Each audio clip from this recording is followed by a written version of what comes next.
You are listening to Bratva Heir by Nix Adrien, and this is fifth and last book in series of the Bratva Sins. Chapter 1, The Ruined House of Moaroziovi. The first warning came nailed to the front door with a black-handled knife.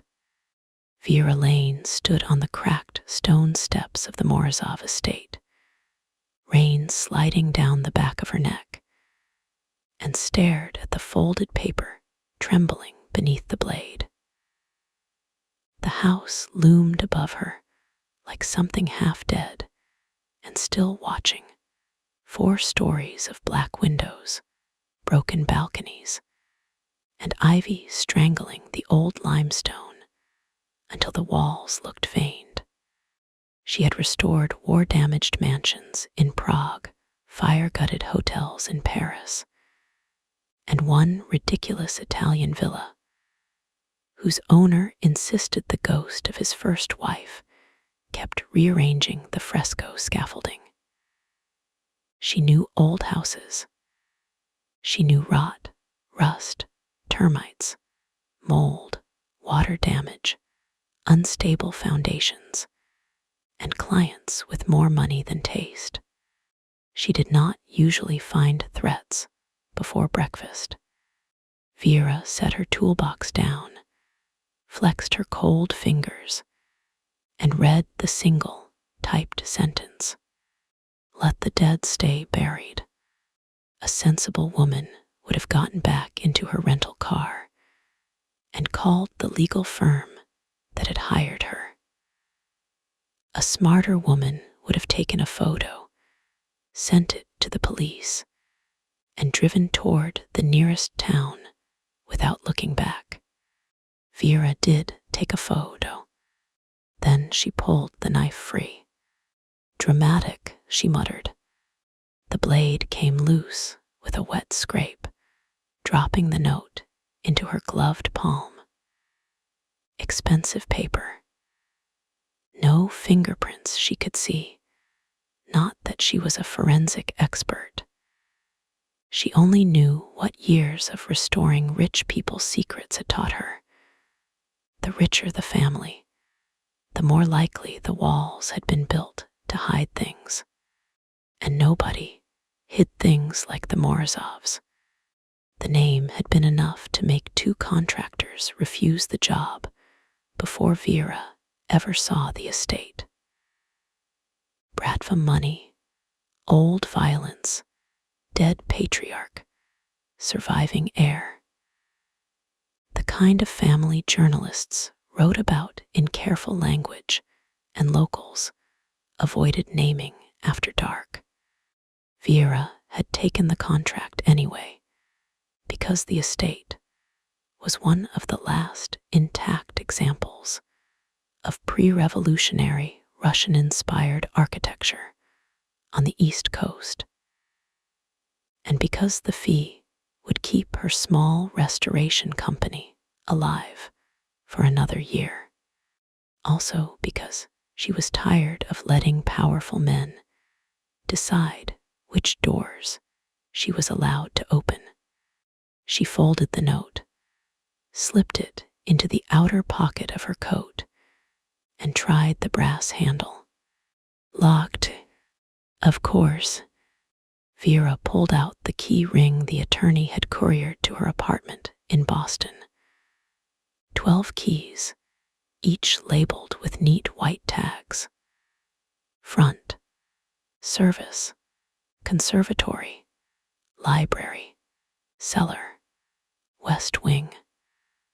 The west wing key had a red string tied around it, as if someone had wanted her to notice it and stay away at the same time. She chose front. The lock resisted, then turned with a reluctant metallic groan.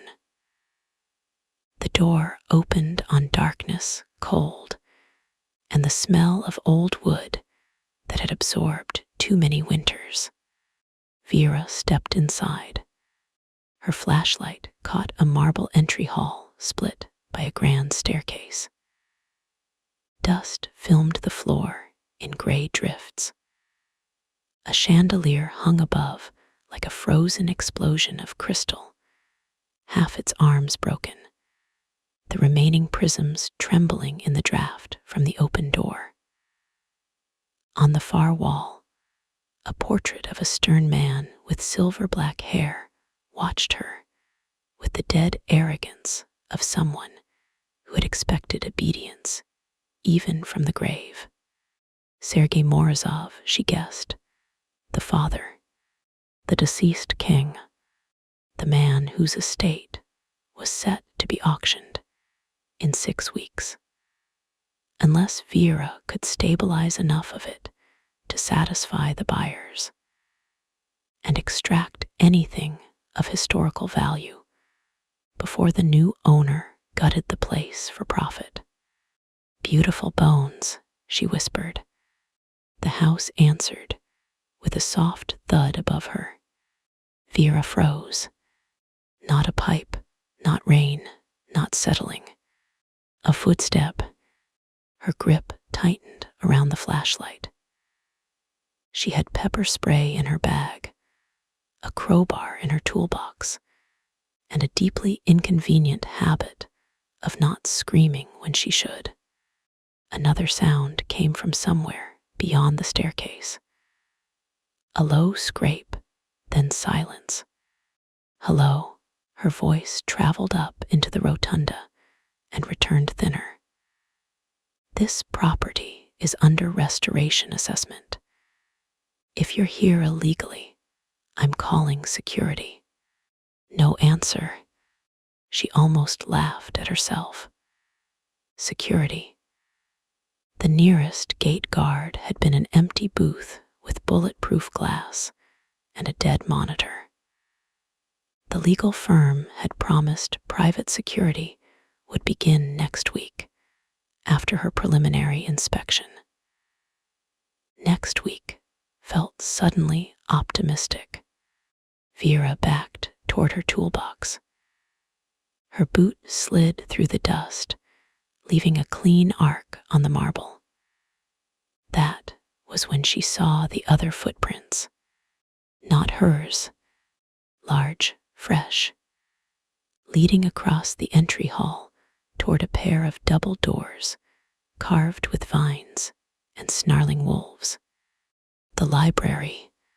A pulse beat once hard beneath her ribs. The library had been the reason she accepted the contract before negotiating the fee. The original photographs showed a 2-story room with carved walnut shelves, a ceiling mural, and a hidden gallery rumored to contain private family records dating back nearly a century. If any part of the estate was worth saving, it would be there. If anyone had broken in to steal, they would go there first. Vera lifted the crowbar from her toolbox and moved toward the doors. Every instinct told her to stop. Every old warning from every man who had ever called her difficult, stubborn, too curious, too ambitious, too unafraid, rose like a chorus inside her. She ignored them. The library doors stood open an inch. Warm light flickered inside. Vera nudged the door with her shoulder. The room beyond stole her breath before the man in it did. The library was ruined magnificence. Rain had found its way through a damaged section of roof, staining the far wall and warping part of the upper gallery. Books lay in collapsed stacks beneath fallen plaster. A cracked skylight spread weak morning light across the floor, but the real glow came from a small fire burning in the enormous stone hearth. Someone had dragged a leather sofa close to it. Someone was sleeping there. Not a thief, unless thieves wore tailored black coats and slept with the calm of men who expected danger but did not fear it. His boots were still on. One arm rested over his chest. The other hung toward the floor, his hand inches from a pistol lying on an open book, as if the gun had simply been another bookmark. Vera's mouth went dry. He was younger than she expected, and more dangerous than he had any right to be while asleep. Early 30s, maybe 34. Dark hair, not quite neat, shadowed jaw, cheekbones sharpened by exhaustion. There was a bruise near his temple, fading yellow at the edge, and beneath the hard elegance of his face sat something rower than menace. Grief. Her grip on the crowbar loosened. Then his eyes opened, gray alert, mercilessly awake. Before Vera could take a full breath, he had the pistol in his hand and aimed at the center of her chest. Her body went cold. "Drop it," he said. His voice was low, rough from sleep, threaded with an accent that turned the simple command into something intimate and lethal. Vera did not drop the crowbar. "I have keys," she said, forcing her voice not to shake. "Which makes me less of an intruder than you, unless you also came with a restoration contract and a moisture meter." His gaze moved over her face, her coat, the muddy boots, the crowbar. Not slowly enough to be insulting, not fast enough to be harmless. He looked at her like he catalogued threats for a living. Maybe he did. "Vera Lane," he said. Hearing her name in that voice was worse than the gun. "You know me. I know everyone who tries to make money off my dead father's house. Then you should know I'm here to keep your dead father's house from collapsing on whatever criminals show up to nap in it." A flicker crossed his face. Not amusement. Something colder pretending to be amusement. The gun lowered by an inch. "I'm Alexei Morozov." Of course he was. The reluctant heir. The only son. The man the legal firm had described as difficult, uncooperative, and emotionally invested in the sale proceeding quickly. Vera had imagined some polished monster in a city office, signing papers with bloodless hands, while other people cleared out his family's bones. She had not imagined him sleeping in a ruined library, like a guard dog that had lost its master. "Then technically," she said, "you're the client. Technically, I can have you removed. Technically, I can report a firearm pointed at a contractor you hired. I didn't hire you. No, the estate trustees did. Because apparently you refused to answer emails. I answer the ones worth answering." "Wonderful. I'll make mine shorter." His eyes narrowed, and the pistol lowered completely, though he did not set it down. Vera's heartbeat still hammered against her throat, but anger steadied her faster than fear ever could. She dropped the crowbar onto the nearest table. Dust jumped. Alexei's gaze followed the movement. That was not wise. Pointing a gun at the woman, assessing structural damage in a house with at least 3 compromised ceilings wasn't wise either. But here we are. The corner of his mouth moved this time, barely. Then Then his attention shifted behind her, toward the open library doors. Vera caught it. "Are you expecting someone? In this house?" He tucked the pistol beneath his coat with practiced ease. "Always." The answer should have made her leave. Instead, she stepped fully into the library, because the ceiling mural above the hearth had finally come into focus.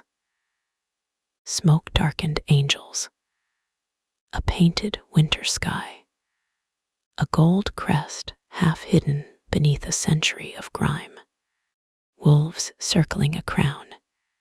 "My God," she whispered. "No," Alexei said, "just Morozov's." She ignored him, walking toward the hearth. The floor creaked beneath her left boot, but not dangerously. The walnut shelves were water-damaged along the north wall, salvageable on the east.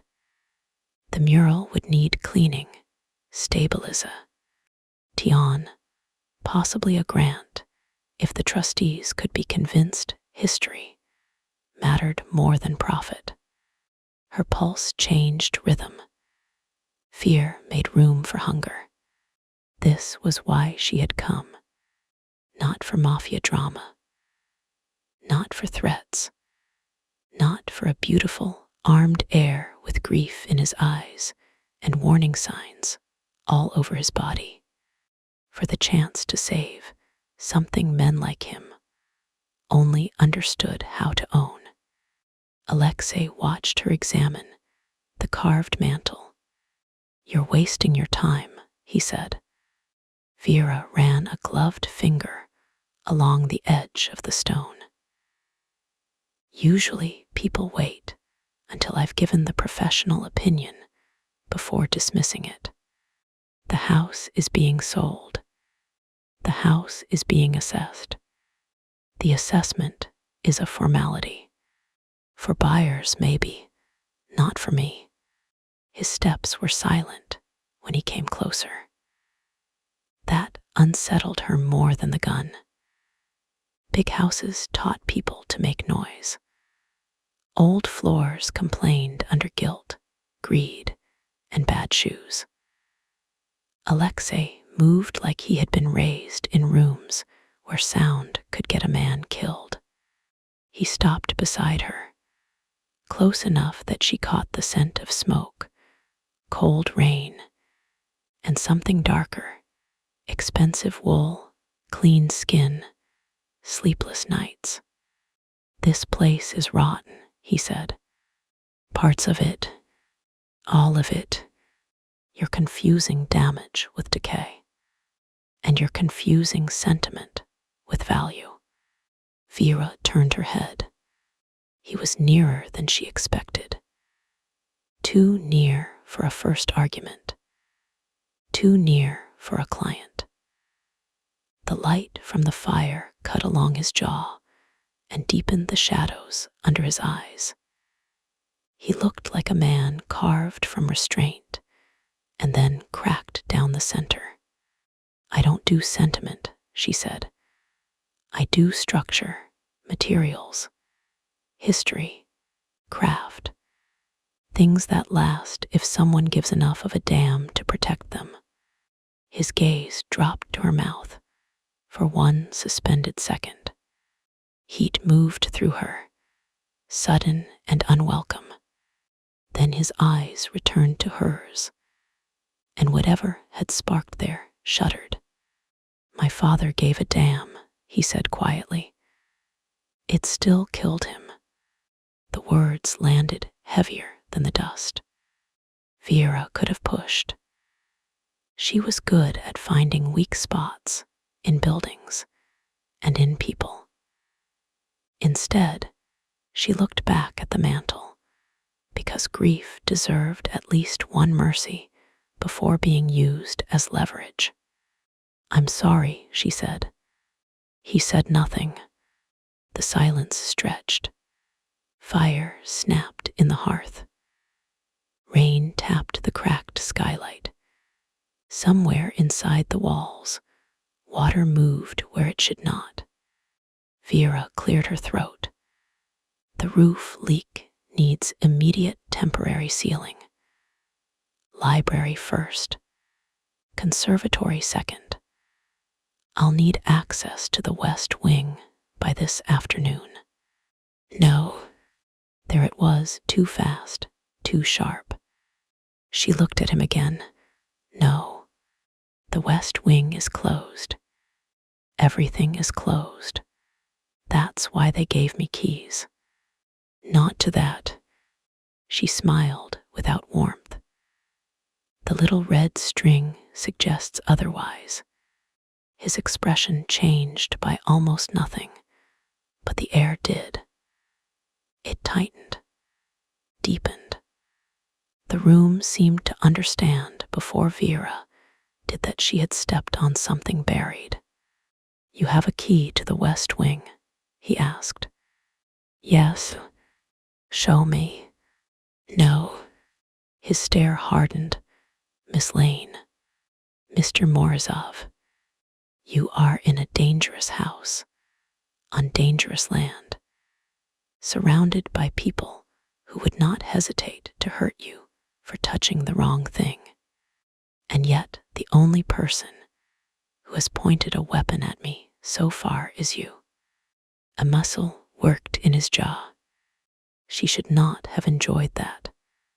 Give me the key, he said. Give me a reason. I don't owe you one, and I don't hand over access because a rich man with a gun dislikes my job. The moment the words left her mouth, Vera knew she had gone too far. Not because he looked angry. Anger she could handle. Anger was noise, heat, movement. Alexei went still, utterly still. Then he stepped closer, not touching her, not trapping her. There was space behind her, and he left it there, which she noticed with a strange, reluctant flicker of respect. Men who were used to power often filled every exit just to prove they could. Alexei did not. He only lowered his voice. You think I want this house? He asked. You think I enjoy sleeping in rooms where my father bled into the carpets, because every lock here has been picked at least once since the funeral. You think I want strangers measuring windows while my uncle counts the bones he can sell. His grief cracked open on the last sentence, then vanished. Vera's anger faltered. Your uncle. Forget I said that. Not likely. His eyes sharpened again. You're too curious. That's why people hire me. That's why people die. Cold threaded down her spine. He looked away first, and that felt like victory until she noticed his hand. It was curled tight at his side, knuckles pale. Control, she realized, was not his nature. It was his cage. The smart thing would be to soften. The professional thing would be to de-escalate, establish boundaries, request security, document the warning note, and call the trustees. Instead, Vera thought of the knife in the door and the typed sentence. Let the dead stay buried. Someone left a threat outside, she said. And Alexei's head snapped back toward her. She pulled the folded paper from her pocket and held it out. He did not take it immediately. His gaze fixed on the note as if it had hissed at him. Then he reached for it, and his fingers brushed the edge of her glove. A brief contact. Nothing. A spark anyway. Vera hated that her body noticed. Hated the little tightening low in her belly, the awareness of his height, his heat, the scar barely visible near his left eyebrow. She had spent years proving she could stand in rooms with powerful men and be moved by nothing but contracts and structural concerns. Alexei Morozov looked at a death threat and somehow made the room feel smaller. He read the note once, then again. His face gave away nothing, but his hand did. The paper bent in his grip. "You shouldn't be here," he said. "That is becoming the theme of the morning. This isn't a joke. I'm not laughing." He moved past her to the library windows and looked out toward the long drive. Vera followed his gaze. Rain blurred the bare trees. Beyond them, the iron gates stood partly open, one side sagging inward. "When did you arrive?" he asked. 20 minutes ago. "Did you see anyone?" "No." "Any car?" "Only mine." "Did you touch the knife with bare hands?" "No." He glanced at her. "You're calm." "I'm not. I'm practical. That can get you killed too." "Everything can get you killed if you phrase it dramatically enough." This time he did smile.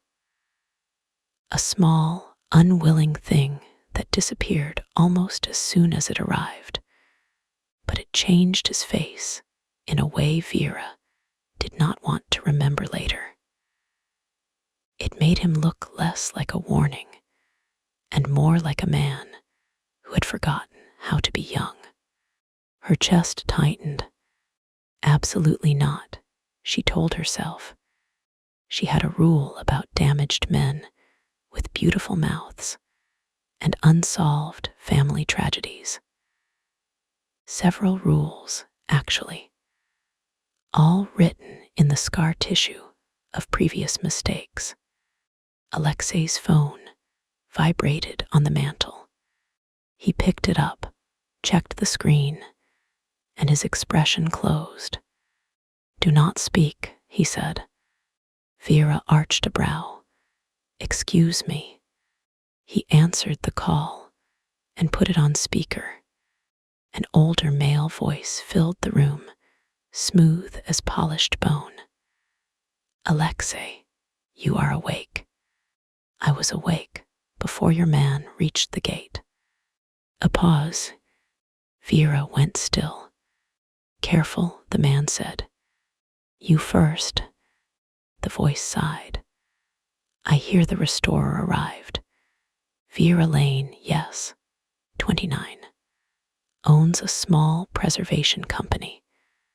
No husband, no children, father deceased. Mother in assisted living outside Worcester. Impressive resume. Unimpressive survival instincts." Vera's blood iced. Alexei's eyes found hers, and for 1 second she saw it there, not surprise. Fury. A dark, controlled fury that was not aimed at her. "Say her name again," Alexei said softly. The voice chuckled. "Already protective. That is unlike you. She is a contractor. She is leverage if you make her one." Vera's fingers tightened around nothing. There it was, the problem beneath the problem.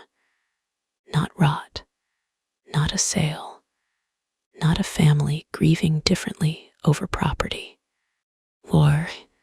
Alexei ended the call. The silence afterward was worse than the voice. Vera made herself breathe. "That was your uncle." "Yes." "He researched me." "Yes." "Why?" "Because he researches every weakness." "I'm not your weakness."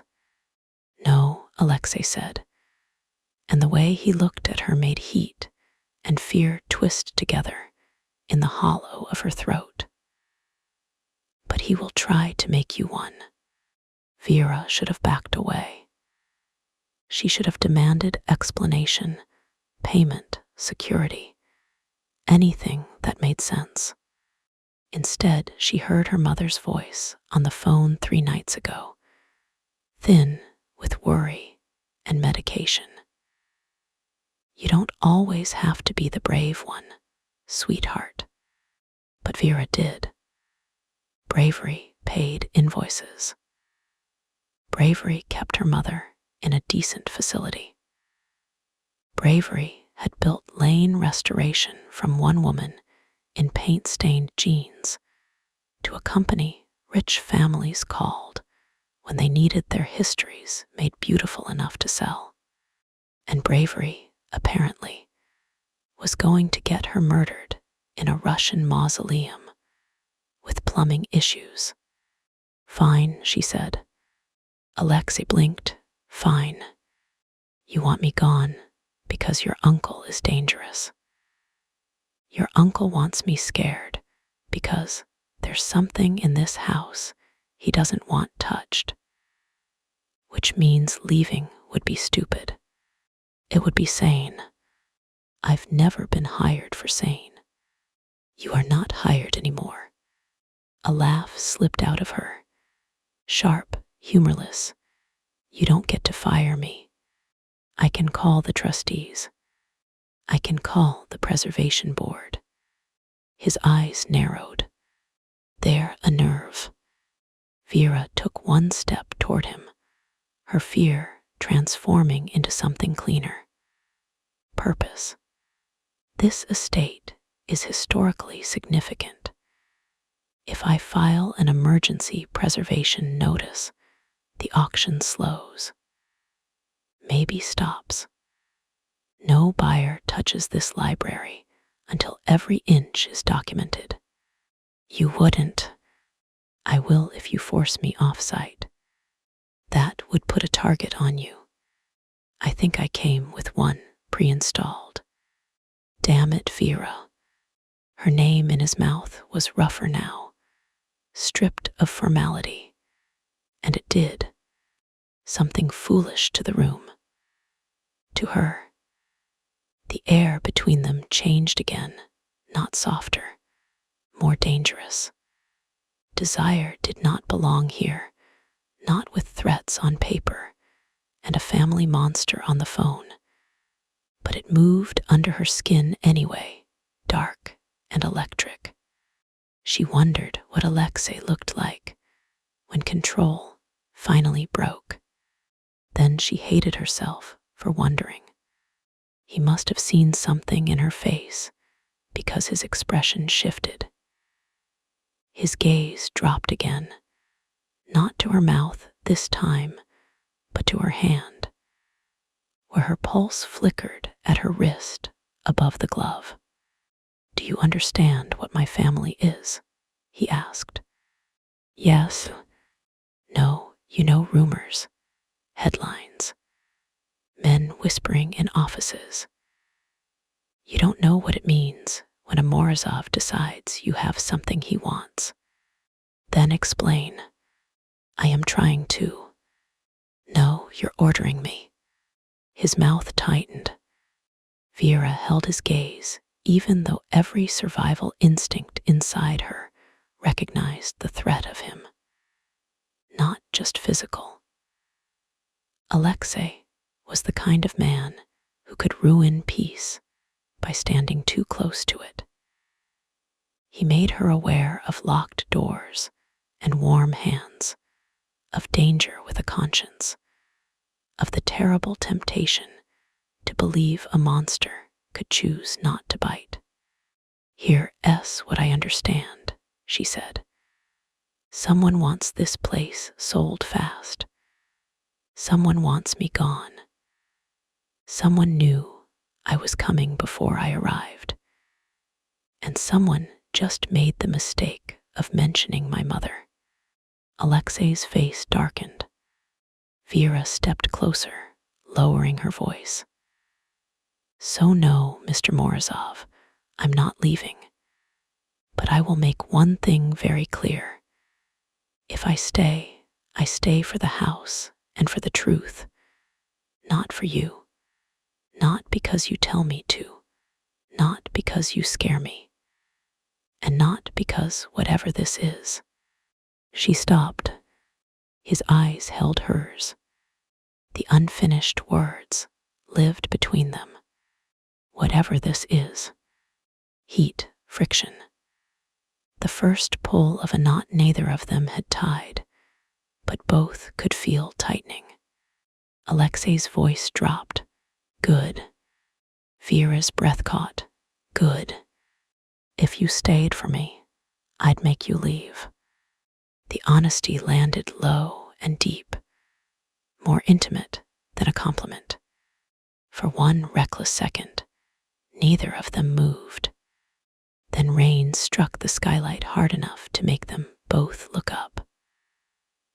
Water slipped through a crack and hit the floor near the west shelves, darkening the dust.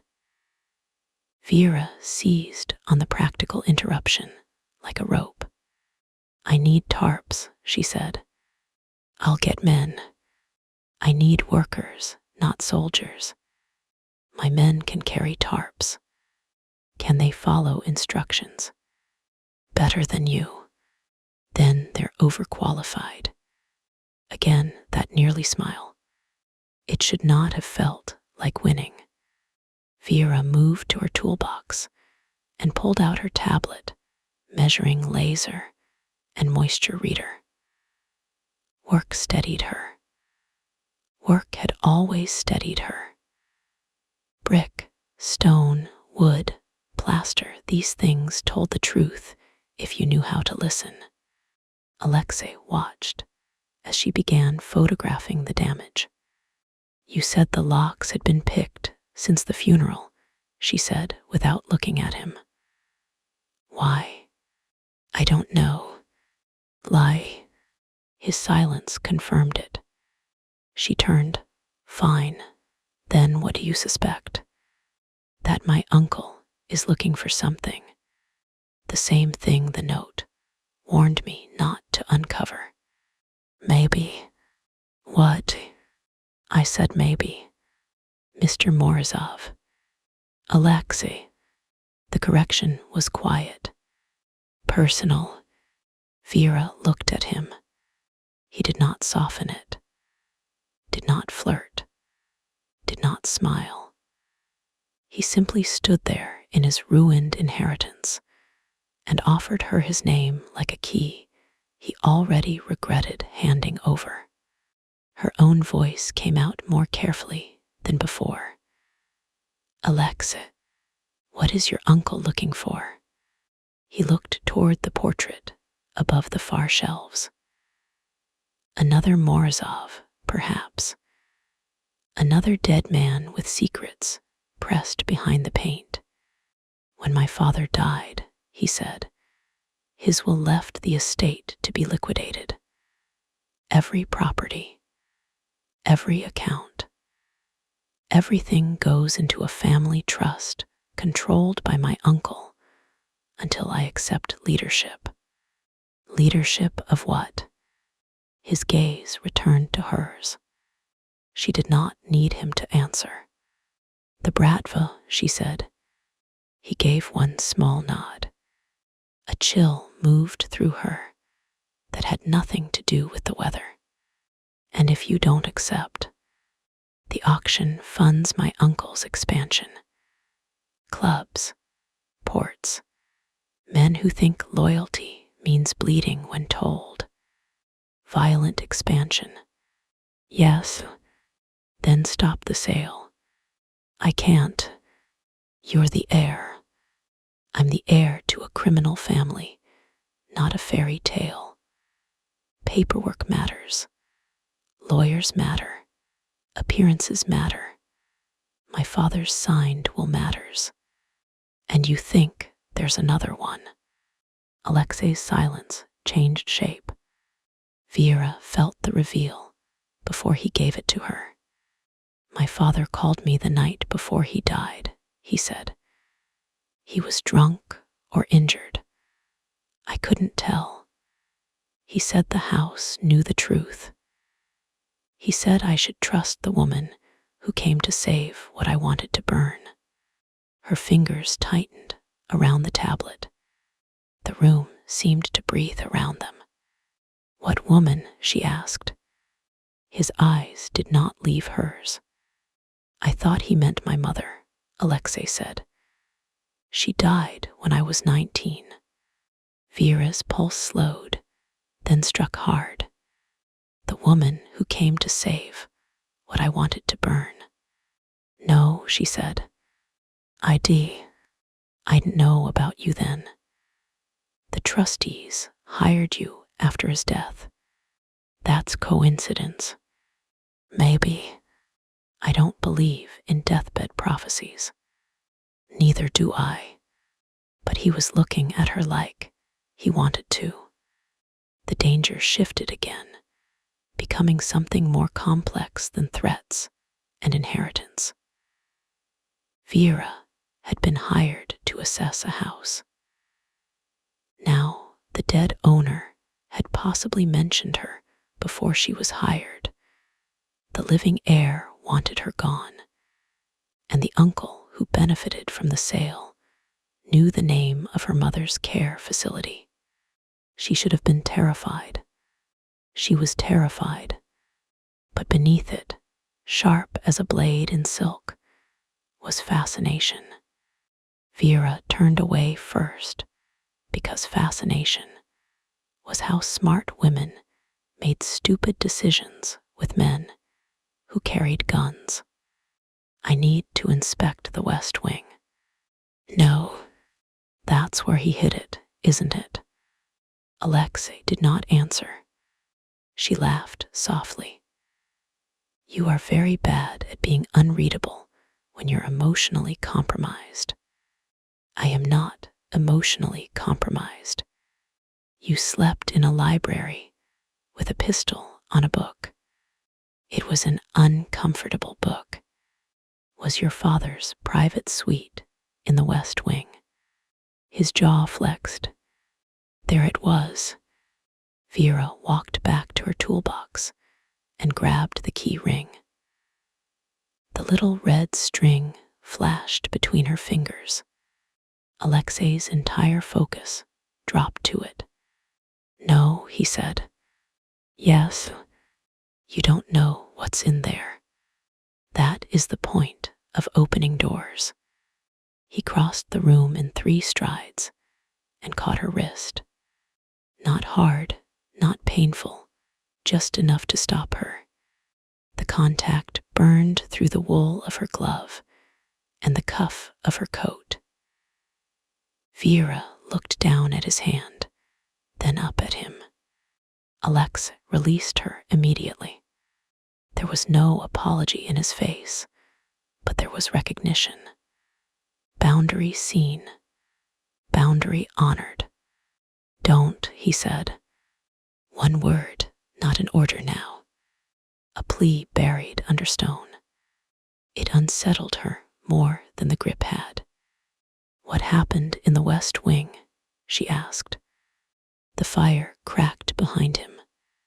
My father died there. The answer should have satisfied her. It did not. Because grief alone would not explain the picked locks, the warning, the uncle's call, or the key with a red string tied around it by someone who wanted her attention. I'm sorry, she said again. But if there's another will, another record, anything that can stop your uncle, it may be there.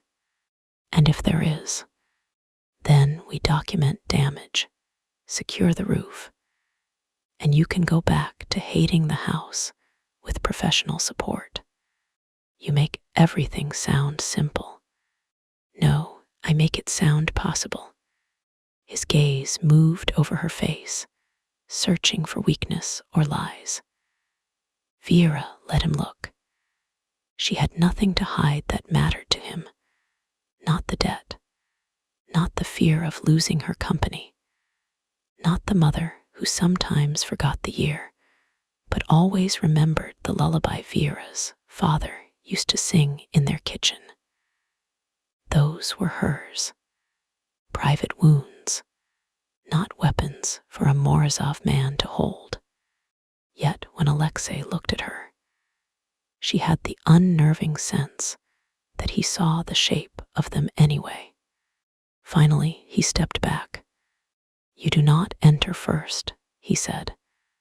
"I'm the restoration expert, and I'm the one people are trying to kill. Fine, you enter first. I reserve the right to call you dramatic in my head.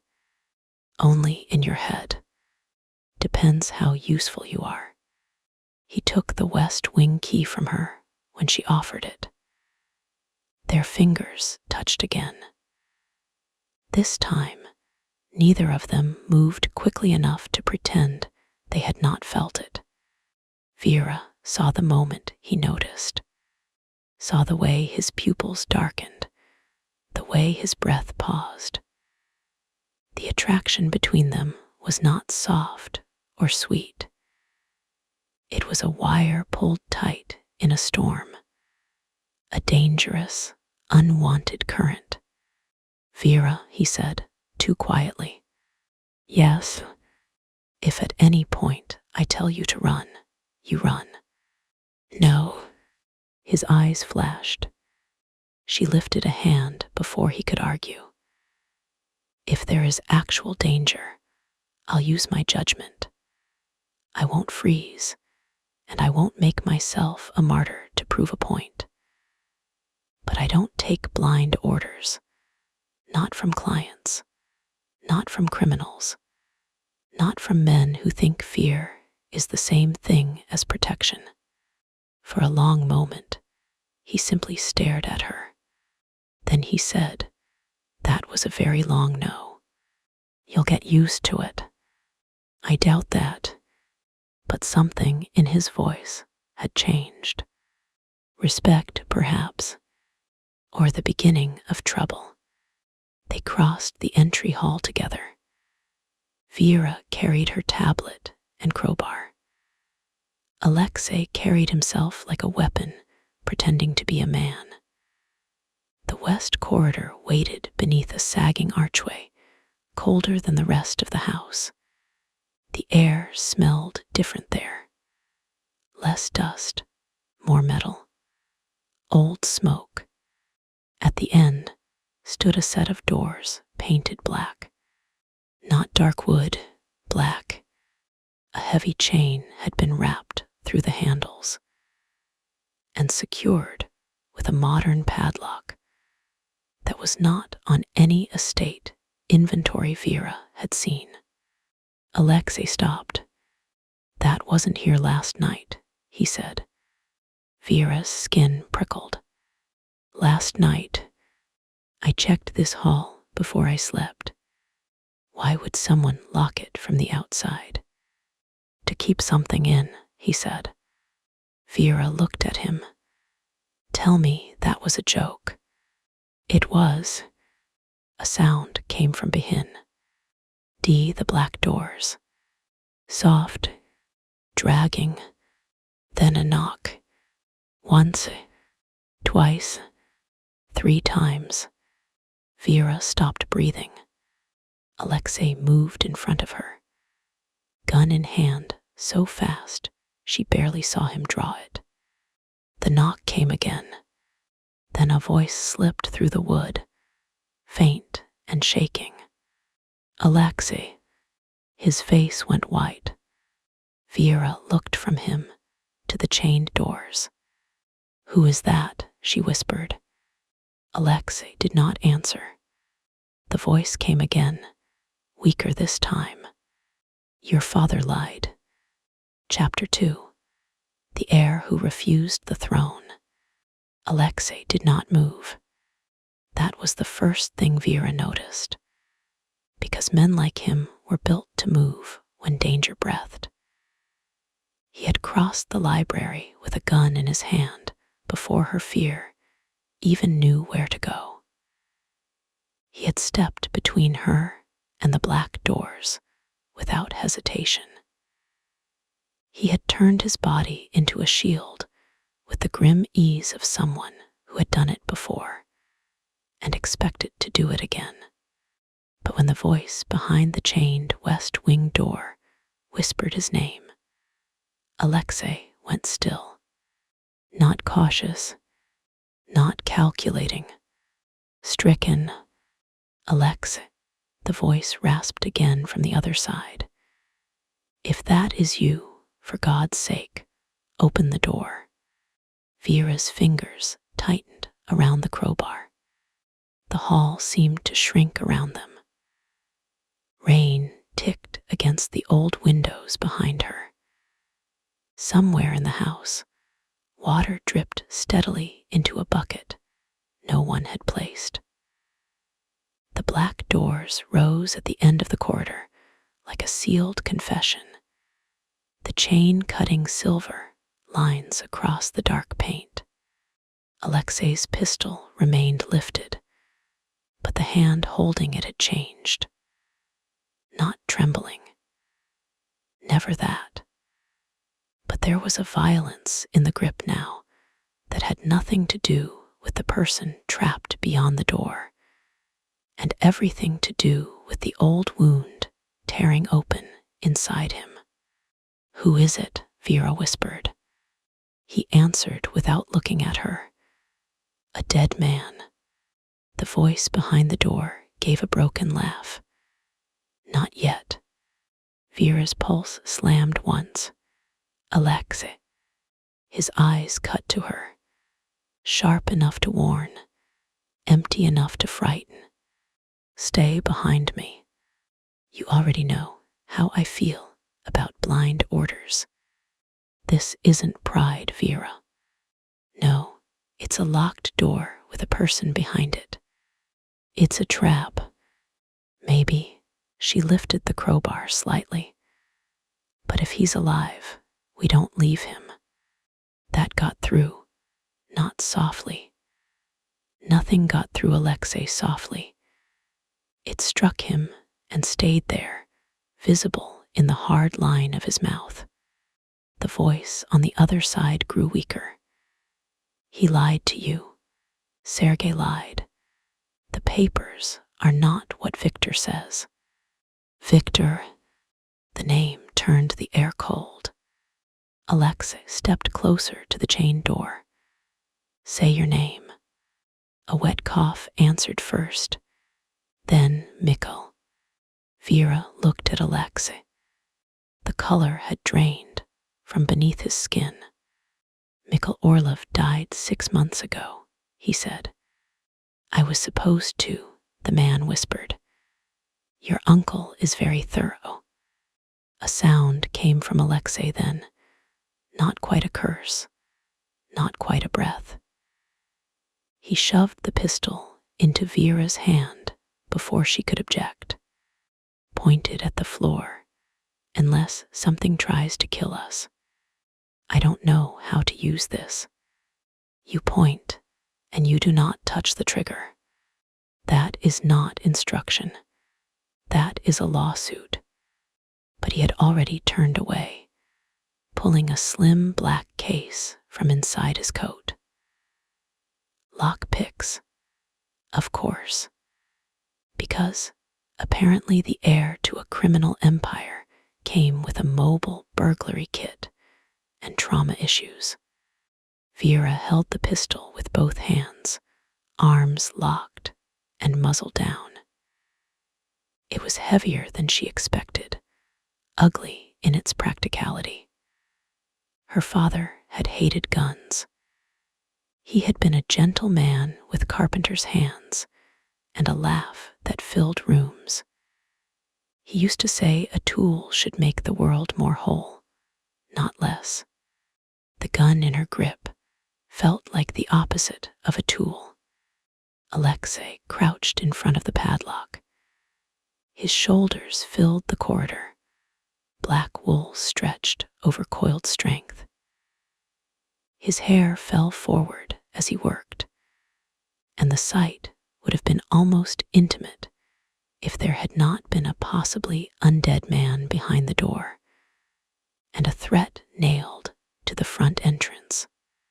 "Who is Mikkel?" Vera asked. "My father's solicitor. His lawyer. More than that.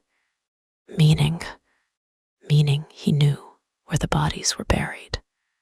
She gave him a look, even though he was not looking back. "Please tell me that was metaphorical." Alexei's hands paused for less than a second. "Sometimes. Wonderful." Behind the door, Mikkel coughed again, the sound scraping wetly through the wood. Vera raised her voice. "Mikkel, my name is Vera Lane. Are you injured?" A long pause. "I'm old," he said. That wasn't my question. Something like amusement dragged through his breath. "Yes, Miss Lane, I am injured. Bleeding. Less than yesterday." "That is a terrible medical answer." "Vera," Alexei said. "I'm keeping him conscious. You're distracting me. Can you pick it faster if I'm quiet?" Another pause. "No." "Then I'll continue." A sharp click snapped through the hall. The padlock opened in Alexei's hand. He unwound the chain with controlled speed, every link whispering against the handles. Vera took one step back, pisto, L still down, heart kicking so hard it made her ribs ache. Alexei glanced over his shoulder. "When I open this, you stay back. I heard you the first 3 times. You did not obey." I listened selectively. His expression hardened, but something else moved beneath it. The same unwilling current from the library, dark and inconvenient. For one suspended second, the danger around them became threaded with the awareness between them, his body angled toward hers, her breath too shallow, the pistol in her hand, the door between them and the truth. Then he opened the west wing. The smell hit first. Stale air, damp plaster, old smoke, blood. Vera's stomach tightened. Alexei entered fast, gun drawn from a second holster beneath his coat. Before Vera could fully process that he had given her one weapon and kept another. She followed 3 steps behind because she was not built for staying outside doors that mattered. "Damn it, Vera," he bit out. "Be mad after we confirm no one is dying." The West Wing corridor was narrower than the main hall and in worse condition. Wallpaper peeled from the walls in long, curling strips. Portraits had been removed, leaving pale rectangles behind like ghosts of frames. Plastic sheeting hung over 2 doorways. At the far end, a sitting room opened in darkness, and on the floor just inside it lay a man Vera could only describe as carefully ruined. Mikkel Orlov was in his late 60s, perhaps older, with silver hair matted to his forehead and wire-rimmed glasses cracked across one lens. His suit had once been expensive. Now it was torn at the sleeve, stained at the shoulder, and dusted with plaster. One wrist was zip-tied to a radiator pipe that had come loose from the wall, the metal bent as though he had fought it for hours. Alexei went to him on one knee. "Misha," he said. The name sounded like childhood, like something dragged unwillingly from a locked room in Alexei's chest.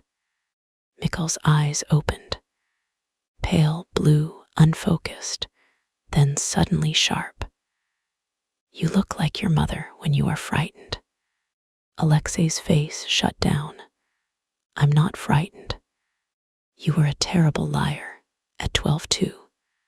Vera lowered the pistol and hurried forward. Where are you hurt? Alexei looked at her as if to object, then swallowed it.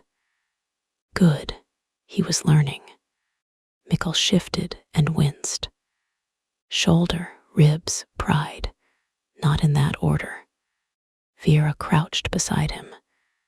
Did someone stab you, shoot you?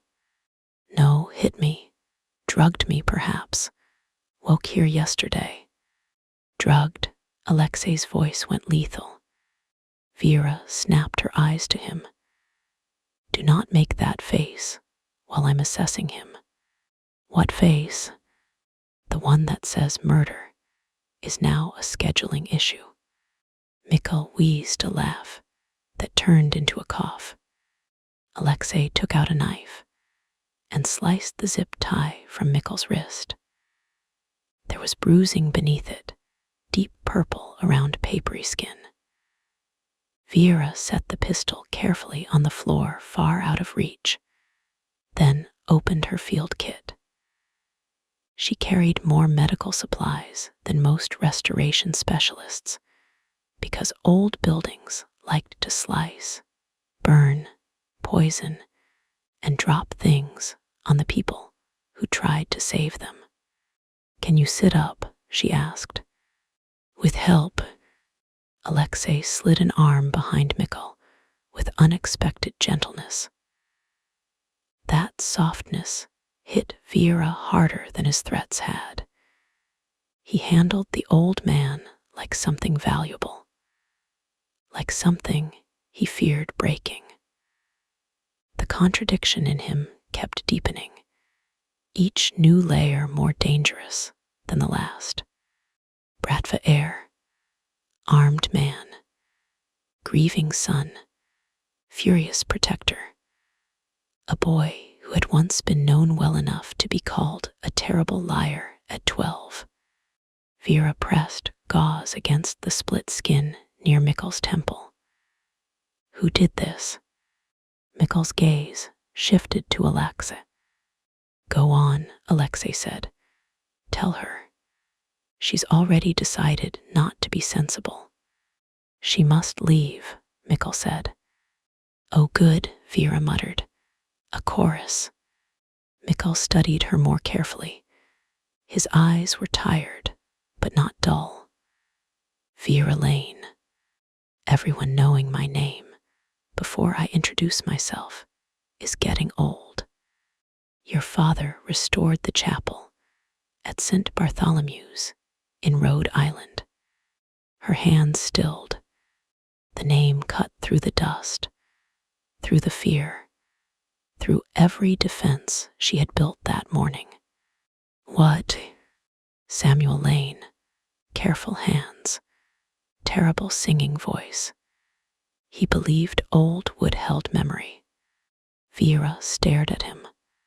For one moment, she was 9 years old again, sitting cross-legged on a church floor while her father repaired a carved screen and sang under his breath, off-key and happy. Sawdust in his hair, honey in his voice when he called her little architect. Before the illness, before the bills, before bravery became something she put on like armor because no one else was left to carry the weight. She forced air into her lungs. How did you know my father? Mikkel looked at Alexei. Sergei hired him once. Alexei's face shifted. Surprise, then suspicion. My father hired Vera's father. For private work, not through the firm, not on paper. Vera's hand fell from the bandage. The house seemed to tilt Benny. Athur, that's not possible, she said. It is, Mikkel replied. Samuel Lane came here 20 years ago to examine hidden rot in the West Wing. He found more than rot. Alexei rose slowly. What did he find? Mikkel's mouth tightened with pain. Enough that Sergei paid him to leave and never speak of it. Vera stood too quickly. No, my father wouldn't hide. He hid nothing for himself, Mikkel said, not unkindly. He had a family, a little girl, a wife who needed him alive. Sergei could be persuasive. Alexei went very still again, but this stillness had teeth. Did my father threaten him? Mikkel closed his eyes. That was answer enough.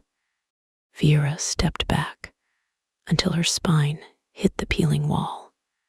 Her father had known this place. Her father had stood beneath this same roof, perhaps in this same corridor, with his strong, gentle hands and his terrible singing voice.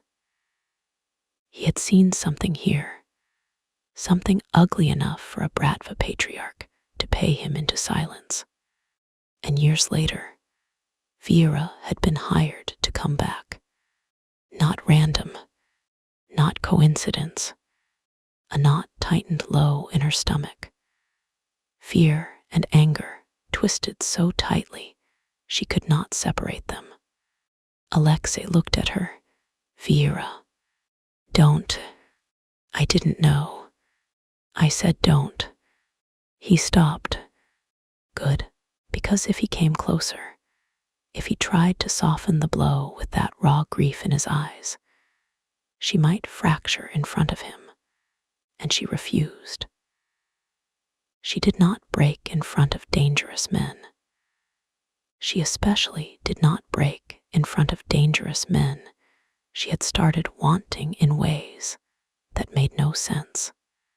Mikkel shifted, grimacing. There is a letter. Alexei's gaze snapped back. Where? Not here. I was bringing it when Victor's men took me. What letter? From your father, to you. And one from Samuel Lane to his daughter. Vera forgot how to breathe. My father wrote me a letter.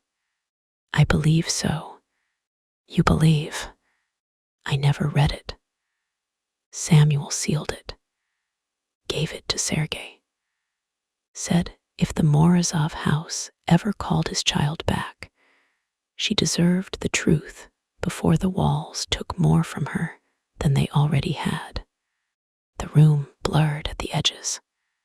Vera pressed her palms into the wall behind her, grounding herself in cracked plaster and cold damp. Her father had been dead 12 years. A heart attack after months of pretending chest pain was indigestion because medical bills frightened him more than mortality. He had left behind old tools, unpaid invoices, a half-finished dollhouse he had been building for a neighbor's daughter, and a box of receipts Vera still could not bring herself to throw away. Not a letter, never a letter. Alexei turned toward the door. Where is it? Mikkel's voice lowered.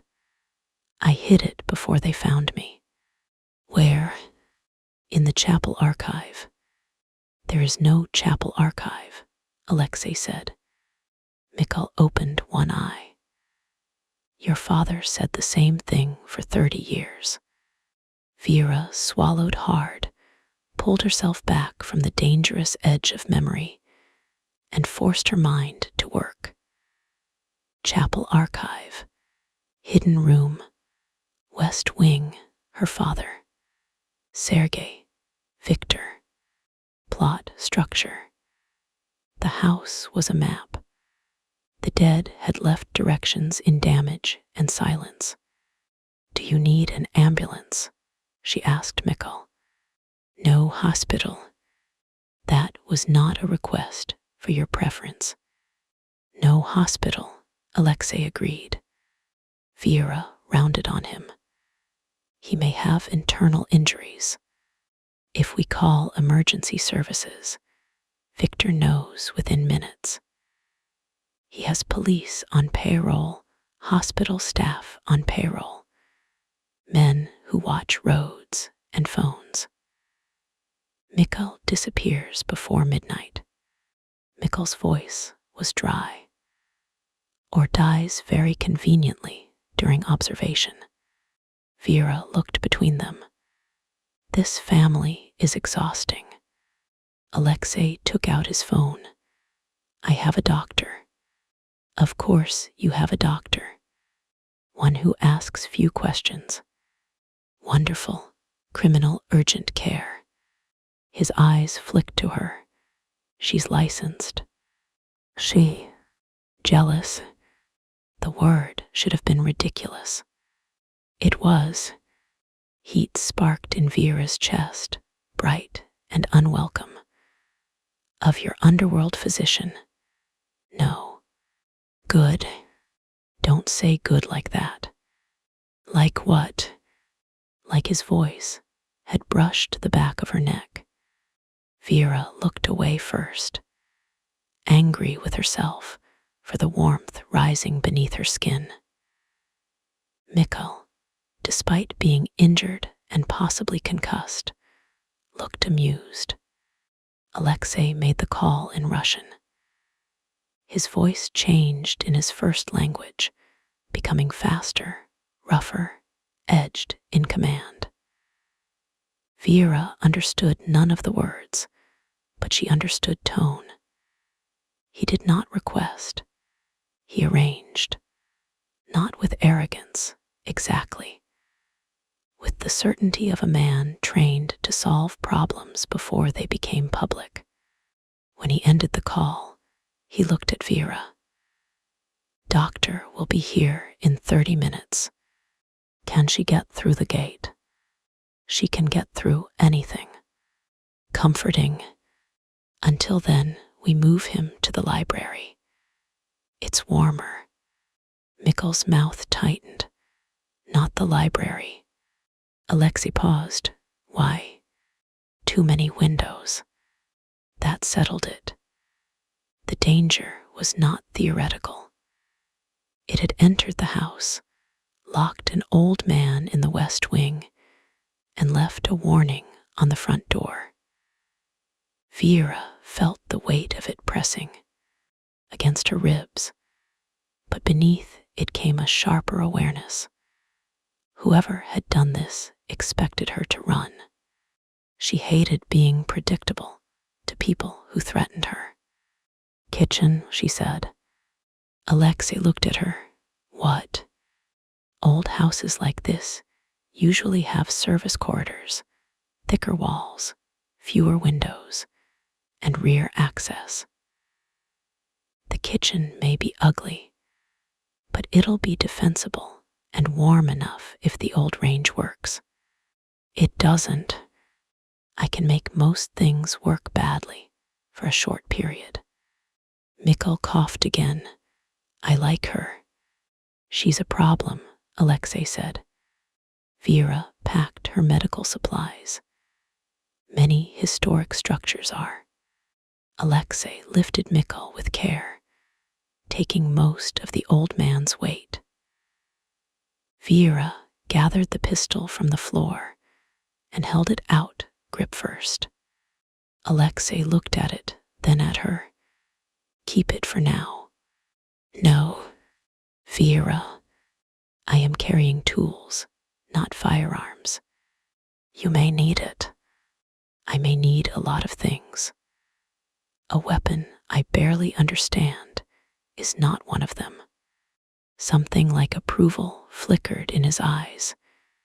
He took the gun and holstered it. Stubborn. Alive. For now. Again with the drama. They moved slowly through the corridor. Mikkel leaned heavily into Alexei. each step drawing a controlled breath through his teeth. Vera walked behind them with the crowbar and her bag, watching every doorway they passed. The west wing felt different now that it was open, less like an abandoned section of house, more like a throat, narrow and dark, swallowing secrets. As they neared the main hall, Alexei stopped so suddenly Vera nearly ran into him. He was looking at the floor. "What?" she whispered. He shifted Mikkel's weight and crouched enough to touch 2 fingers to the dust. A footprint crossed the old marble. Not Vera's, not Alexei's, not Mikkel's, whose shoes dragged more than stepped. Fresh, pointed toward the entry hall. Someone had been inside while they were in the west wing. Vera's mouth went dry. Alexei's gaze lifted to the grand staircase, then the library doors, then the front entrance. No sound, no movement, only the rain and the house, and the old man trying not to groan. "Kitchen," Alexei said low. "Now." They moved faster. The service corridor behind the grand staircase was narrow and unlit. But Vera's flashlight found cracked tile, old brass hooks, a row of servant bells labeled in faded script. Master suite, nursery, library, winter salon. The kitchen lay beyond a swinging door, cavernous and cold, with a massive black range, butcher block tables, and copper pots hanging like dull shields from an iron rack. Vera set her bag down, put him near the inner wall. Alexei lowered Mikkel onto a bench with surprising tenderness. The old man's face had gone gray. "Mikkel," Vera said sharply, "stay with me. I am trying. You are both very loud.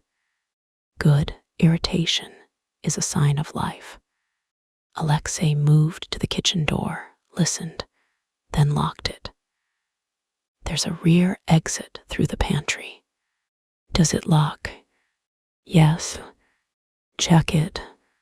His eyes flicked to her. "What?" she said. "I can be practical and bossy." "I noticed." He disappeared into the pantry. Vera took out a clean dressing and checked Mikkel's shoulder. Bruising, deep swelling, no fresh bleeding. She would feel better when the mysterious underworld doctor arrived, but at least he was conscious and insulting people, which seemed promising. Mikkel watched her through the cracked lens of his glasses. "You look like him." The words hit where she was not protected. "My father." The eyes, not the face. "Everyone says that." "Do they?" "No."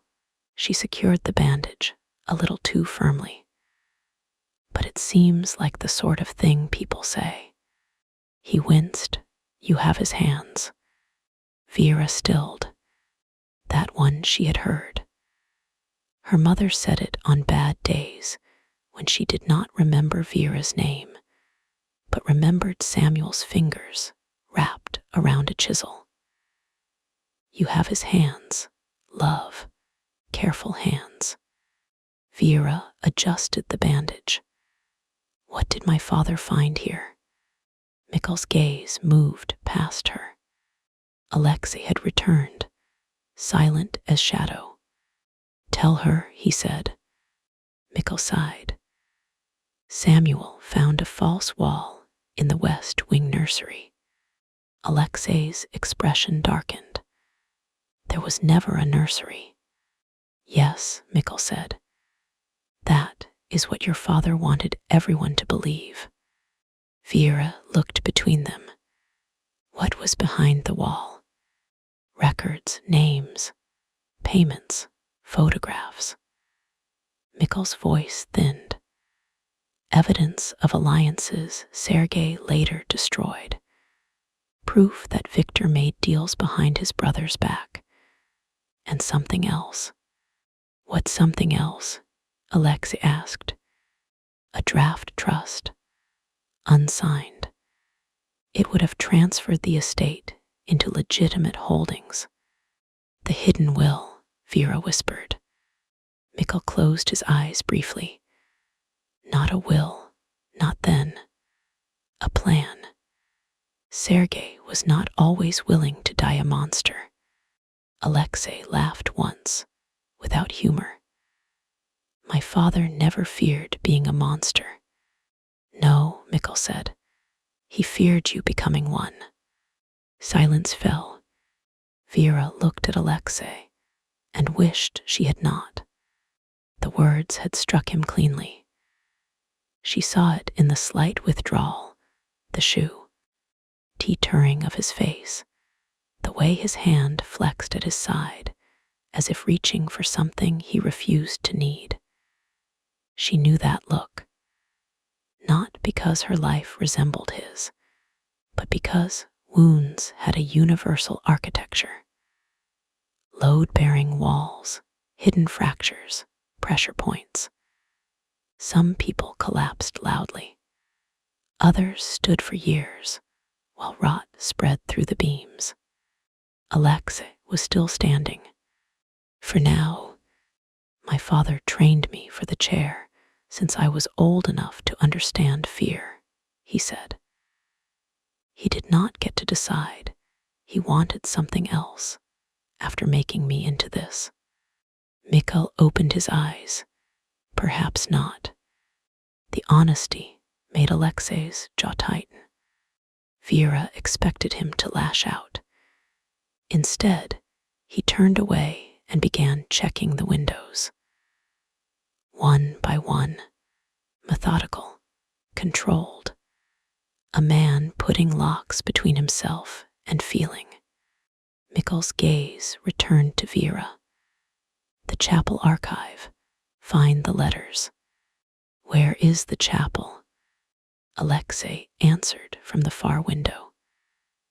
There is a family chapel on the north side. I didn't see it on the exterior survey. It was walled into the east conservatory after my mother died. Of course it was. His mouth twitched faintly, but he did not turn. Vera looked at Mikkel and the archive. Beneath it, how do we access it? I don't know. Alexei turned now. You do know. Sergei changed everything after Samuel left. Closed rooms, burned records, moved keys, trusted fewer men.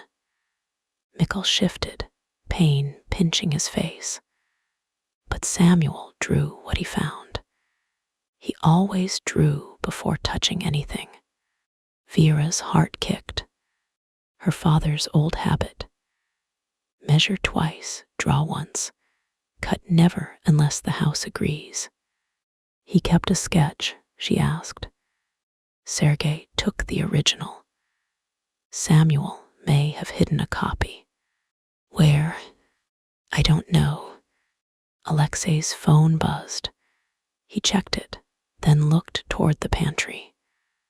Doctor is at the gate. He pointed at Vera. Stay with him. She pointed back. Don't get shot. I'll consider it. That means no. It means I'll consider it. He left before she could reply, and the kitchen felt suddenly larger without him. Colder too, though that was absurd. Alexei did not warm rooms. He charged them, darkened them, bent the air until every object seemed aware of his absence. Mikkel made a thoughtful sound. Vera looked at him. No, I said nothing. You looked something. You are drawn to him.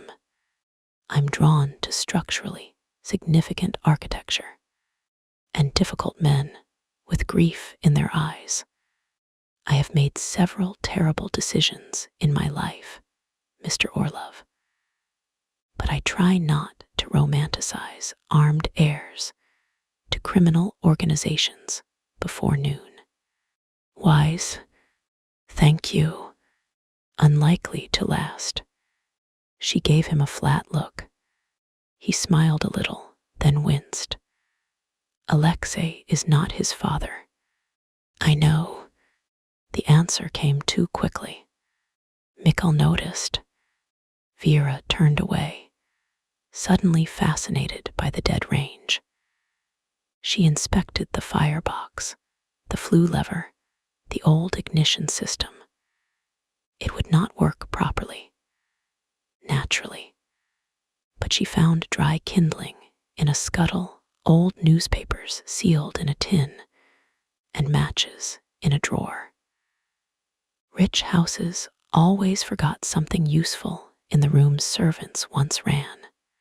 She coaxed a small fire to life in the range, with more satisfaction than the task deserved. When she looked back, Mikhail was watching her hands again. What? She asked. Samuel did that too. Made fires, coaxed stubborn things back to life, while muttering insults at them. Her throat tightened. He taught me. I'm sorry he was pulled into this. She shut the range door a little too hard. He wasn't pulled, he was hired. Sometimes that is the same thing with families like this.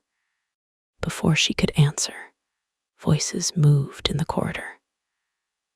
Alexei entered first, followed by a woman in her 40s with cropped black hair, a camel coat, and the calm expression of someone who had seen too many terrible things to be impressed by this one.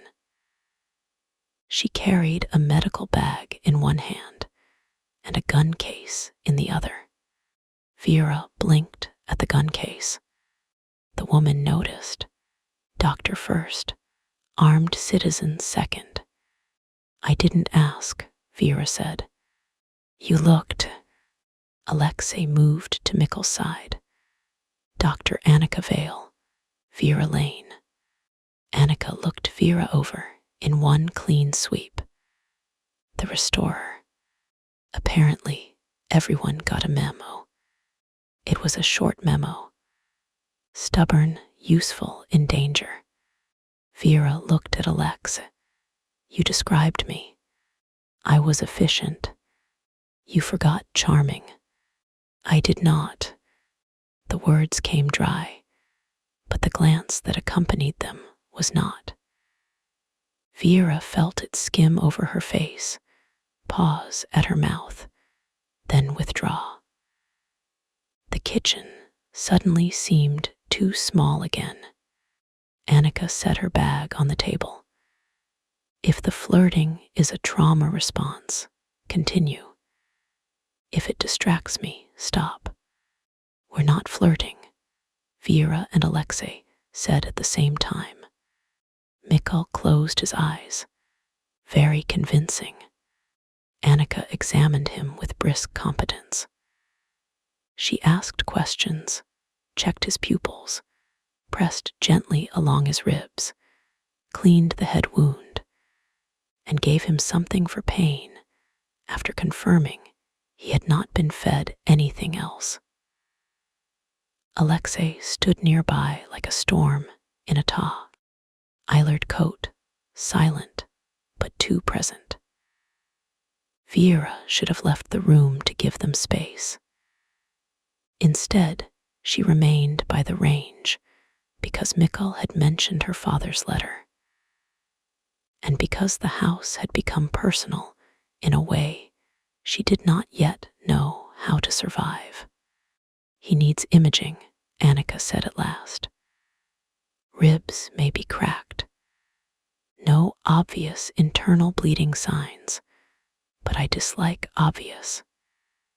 He also needs rest somewhere that is not a cursed mansion full of armed idiots. Can you take him? Alexei asked. Annika gave him a look. I assumed that was why you called. No hospital. I know the rules. Vera stepped closer. Is moving him safe? Annika studied her, and something in her expression softened by a degree. Safer than leaving him here. I'm still in the room, Mikkel said. You are also concussed, Annika replied. Your vote counts less. Alexei bent near Mikkel. Where did you hide the letters? Chapel archive, Mikkel murmured. No, you said you hid them before Victor's men found you. Where? Mikkel's eyelids fluttered. For a second Vera thought he would pass out. Then he whispered, not stone. Paper remembers. Ask the girl with Samuel's hands. Alexei's eyes cut to Vera. She felt the words settle under her skin. Not stone, paper remembers. The library, she said. Mikkel's mouth curved faintly. Smart. Then he passed out. Annika swore under her breath and moved fast. Vera stepped back, pulse spiking, but the doctor checked him and exhaled. Pain and shock. We go now. Alexei nodded once. I'll have Lev bring the car to the service entrance. No convoy, Annika said. Your men attract bullets. They prevent bullets. They invite more than they prevent. Fine, one car. Mind. Alexei's mouth tightened. No. Annika stared at him until the silence became an argument. Finally he said, armored, Do I look careless? No. Then stop asking foolish questions.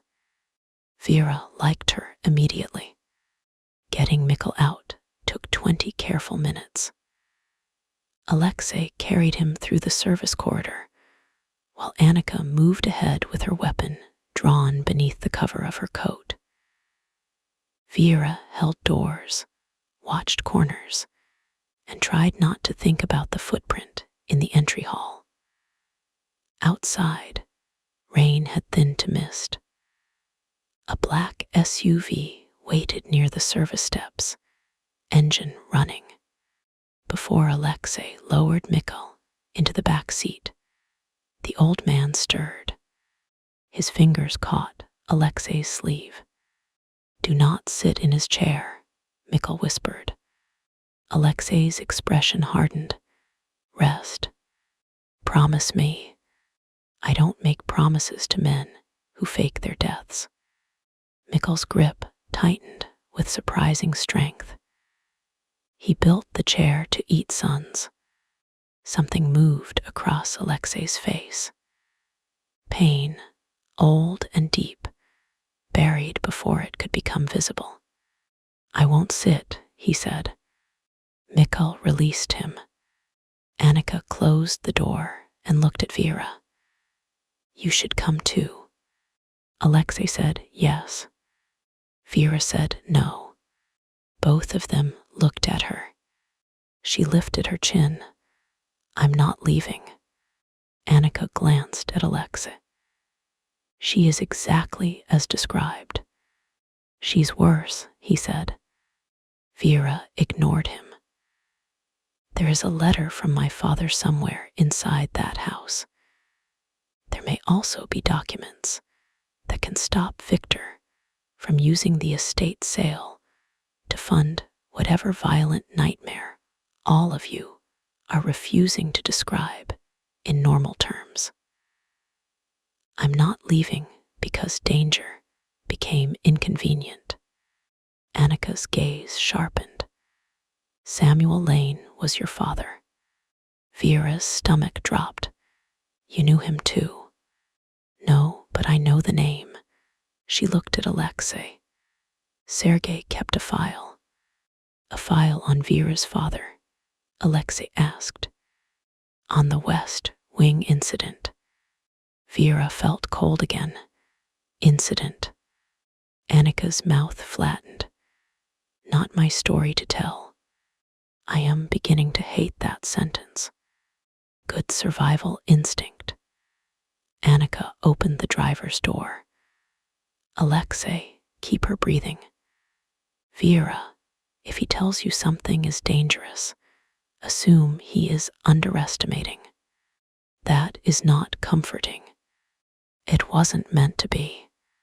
The SUV pulled away into the mist, tires whispering over wet gravel. Vera watched until it vanished past the curve of cypress trees. Alexei stood beside her in silence.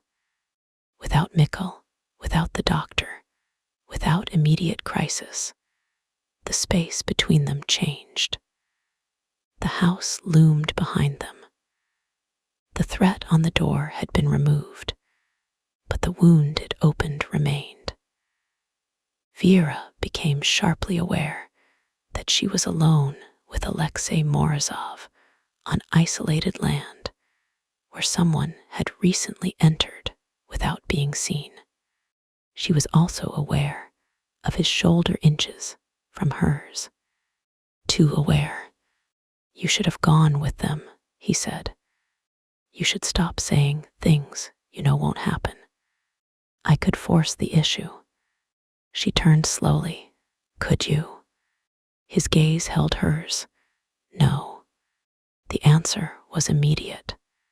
Unexpected. The mist clung to his hair and lashes.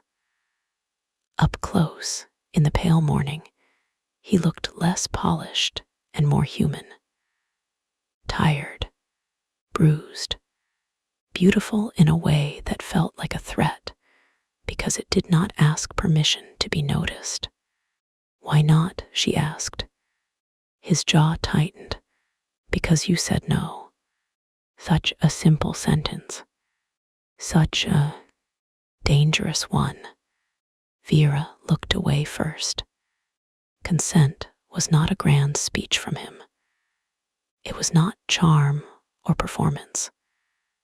It was the fact that he could have used fear, money, authority, strength, and did not. In his world, power seemed to exist to be taken. Yet he stood there in the mist and let her refusal remain intact. It made him harder to dismiss.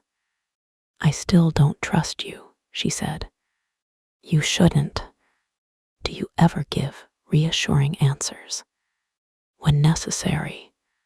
And this wasn't necessary. No, trusting me blindly would be stupid. She studied him, but trusting you carefully. His eyes darkened. That depends what you want from me. There it was again. Not flirtation, exactly. Something heavier. More honest. The pull beneath the argument.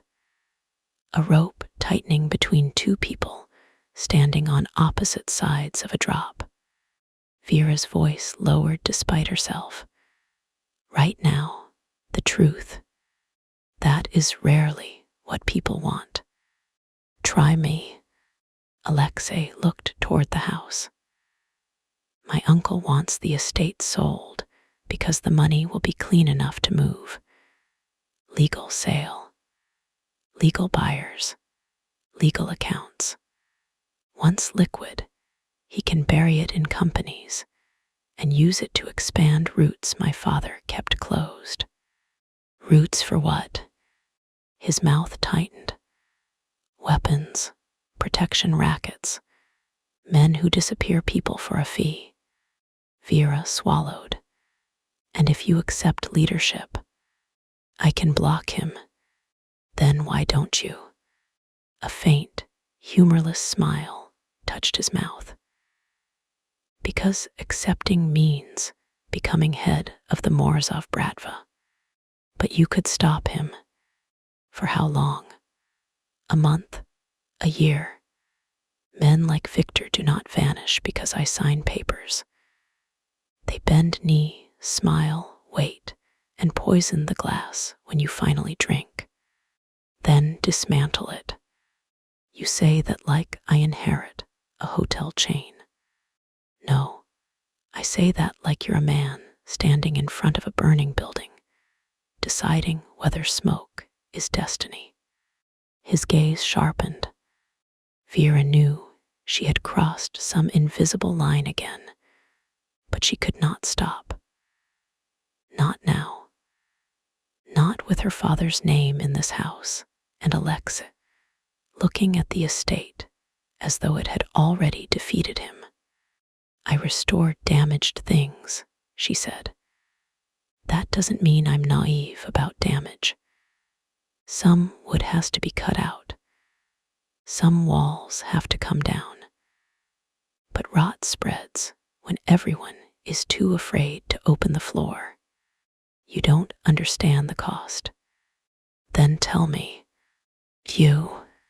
The word hit hard. Vera went still. Alexei's face closed immediately, as if he regretted the answer before it had finished leaving his mouth. But it was too late. She had heard it. More than that, she had felt it, his fear hidden inside command, his anger braided with protection, his awareness of her not merely as complication, but as consequence. My uncle named your mother to make a point, he said. If you stand near me, he will look at everyone you love and everyone you owe and every locked room in your life. He will find pressure. He will press. Vera's throat tightened. You think leaving protects me. It gives me fewer reasons to be watched. That's not the same thing. No.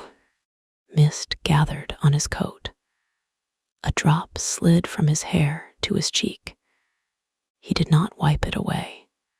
I have spent 15 years refusing that chair, he said. I built companies under other names, bought clean businesses, made money my father called soft. I stayed close enough to know who was dying and far enough to avoid giving orders. That was my compromise. Did it work? His silence answered. Vera's anger softened, not into pity, but into recognition. Compromise could look like survival for years, until suddenly it looked like surrender. My secret, he said quietly, is that I wanted him dead. She did not ask who. The father in the portrait. The king in the grave. Sergei Morozov, who had threatened Samuel Lane and trained his son for a throne built of teeth. Alexei looked at her as if expecting disgust. Vera gave him truth instead. And now that he is. His mouth curved without humor. He is everywhere. The house behind them creaked in the mist. Vera believed him. For a few seconds, neither of them spoke. The attraction between them did not disappear beneath the grief. If anything, it deepened there, fed by the dangerous intimacy of confession. She knew better than to mistake vulnerability for safety. But she also knew when a man offered a piece of himself he would rather keep buried. You said I have a file, she said. Yes, I want to see it. I know. Will you let me? No. Alexei. His gaze dropped to her mouth again. And this time, he did not look away quickly enough. The air tightened. Vera's pulse answered in places she did not want him to notice. He did, of course. Men like Alex noticed everything. But he did not move closer, did not use the heat between them as a tool to redirect her. He only said, "Not until I know what's in it." That's not trust.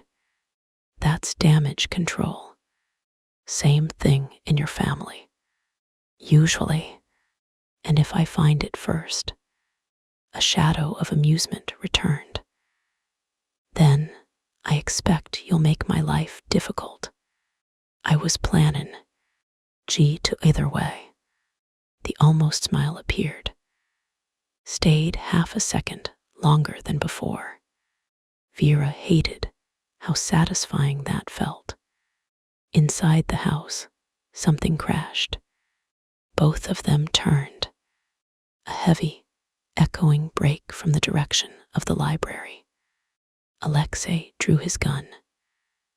Vera grabbed the crowbar from where she had left it against the service wall. "Behind me," he said. "Beside you." "Vera." "Alexei." His eyes flashed, but there was no time to argue. They entered through the service corridor and moved toward the main hall. Vera's heartbeat pounded in her ears. The house, which had felt watchful before, now felt occupied. Every doorway became a mouth. Every shadow held the possibility of a man standing very still. In the entry hall, nothing moved. The library doors were open.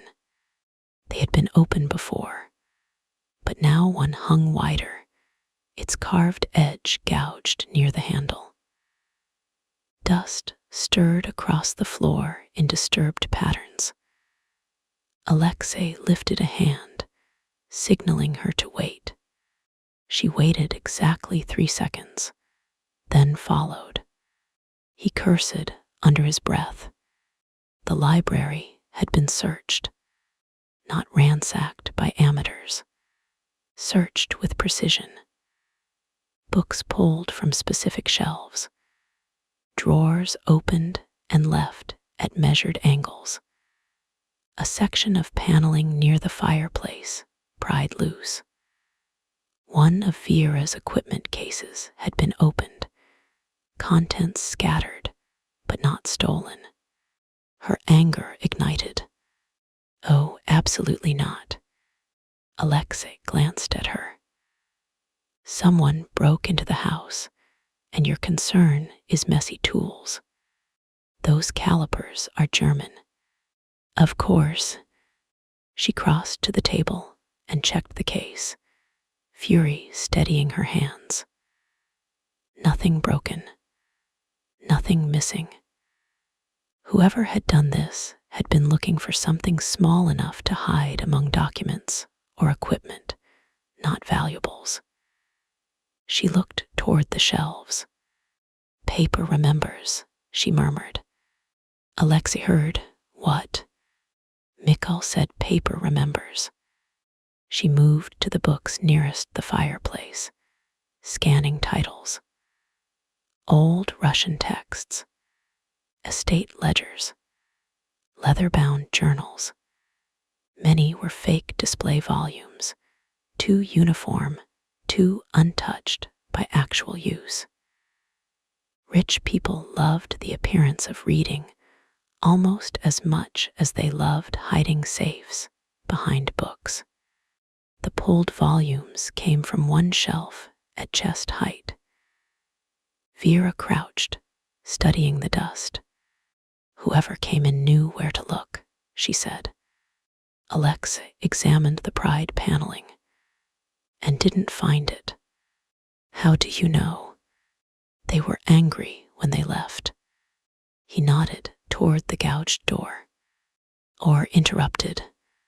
His gaze went to her, then toward the west wing. "Mikhail." "They came for him." "Or what he hid." Vera pulled one of the remaining books free. real, heavy. A brittle estate inventory from 1978. She opened it carefully. Pages crackled beneath her gloves. Nothing. She reached for the next. Alexei stepped closer. We don't have time for this. We don't have time not to. Someone may still be inside. Then check. He gave her a look. She gave it back. Fine, he said. Do not leave this room. I will remain in this room unless the room becomes dangerous. Your qualifications for dangerous concern me. Good, we're bonding. That word lodged between them. Bonding. A foolish thing. A sharp thing.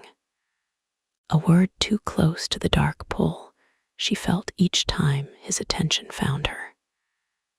Alexei stared at her for one beat too long, and Vera's skin warmed despite the cold. Then he turned and vanished into the hall. Alone, the library became louder. The fire had burned low, red beneath ash. Rain tapped overhead. The house shifted around her, settling or sighing or listening. Vera worked quickly through the shelf, opening each volume with care. She looked for loose pages, hollowed centers, sketches tucked into bindings, anything her father might have hidden. Nothing. She moved to the pride panel near the fireplace. The intruder had damaged the edge, but not fully removed it. Vera took a small pry tool from her kit and worked it into the seam. Come on, she whispered. Tell me what he saw. The panel resisted. She changed angle, eased pressure, listened to the wood instead of forcing it. Her father's first lesson. Materials spoke before they broke. Men broke things because they wanted silence. Restorers waited until the house consented. The panel loosened with a soft pop. Behind it was a narrow cavity.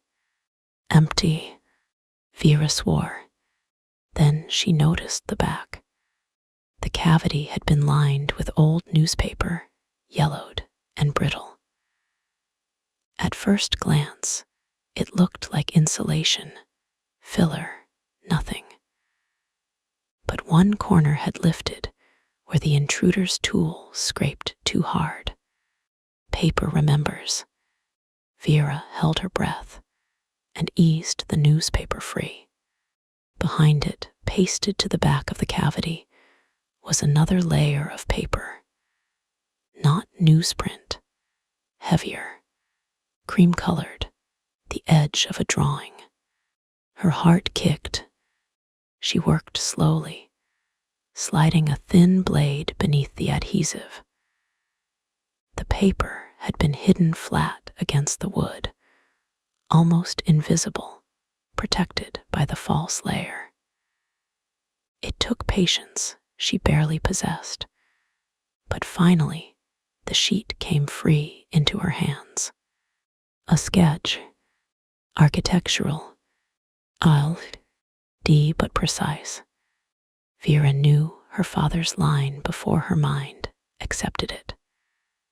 The clean measurements, the tiny notes in the margins, the way he marked stress points with small triangles instead of circles, because circles, he used to say, made problems look prettier than they were. Her knees weakened. Dad, she whispered. At the top, in her father's neat block lettering, were the words MOROZOV Estate, West Wing, Concealed Nursery Wall. Beneath the plan, he had drawn a section of the West Wing not shown in the official estate documents. A room behind a room. a narrow passage leading toward the sealed chapel, and below that, a second set of stairs descending beneath the conservatory foundation. Chapel archive. Vera pressed her fingers to the page. Not stone, paper. The girl with Samuel's hands. Footsteps sounded in the hall.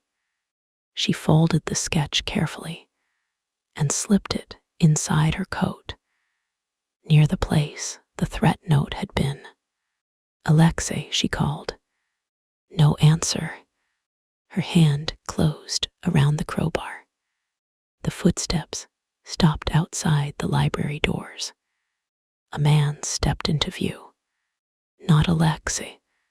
He was broad, blonde, and dressed in a gray suit too clean for the house. Mid-30s, maybe. A scar cut through one eyebrow. His eyes moved over the room, over Vera's open tool case, over the Pride paneling, and finally to her face. He smiled. It was not a pleasant smile. Miss Lane, he said, you found something that belongs to the family. Vera's mouth went dry, but her grip tightened. Funny, she said. I was about to say the same thing. The man's smile thinned. Behind him, another figure moved in the hall. Alexa appeared silently. Gun pressed to the back of the blonde man's skull. Take one step toward her, Alexei said, voice soft as murder. And the family will need a closed casket. Chapter 3. Locked rooms and dangerous hunger. The blonde man stopped smiling. That should have pleased Vera. It did not. There was something uniquely sobering about watching confidence drain from a man only because another, more dangerous man had pressed a gun to his skull. It was not justice. It was hierarchy. A room full of predators deciding which set of teeth mattered most. The library held its breath. Rain blurred the cracked skylight overhead. The fire had collapsed into a low red glow behind Vera, and every shadow in the room seemed to lean toward the three of them. The intruder in his immaculate gray suit, Alexei behind him, with death in his hand, and Vera standing beside the open wall cavity with her father's hidden sketch burning like a secret inside her coat. Alexei, the blonde man said carefully. No, Alexei's voice stayed soft. That made it worse. You don't get my name today. The man swallowed. Vera watched the movement travel down his throat. He was afraid now, but not enough. Men who had done terrible things for too long rarely feared pain the way decent people did. They feared humiliation. They feared losing place. They feared being seen kneeling. I came to speak, he said. You came through a locked house after leaving a man tied in the West Wing. I didn't touch Orlov, but you knew where he was. Silence. Alexei shifted the gun a fraction. The intruder's jaw tightened. Vera's fingers curled around the crowbar until her palm ached. Who is he? Kirill Sokolov, Alexei said. My uncle's favorite dog. Kirill's eyes flicked to her. Cold, assessing. Your father was more polite. Vera's skin went ice thin. Alexei's gaze sharpened. Careful. No, let him talk. Vera lifted her chin, though her pulse was hammering. Everyone else keeps bringing up my father like I'm supposed to know what role he played in this nightmare. Kirill smiled again, just enough to show he had found a soft place. Samuel Lane knew when to leave Morozov business alone. The name sounded obscene in his mouth. Vera took one step forward. Alexei's eyes cut to her, a silent warning. She ignored it. My father was a restorer. He restored many things: wood, stone, lies. You don't know anything about him. I know he took Morozov money. The words hit, clean and cruel. Vera felt them land where doubt had already begun to spread. Her father had worked here. Her father had hidden a sketch. Her father had left a letter she had never received. Those facts had weight, and men like Kirill knew how to turn facts into blades. Alexei spoke before she could. Say one more word about him. Kirill's smile faded. Vera's breath caught at the shape of Alexei's rage. It was not loud. Loud would have been easier. Loud would have given her something to resist. This was restrained violence, disciplined fury, a black tide held back by nothing but his decision to keep it from drowning the room. For her, the realization slipped under her skin before she could stop it. Kirill seemed to understand it too, because his gaze moved between them, and something unpleasantly satisfied entered his face. Ah, he said, so it's true. Alexei pressed the barrel harder. What is true? She is already under your skin. Vera hated that her body reacted. Not with fear, though that was there. With heat. With the humiliating awareness that Kirill had named what both she and Alexei had been refusing to look at directly. Alexei's expression did not change, but his voice dropped another degree. This is your last chance to leave with the shape of your skull unchanged. You won't shoot me here. No, too much mess. Too many questions. The American police can be inconvenient when blood is spilled in historic libraries. They ask fewer questions when the dead man is armed. I'm not armed. Alexei's free hand moved fast. He reached beneath the back of Kirill's suit jacket and pulled out a compact pistol. Vera exhaled sharply. Alexei tossed the weapon onto the carpet near her feet. You were saying. Kirill's face tightened. Who sent you? Alexei asked. You know who.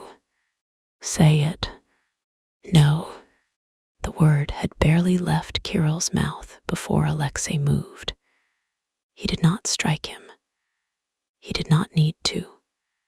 He stepped in, hooked an arm around Kirill's throat, and drove him forward just enough to pin him against the nearest shelf without crushing his windpipe. Controlled, efficient, terrifying. Vera should have looked away. She did not. Alexei's mouth was close to Kirill's ear. You broke into my house, threatened a woman under my protection, and insulted a dead man who cannot defend himself. You are alive because I am trying to be better than my inheritance. Do not test the limits of my self-improvement. The words crawled through Vera, dark and terrible, and God help her, devastatingly intimate. Under my protection. She should have objected. She would object. Later, Kirill's breathing roughened. Victor wants the sketch. The room went still. Alexei's eyes lifted to Vera. Too late to pretend. Kirill saw the look. His mouth curved despite the pressure on his throat. She has it. Alexei searched Vera's face. He said nothing. That was worse than accusation. He had trusted her not fully, not easily, but enough to leave her alone in the library. She had found the drawing and hidden it before telling him, because it was her father's, because she did not yet know if the Bratva Heir was savior or trap, because trust in this house was another locked room. Vera, Alexei said. Her voice came out steady. I found a sketch. Where is it? Safe. Kirill laughed once, choked by Alexei's hold. No place near him is safe, Miss Lane. Alexei's expression hardened, but he did not look away from Vera. Where? She understood the question beneath the question. Not demand, not yet. A test. Her father's drawing felt warm against her chest, folded inside her coat like a heartbeat. Inside pocket, she said. Alexei's eyes changed. Some hard line in him loosened by a fraction. Kirill felt it too. How touching. The restorer and the heir sharing secrets already. Alexei tightened his arm. You will go back to my uncle and tell him the house is closed. You don't have that authority. Watch me take it. The trustees can choke on their contracts. Vera stared at him. 6 weeks until auction. Legal agreements. Buyers circling. Trustees insisting the sale was inevitable. Alexei had spent the morning telling her the estate was already gone, that paperwork mattered, that the auction could not be stopped. Now he stood in the ruined library with a gun in one hand and a traitor pinned against the shelves. And he sounded less like a reluctant heir than a man finally remembering the shape of his own power. Kirill's face reddened. Victor won't allow it. Victor is not here. No, his gaze slid to Vera again. But she is. The threat was quiet, barely there. Alexei slammed him harder into the shelf. Books shook loose above them. One dropped near Kirill's shoulder and burst open on the floor. Vera stepped forward. Alexei. The name stopped him. Not fully, not softly, but enough. His breathing was controlled, too controlled. And when he looked at her, she saw the abyss he kept locked behind his eyes. She saw the man his father had made, the man his uncle expected, the man Alexei feared he would become if he stopped fighting for even 1 second. It's not worth it, she said. Kirill huffed a laugh. Listen to her. She already thinks she can save you. Vera looked at him. No, she said. I think he can save himself, and that seems to bother your kind more. For the first time, Kirill looked at her with genuine hatred. Good. Alexei released him with a shove. Kirill stumbled, caught himself on the table, and straightened with injured dignity. Alexei picked up the confiscated pistol, emptied it, and dropped the magazine into his coat pocket before tossing the unloaded weapon back to him. Run, Alexei said. Kirill adjusted his cuff. This is bigger than you. Everything always is, until someone bleeds. The girl will bleed first. The room snapped. Alexei lunged. Vera caught his arm. It should not have worked. He was stronger, faster, already moving with the force of his rage. But her hand closed around his sleeve, and she said his name once, low and sharp, and somehow he stopped. The muscle beneath her palm was hard as carved stone. Kirill backed toward the door, eyes bright with triumph, because he had made Alexei show the leash. Vera hated him for that most of all. At the threshold, Kirill looked at her one last time.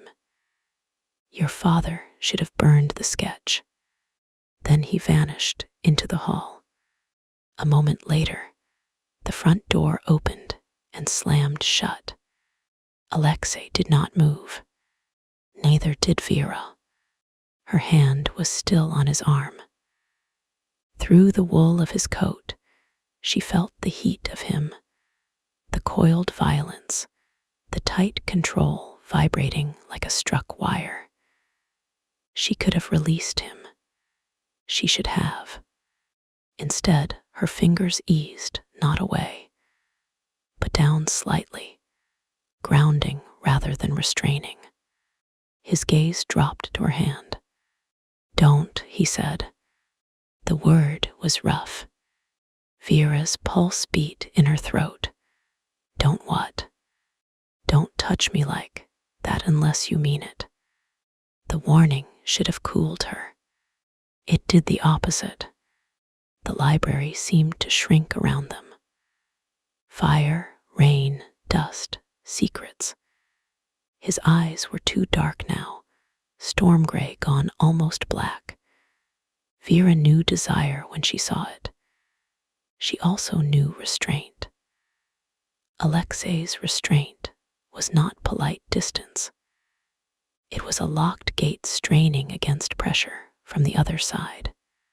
Her hand slipped from his sleeve. Then don't look at me like I already do, she said. Something flared across his face. For one reckless second, Vera thought he would kiss her. She was equally certain she would let him. That was the problem. Not his power, not his danger. Hers, the choice rising in her, hot and hungry, and entirely her own. Alexei stepped back first. His jaw tightened, as if the movement cost him. Show me the sketch. Reality returned with teeth.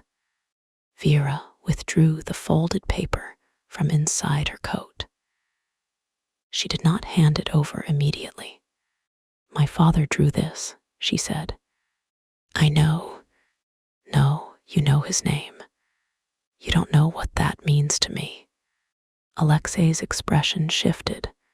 Tell me. The invitation disarmed her more than any command could have. Vera looked down at the paper. Her thumb brushed the edge where her father's pencil line crossed faded cream. He taught me how to see houses, not just walls, choices. The places people covered because they were ashamed. The places they repaired because they loved them. He said restoration was listening to what remained after everyone else stopped paying attention. Her throat tightened, but she did not let her voice break. He was kind, not weak, not naive. Kind. There's a difference people like your family probably don't understand. Alexei absorbed that without defense. I understand more than you think, he said. Do you? Yes. Then understand this.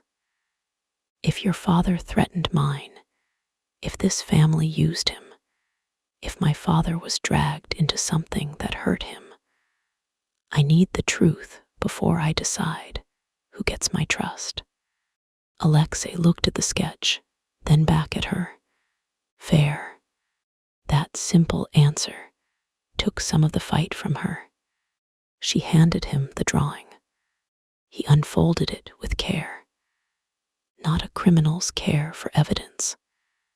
A man's care for something that mattered to her. The distinction annoyed her. It made him harder to hate. Alexei studied the plan. His eyes narrowed as he traced the hidden passage with one finger. This wall no longer exists. Which wall? The nursery wall. My father had the west wing remodeled after my mother died. Remodeled or concealed. Both, apparently. Vera moved beside him, close enough to read the notes. The passage leads toward the chapel archive under the conservatory foundation. Mikkel said your father changed things after mine left. The route may be blocked or trapped. She looked at him. He glanced back. You wanted reassurance. I wanted normal. Wrong house. Despite herself, she almost smiled. Alexei noticed. The air shifted again, softer for half a heartbeat, then charged because softness between them did not stay innocent. It became awareness. Awareness became heat. Heat became the remembered weight of his warning. Don't touch me like that unless you mean it. Vera looked away first. We need to inspect the West Wing nursery, she said. There is no nursery. Then let's find the room, pretending not to be one. His mouth curved faintly. You enjoy impossible things. I enjoy proving arrogant structures wrong. Structures, mostly. He refolded the sketch and handed it back to her. We wait for my men. No. His expression flattened. Of course not. Your uncle's man came for this. That means Victor knows about the drawing, but not necessarily the exact route. If we bring more people in, we create more mouths, more leaks. And if we go alone, then at least when we do something stupid, the guest list is limited. Vera, Alexei. He looked toward the hall, then back at her. He was calculating risk, control, possible exits, probable threats. She could see the machinery of H. I am working. It should have made him seem cold. Instead, it made him seem terrifyingly competent. All right, he said at last. We inspect. We do not open sealed spaces until I have security here. That's almost reasonable. It was painful. I could tell. He retrieved a flashlight from his coat and checked the magazine of his gun. Vera gathered her tools, the sketch, and her tablet. Her hands were steadier now that they had a direction. Fear hated purpose because purpose gave it less room to sprawl. At the library doors, Alexei stopped. What? She asked. You said you need truth before trust. Yes. My father died in the West Wing. You told me. No, he looked down the hall toward the black doors. I told you where, not how. A chill moved through her. How? They said heart attack. You don't believe that. I found blood on his shirt. Vera's grip tightened on her toolbox. Could have been from a fall, he continued. Could have been nothing. The Dr. Victor brought signed the certificate before I arrived. Body was cremated within 48 hours. Victor arranged that. Yes. Did you object? His laugh was quiet and empty. I arrived from London to find my father dead, my uncle grieving in front of witnesses, and every man in the house watching to see if I would claim the chair or collapse. There are objections you can make in that room, and there are objections that become suicide. Vera said nothing. Alexei's jaw worked once. The last time I spoke to him, he told me not to come back unless I was ready to be his son. What did that mean? Obedient, ruthless, useful. He looked at her. I told him to die waiting. The confession landed between them with a brutal softness. Vera felt it then, the wound, the real one. Not just grief. Guilt. The kind that did not care whether it was logical. The kind that moved into the body and made a home. You didn't kill him by leaving, she said. His gaze sharpened. Don't. I'm not comforting you. I'm stating a fact. You don't know the facts. I know sons don't cause heart attacks by refusing to become monsters. And if it wasn't a heart attack, then the guilt still belongs to whoever killed him. His throat moved. For a moment, something unguarded flickered in his eyes. Need, perhaps, or pain so old it had forgotten how to ask for gentleness. Then the shutters came down. We find the room, he said.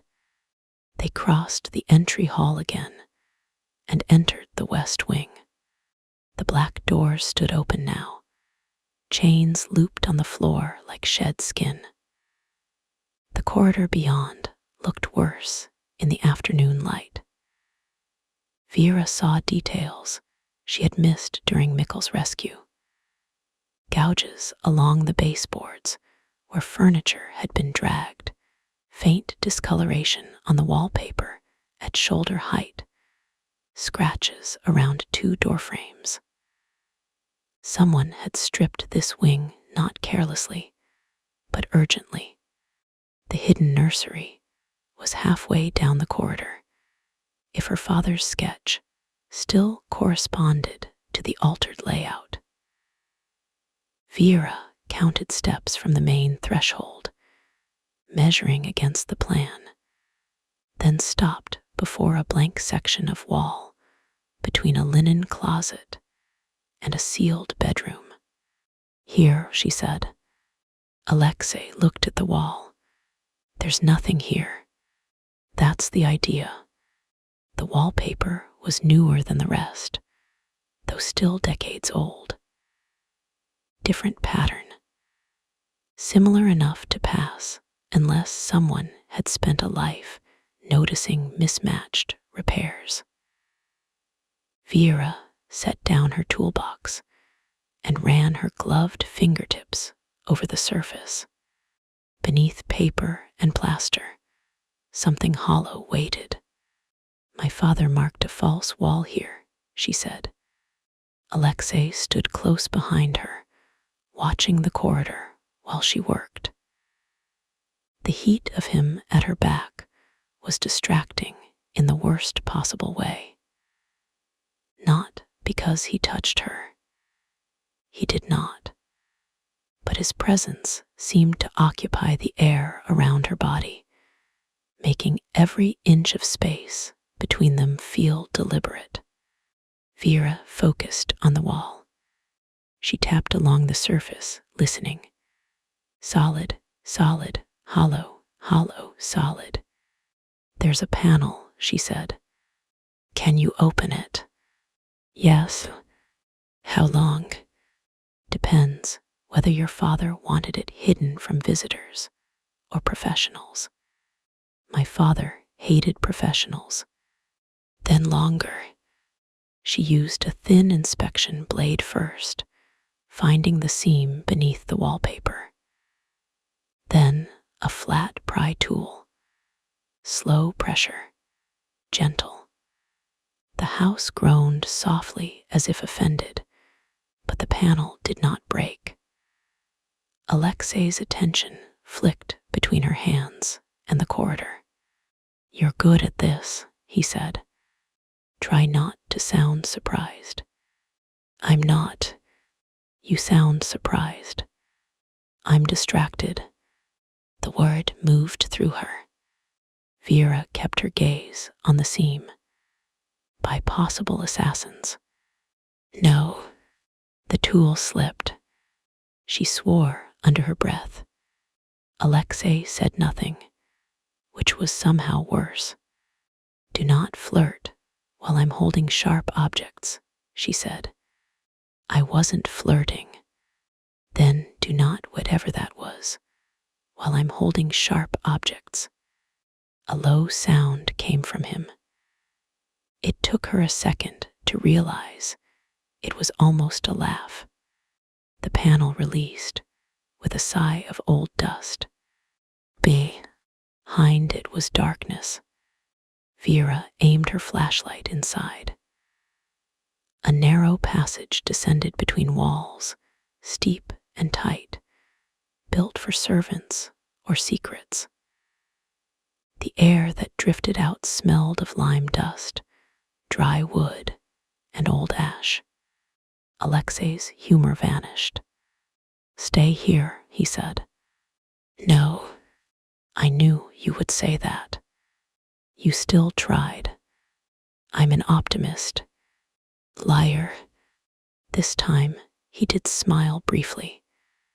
And it was a mistake, because Vera saw what he might have been in another life. Not harmless. Never that. But lighter. A man who laughed without immediately remembering he should not. Then he stepped into the passage first. Vera followed. The space was barely wide enough for Alexei's shoulders. He had to turn slightly in places, one hand braced against the wall, gun angled down. Vera moved behind him with her toolbox strap across her chest and the sketch in one hand. The passage sloped downward, then curved. The house muffled around them until the rain became a distant memory. "This was not in any plan I received," she said. "My family preferred private routes, for escaping enemies, for creating them." The walls closed tighter. Vera's shoulder brushed stone. Ahead, Alexei stopped. "Low beam," he said. She ducked. "Thank you." "You listened." "Enjoy the novelty." "I am." The passage narrowed again, forcing her closer. Her chest nearly brushed his back when he paused to check the floor. She caught the scent of him: smoke, wool, rain, the faint metallic edge of gun oil. It should have repelled her. It did not. The pull between them had changed since Kirill left. Before, it had been attraction sharpened by argument. Now, it had an underlayer of shared danger, shared secrets, shared restraint. It felt less like a spark, and more like a knot pulled tighter each time they chose not to name it. Alexei glanced back. Their faces were too close in the narrow dark. "Are you all right?" The question was quiet, not tactical, personal. Vera's first instinct was to make a joke. She swallowed it. "No," she said. His gaze held hers. "My father was here," she continued, voice low because the passage seemed to demand it. He hid things. He may have been threatened. He may have left me a letter. And I'm following his drawing into a wall with a man I met this morning after he pointed a gun at me. Alexei's mouth tightened. I lowered it. That is not as comforting as you think. I know, again with the honesty. It kept taking weapons out of her hands. He looked down at the narrow space between them. You don't have to keep going. Yes, I do. Because of him. Because of me, she exhaled slowly. My father lived his life trying not to make trouble. He did the right thing quietly and hoped goodness would protect us. It didn't. It left bills and questions and people with money deciding which truths mattered. If he hid something here, I need to know why.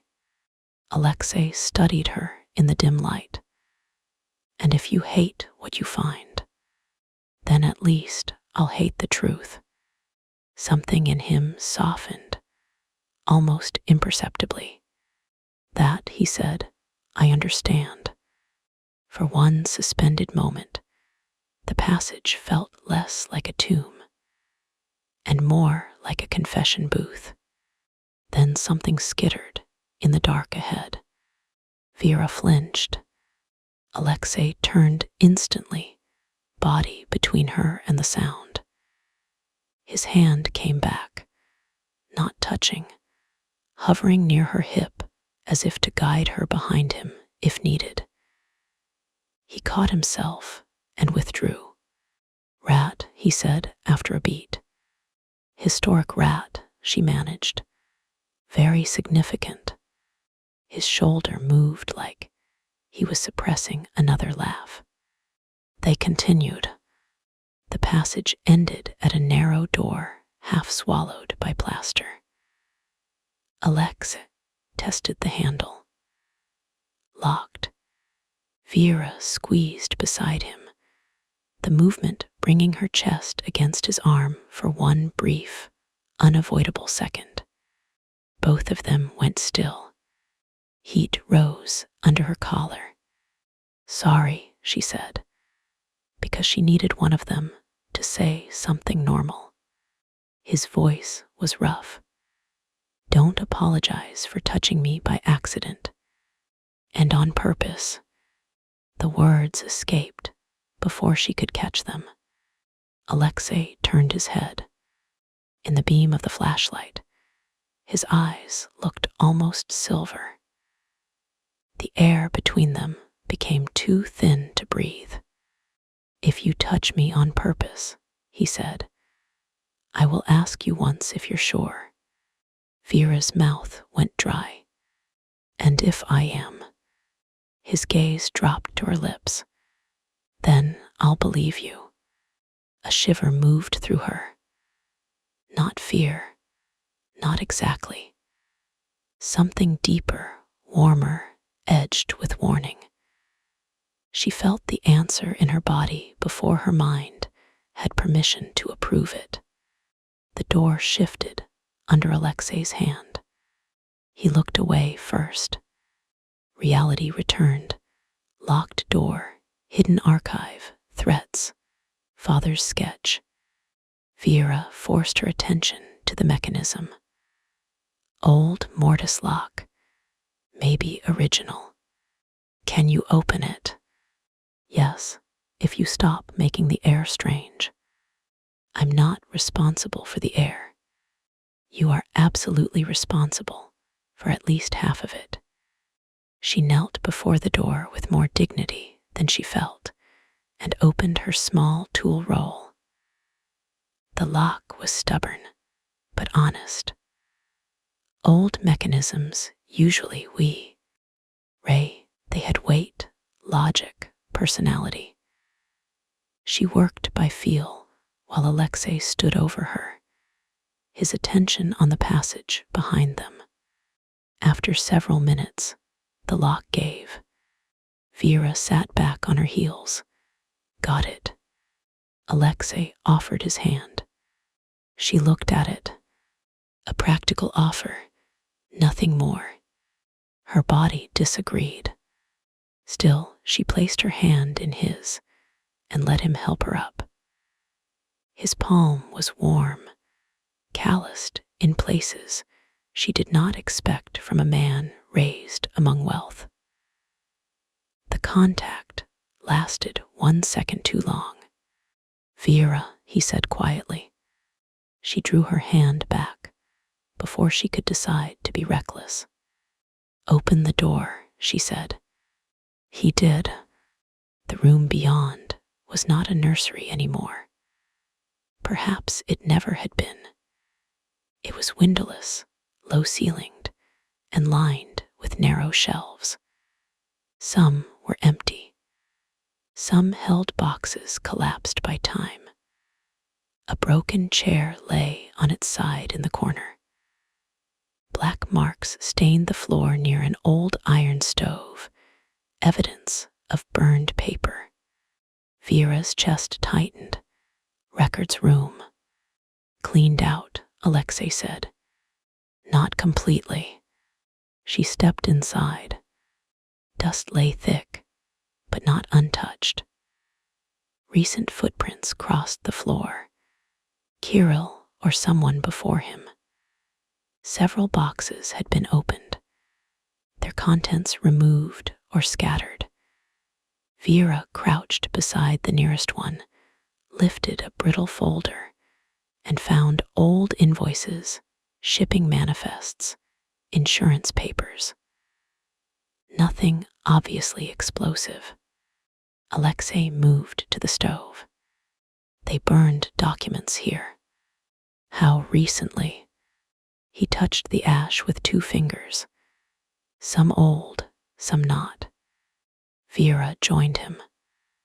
The ash contained curled fragments. Most were unreadable, but one piece had been protected beneath a metal grate. She lifted it carefully with tweezers. Only a few words remained. Transfer of estate assets. Legitimate commercial conversion. Upon acceptance by AM. Alexei went very quiet. "AM?" Vera asked. He did not answer. "Alexei Morozov." She looked at him, pulse quickening. "This is about you."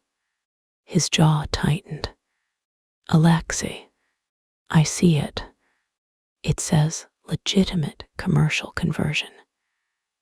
That sounds like the trust Mikkel mentioned."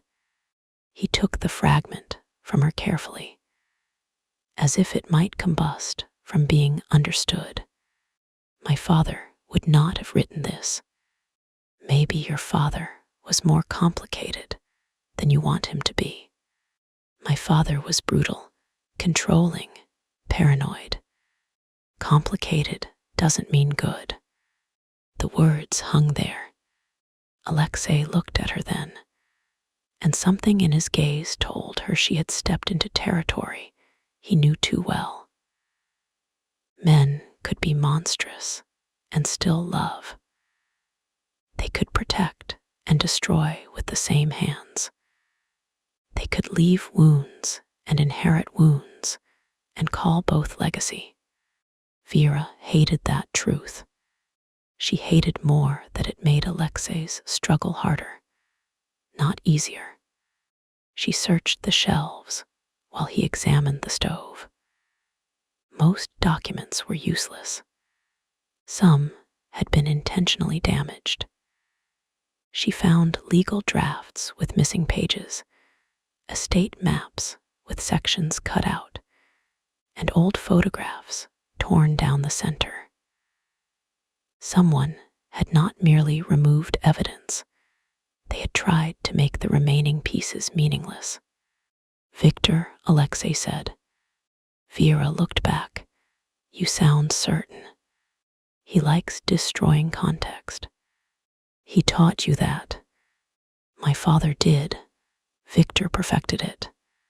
He held up another half-burned sheet. This one had a signature line, empty, and a date from 3 years earlier. Vera moved closer. The heading was mostly gone, but she could make out 2 words: Morozov Estate. Beneath it, a line survived in broken form: shall not be liquidated for purposes connected to criminal enterprise. Her pulse quickened. This could stop the sale. No, a burned draft stops nothing, but it proves intent. Intent is not law. No, but it's a direction. He looked around the damaged room. A direction to ashes. Then we keep looking. A faint sound came from behind the wall. Both of them froze. Not a rat this time. A soft click. Alexei grabbed Vera and pulled her against him as something snapped from the ceiling. A rusted blade. No. A metal rod, part of an old shelving support rigged to spring loose, swung down through the space where Vera had been standing and smashed into the shelf beside her with enough force to crack wood. Dust exploded. Vera's heart stopped.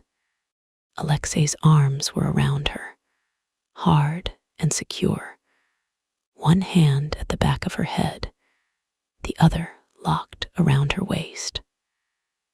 Her face was against his chest. His body curved over hers, shielding her from falling debris. For 3 breaths, neither of them moved. Then his voice came low against her hair. Are you hurt? No, she said, though the word barely worked. You. No. His hand shifted at the back of her head, fingers threading into her hair just enough to check, to soothe, to hold. The touch was gentle, absurdly gentle after the violence of the trap.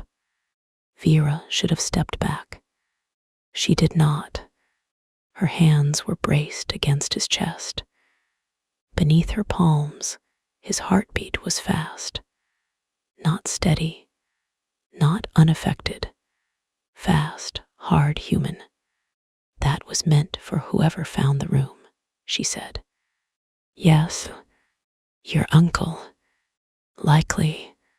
You pulled me away. Yes, thank you. His breath changed. Don't thank me for that. For saving me. For needing to. She lifted her head. Their faces were inches apart. The room was full of dust and ruined paper. But all Vera could feel was the heat of him, the grip at her waist, the way his gaze moved over her face like he was memorizing where fear had touched and failed to break her. Alexei, she whispered. His eyes darkened. Tell me to let go. Her pulse beat once, hard and low. Consent, choice, the open door, the untouched exit, the command he did not give.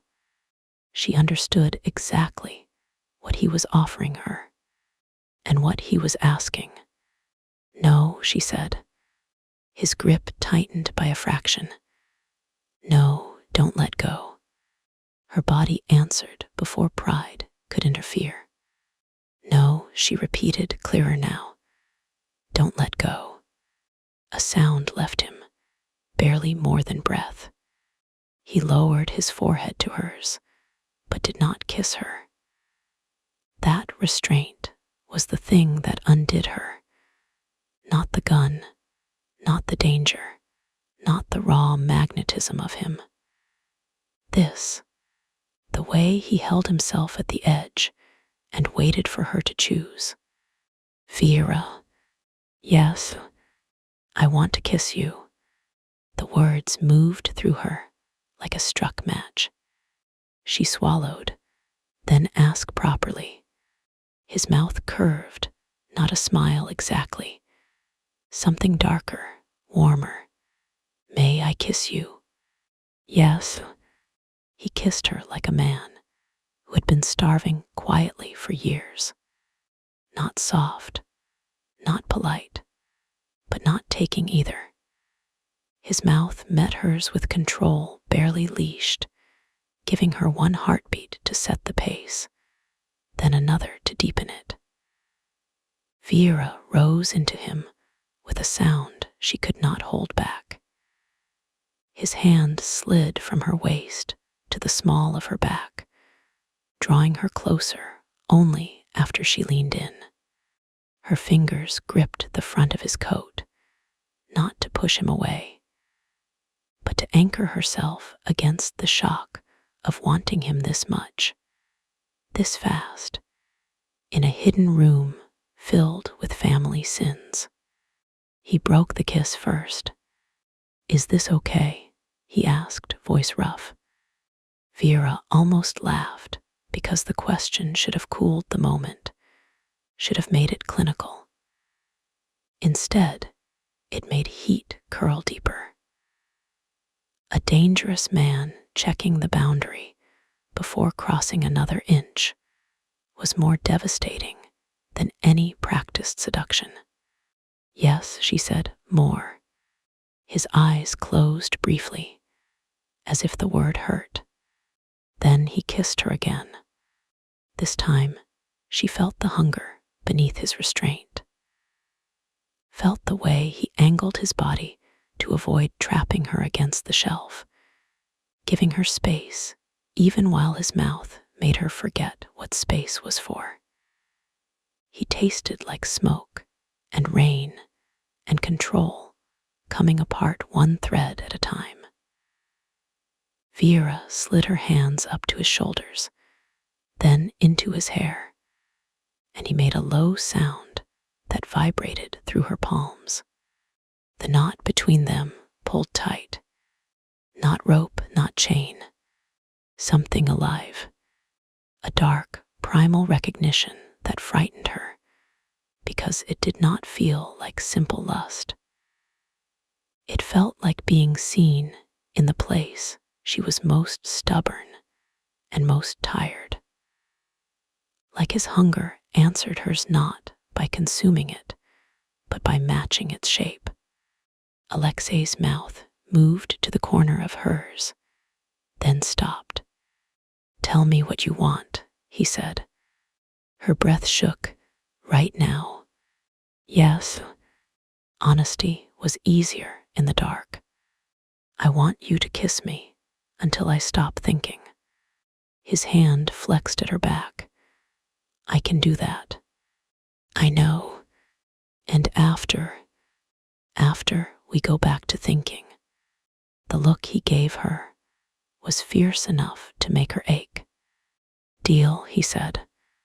So he kissed her until the trap, the documents, the dead fathers, the auction, the threat, all narrowed into sensation and breath, and the rough wool of his coat under her hands.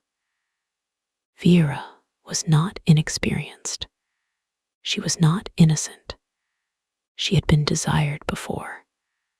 But Alexei kissed like desire was not a game or performance or appetite alone.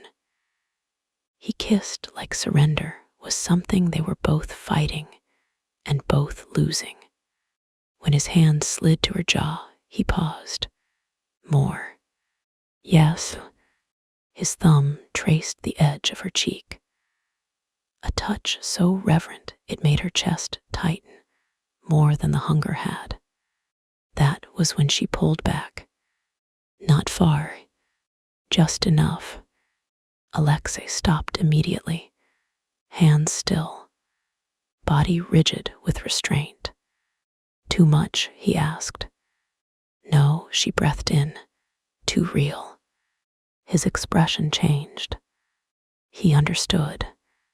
Of course he did. She stepped back slowly, and he let her. The air rushed between them, cold after his heat. Vera pressed her fingers to her lips before she could stop herself. His eyes followed the movement, then closed briefly as if he had to survive it. "This is a terrible idea," she said. "Yes, you don't even hesitate. I've been aware of that since the library. That early, the gun slowed things." A laugh broke out of her, breathless and unsteady. Alexei looked at her like the sound had struck him somewhere softer than he was prepared for.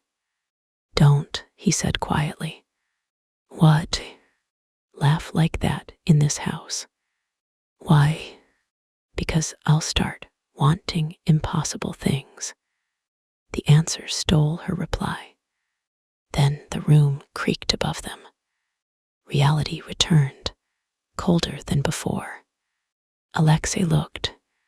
"Up, we should move." Vera nodded, grateful for the practical ground beneath her feet. "We need to document what we found. We take what matters and leave. As a restoration professional, I object to that methodology. As a man who watched a trap nearly crush you, I don't care." She glanced at the bent metal rod embedded in the shelf. "Fair." They worked quickly. Vera photographed the room, the stove, the trap mechanism, the half-burned fragments. Alexei collected salvageable documents into a leather folder he found beneath a collapsed box. His movements were sharper now, charged by the kiss and the danger. And whatever he refused to say about both, Vera found the removed pages' bindings in a sealed envelope. No pages, only their torn stubs and fragments of wax. "These were taken from a formal document," she said. Alexei came to her side. "How can you tell? Paper weight, binding remnants. These weren't notes. They were part of something executed or meant to look official." "What does that mean?" "It means someone removed the most important part and left enough behind to confuse anyone looking later." "Victor, probably." He took the envelope. Their fingers brushed. This time, the contact did not spark. It burned steady. Vera withdrew first. "We need to find the chapel archive before your uncle's people do." "Yes, and my father's letter." His gaze softened by a fraction. "Yes." The passage beyond the records room led farther down, but after 20 feet, it was blocked by collapsed brick and soil. Vera crouched in front of it, examining the debris. "Recent?" Alexei asked. "No, years, maybe decades, but there's airflow." He lifted the flashlight. "From where?"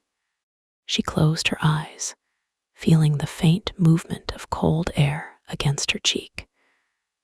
Houses breathed, even buried rooms, especially buried rooms. "Below," she said. "Archive, maybe, or a drain, or a very disappointed raccoon." "Historic, extremely." This time his laugh was real. Quiet, rusty, gone almost immediately, but real. Vera turned and saw it. Mistake. The kiss had changed him. Not obviously. A stranger would not have noticed. But Vera did. His edges were still sharp, his danger still filled the narrow passage. Yet something had opened in the controlled austerity of him. A crack of warmth. A human fault line. Want moved through her again, deeper now because it had learned his mouth. Alexei stopped laughing when he saw her expression. The passage tightened around them. Vera. She forced herself to turn back to the collapsed brick. We need tools I don't have with me. Shoring materials, respirators, better lights. If we dig recklessly, we could destabilize the wall. We return tomorrow with equipment. No, she shook her head. Tonight. Absolutely not. Kirill knows we found the sketch. Victor knows enough to send men. If there's an intact archive below us, waiting gives him time to destroy it. If we push too fast, this place buries us. I'm not saying reckless. I'm saying prepared and fast. Those two rarely coexist. They do when I'm in charge. Alexei looked at her for a long moment. You are very comfortable giving orders. I own a company. Men twice my size ignore me until ceilings fall on them. And then they listen from the hospital. His mouth twitched. They returned through the passage with the documents secured and the sketch back in Vera's inside pocket. The hidden panel closed behind them, though not perfectly. Vera made a temporary mark only she would recognize, a tiny scrape near the molding shaped like accidental damage. Alexei noticed. Your father taught you that. Yes. What does it mean? It means this door has been opened and should be found again. That's a lot for a scratch. You carry guns. I weaponize scratches. Useful woman. The words were casual, almost teasing. Still, Vera felt them. Useful woman. Not weakness, not burden, not leverage. She looked away before he could read too much. Back in the library, the day had darkened. Clouds pressed low against the skylight, turning the room blue-gray. Alexei locked the documents in a small fireproof case from his car. Vera insisted on photographing each page first, then backing up the images to an encrypted drive, and a cloud folder under a deliberately boring project label. Alexei watched over her shoulder. Roof moisture assessment, he read. No one steals roof moisture assessments.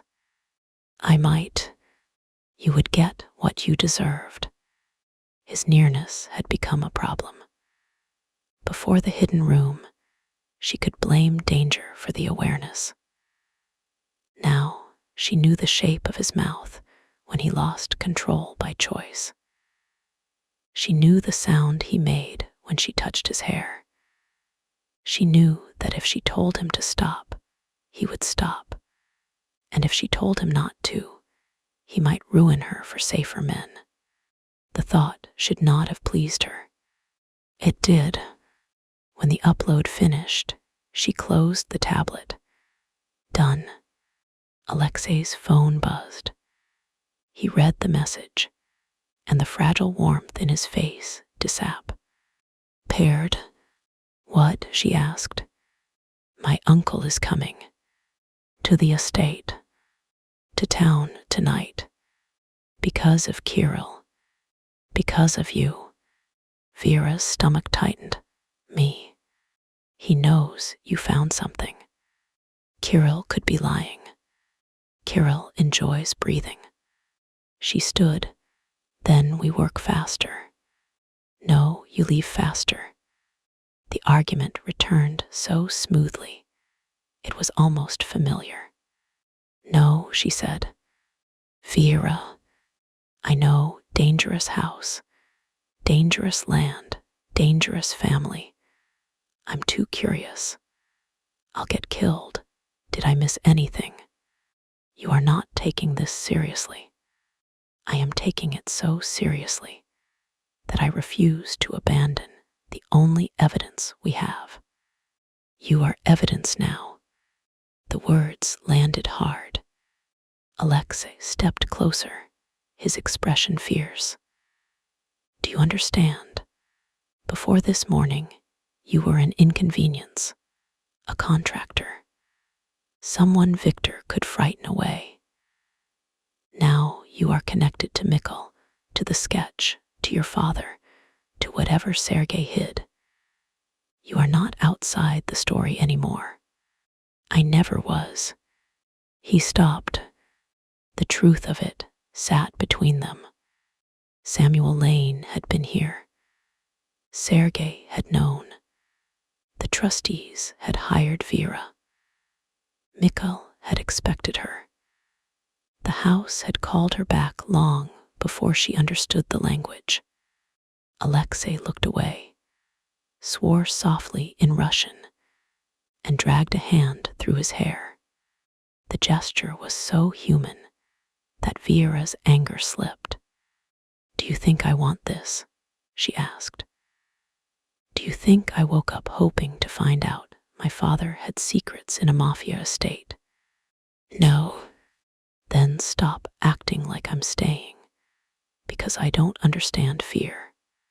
His gaze returned to hers. I'm staying because I do, she said. I know exactly what it is to have someone powerful decide your options for you. I know what it costs to be quiet, because survival seems more urgent than truth. Maybe my father made that choice. Maybe he had no choice, but I do. Alexei's voice lowered. And what are you choosing? The house, the letter, the truth. Her heartbeat thudded. And maybe, against all good judgment, I'm choosing to trust that you won't use me. His expression changed slowly, like something struck from beneath ice.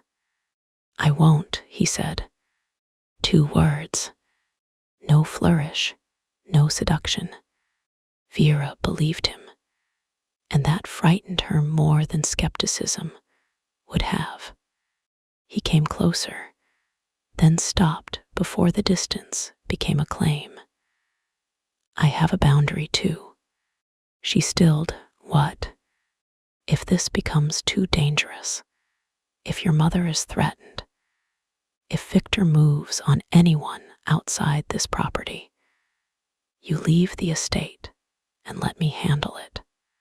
That sounds like an order dressed as a boundary. It's not. His jaw tightened. It's the condition under which I can keep functioning beside you instead of locking you in an armored car for your own safety and hating myself while you hate me more. A dark warmth moved through her at the honesty. Not the imaginary armored car. That would be a problem. But the fact that he said it as the wrong choice. The fact that he knew it. You don't get to lock me anywhere, she said. I know. Ever. I know. And if my mother is threatened, we decide together. His mouth tightened. Together, she repeated. The word shook something in him. She saw it. The way he resisted it, wanted it, distrusted it. Finally, he nodded once. Together. The knot tightened again. Not around her throat, around the space between them. By evening, Alexei had brought in 2 men Vera almost trusted, because they said very little and obeyed her instructions about tarps without ego. Lev was broad, bald, and careful with old wood. Anton was younger, silent, and looked at Alexei with a loyalty that seemed personal rather than purchased. Neither asked why a restoration contractor was ordering them to carry plywood, lights, dust masks, and 3 portable heaters into a crumbling Mafia estate under worsening rain. Smart men.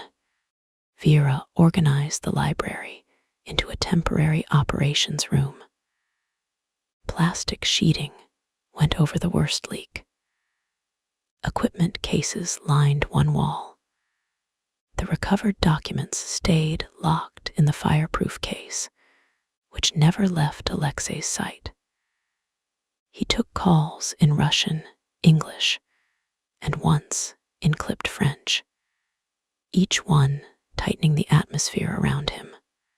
By 8, wind struck the windows hard enough to rattle the old glass.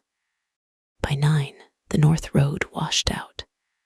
By 10, they were trapped until morning, unless someone came with serious tires and worse intentions. Vera stood in the library gallery beneath a tarp line, shining a work light up at the damaged mural. Her body was tired, her hair half fallen from its clip, dust streaking one cheek. She should have been exhausted enough to stop feeling Alexei's presence below her. She was not. He stood near the hearth, speaking quietly to Lev. Coat gone now. Shirt sleeves rolled to his forearms. Shoulder holster visible. The look should have alarmed her. It did. It also made her mouth go dry. Maybe danger had damaged her judgment. Maybe desire had simply found the worst possible timing and decided to make a home there. Either way, she had kissed Alexei Morozov in a Eiden room, and now every glance felt like a continuation. Miss Lane, Lev called up. The west corridor is sealed for tonight. Temporary brace in place. Yes. Moisture barrier. Yes. Did you tape the lower seam or just offend it? Lev looked at Anton. Anton looked away. Vera pointed. Lower seam.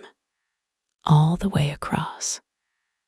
Water travels down because gravity remains undefeated even in criminal households.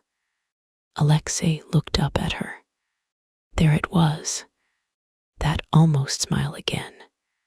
Lev muttered something in Russian and went to fix the seam. Vera climbed down the ladder. When her boot hit the floor, Alexei was waiting close enough to steady her if needed, but not touching unless she asked. The restraint had become its own language between them. You enjoy terrifying them, he said. I enjoy competence. Lev has disarmed bombs. Then tape should be within reach. His mouth curved. For a moment, the library felt almost alive rather than haunted. Work lights warmed the walnut shelves. The temporary fire burned clean. Rain battered the roof, but the tarp held. The house, wounded and dangerous, was still standing. Vera looked around and felt the ache that always came when a structure began telling her it wanted to survive. Alexei watched her. You love it. The house. Yes. I don't know it well enough to love it. You're lying. She glanced at him. Fine. I love what it could be. What could it be? A retreat, museum wing, private event space, library restored, conservatory reopened, chapel stabilized. The grounds need work, but the bones are extraordinary. If someone invested properly, legally, This place could fund itself without selling its soul. Alexei went very still. Vera realized too late what she had said. Legally, the exact word from the burned document. Legitimate commercial conversion. You see it, he said. Any good restorer would. No, his eyes held hers. Not like that. The library became too quiet beneath the storm. Vera looked away, unsettled by the intensity in his voice. Don't make it mystical. I'm tired. It isn't mystical. What is it then? Dangerous. Before she could answer, Anton appeared at the door. Alexei turned. What? Anton spoke in Russian, fast, low. Alexei's expression changed. What? Vera asked. He answered without looking away from Anton. The gate camera is down. Vera's skin prickled. Storm. Maybe. Anton said something else. Alexei drew his gun. Vera's heart dropped. What did he say? Alexei looked at her now. The camera went down after headlights came through. The library transformed in an instant. Warmth became exposure. Work lights became targets. Windows became weaknesses. Lev reappeared, no longer the man who obeyed tape instructions, but a soldier with a pistol in one hand and a phone in the other. Alexei moved fast. Lights off except hearth and one work lamp. Vera behind the inner shelves. No. His eyes flashed. Not now. Yes, now. I know the house better than your men. You've been here one day, and I've looked at the plans. Where are they entering? Anton answered in English this time. Front gate, 3 vehicles. Vera grabbed her tablet, pulled up the estate plan, and placed it on the table. If they know the main entrance and service corridor, they'll try both. But the conservatory has a collapsed south door and a direct route to the old chapel wall. If Victor knows anything about the archive, he won't waste time fighting through the front. Alexei stared at the map, then at Lev. Conservatory. Lev nodded and vanished. Alexei looked at Anton. Service hall, no heroics. Delay only. Anton left. Vera reached for her toolbox. Alexei caught her wrist, not hard. No. She looked down at his hand, then up. We discussed this. We discussed decisions. This is not a decision. This is an attack. Then stop wasting time arguing. His face hardened with something like desperation. You are not trained for this. No, I'm trained for unstable structures. Men with guns are not structures. They become very concerned when ceilings fall. For half a second, even now, disbelief crossed his face. Then the first gunshot cracked somewhere outside the house. Vera flinched. Alexei did not. His hand tightened, then released her wrist, as if the motion cost him physically. Stay behind me, he said. Beside you unless bullets start flying. They have started. Then slightly behind you. Vera. I'm scared, she snapped. I'm not stupid. That stopped him more effectively than defiance. She met his eyes. Tell me what to do that helps. The argument drained from his face. replaced by focus. Lights, he said. Kill the work lamps. Keep your head below window level. Then show me the fastest interior route to the conservatory that avoids the entry hall. Done. She moved. Fear sharpened everything. Her fingers found switches, cords, plugs. The library plunged into partial darkness. Firelight shivered across shelves. Another shot sounded outside, then two more. Muffled shouting broke through the storm. Vera grabbed the tablet and led Alexei through the side door behind the library shelves into a narrow cataloging room. He followed close, gun lifted, attention everywhere. This connects to the East Service Hall, she whispered. Then to the conservatory passage. How do you know? Because rich families like invisible servants and visible grandeur. Useful. I know.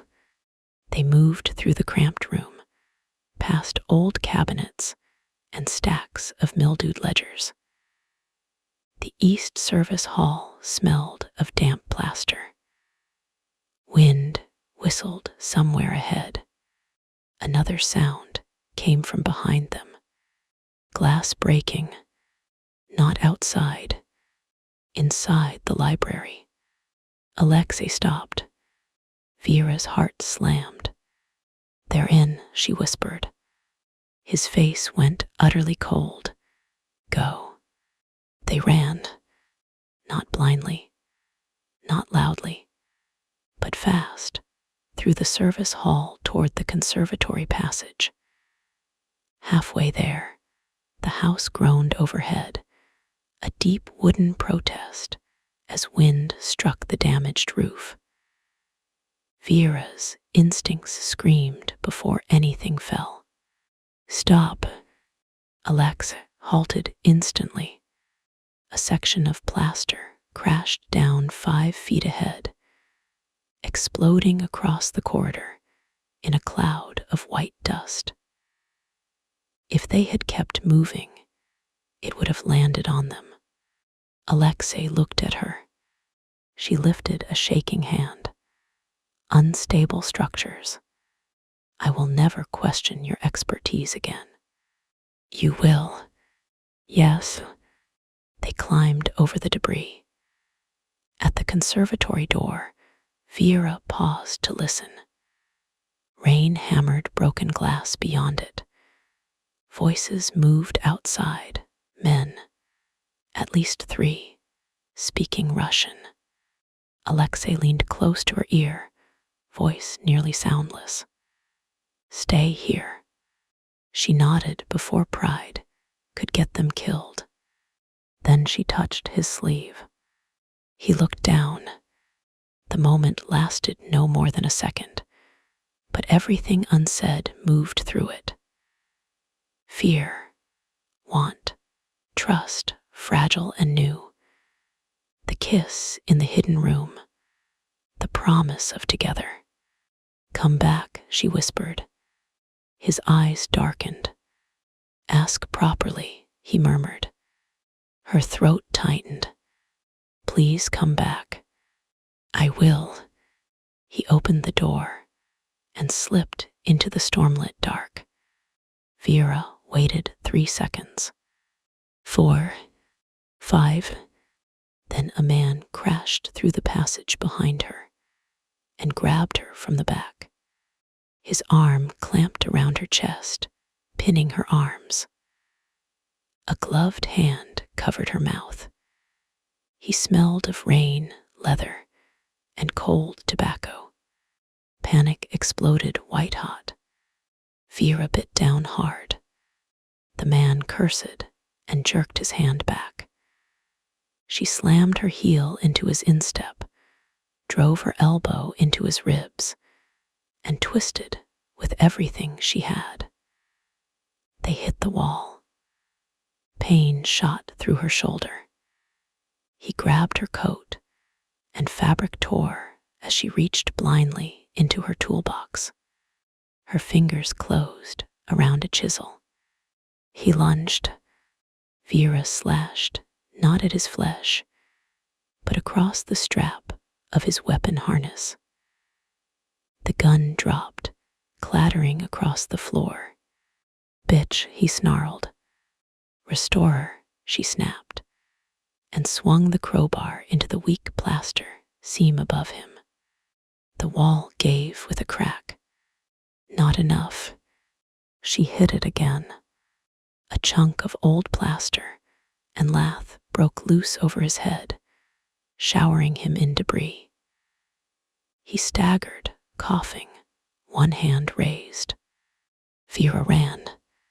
She made it 3 steps before another figure appeared at the end of the hall.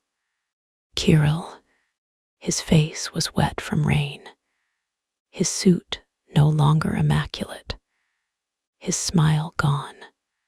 "Enough," he said. Vera lifted the chisel. He drew a gun. "Drop it."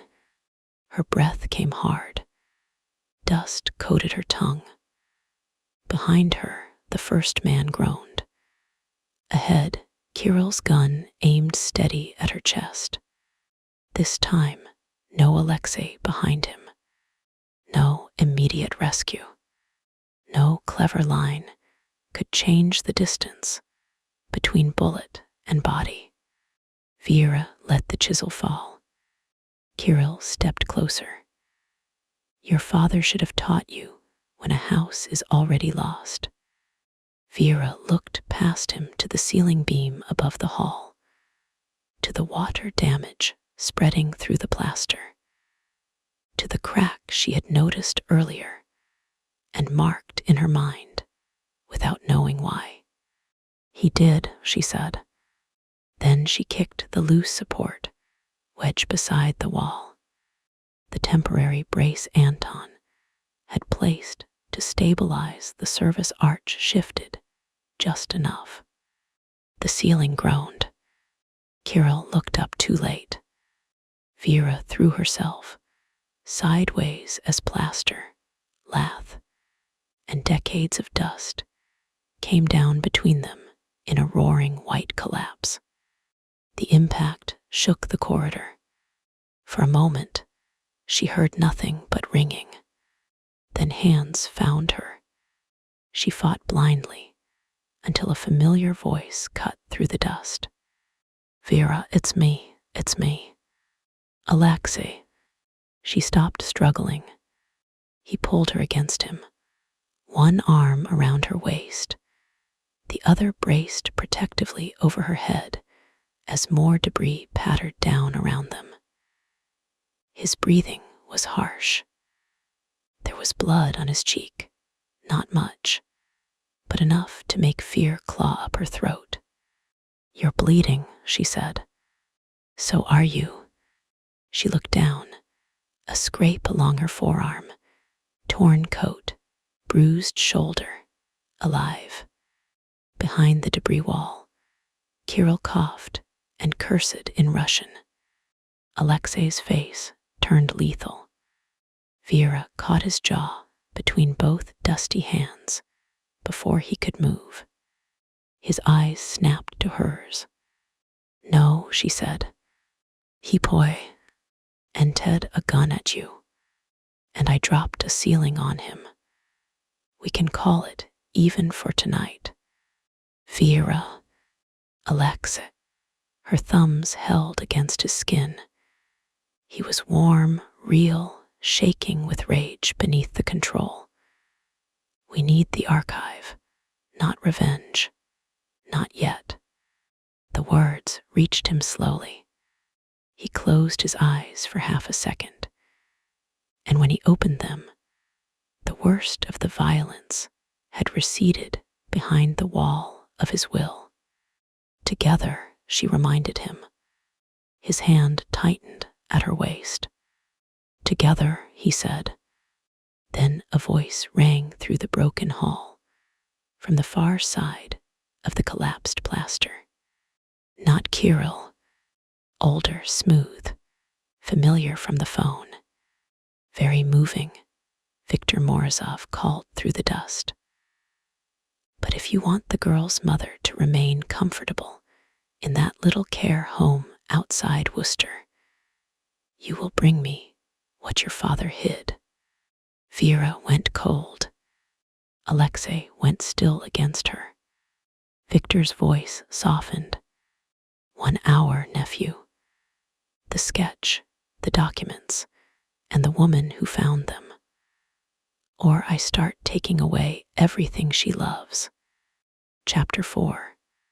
The WILL beneath the ASHES. Viktor Morozov's voice came through the broken wall like smoke under a door. 1 hour, nephew. The sketch, the documents, and the woman who found them. Or I start taking away everything she loves. Vera forgot the dust in her lungs.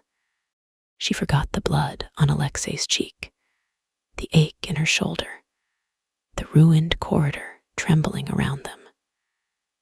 She forgot the collapsed plaster wall separating them from Kirill's curses and Viktor's calm cruelty. For one impossible second, the world narrowed to a single image. Her mother sitting by the window in the care home, cardigan buttoned wrong, humming a song she only remembered on good days. Comfortable, Viktor had said.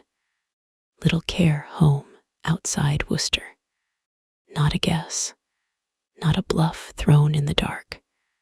A knife laid neatly on the table. Alexei's body went rigid against hers. Not with fear. Fear moved. Fear breathed. This was worse. This was the stillness from the library again, the one that made every object in the room seem fragile because the man beside her had become something built to break. Viktor, he called, voice low and clear.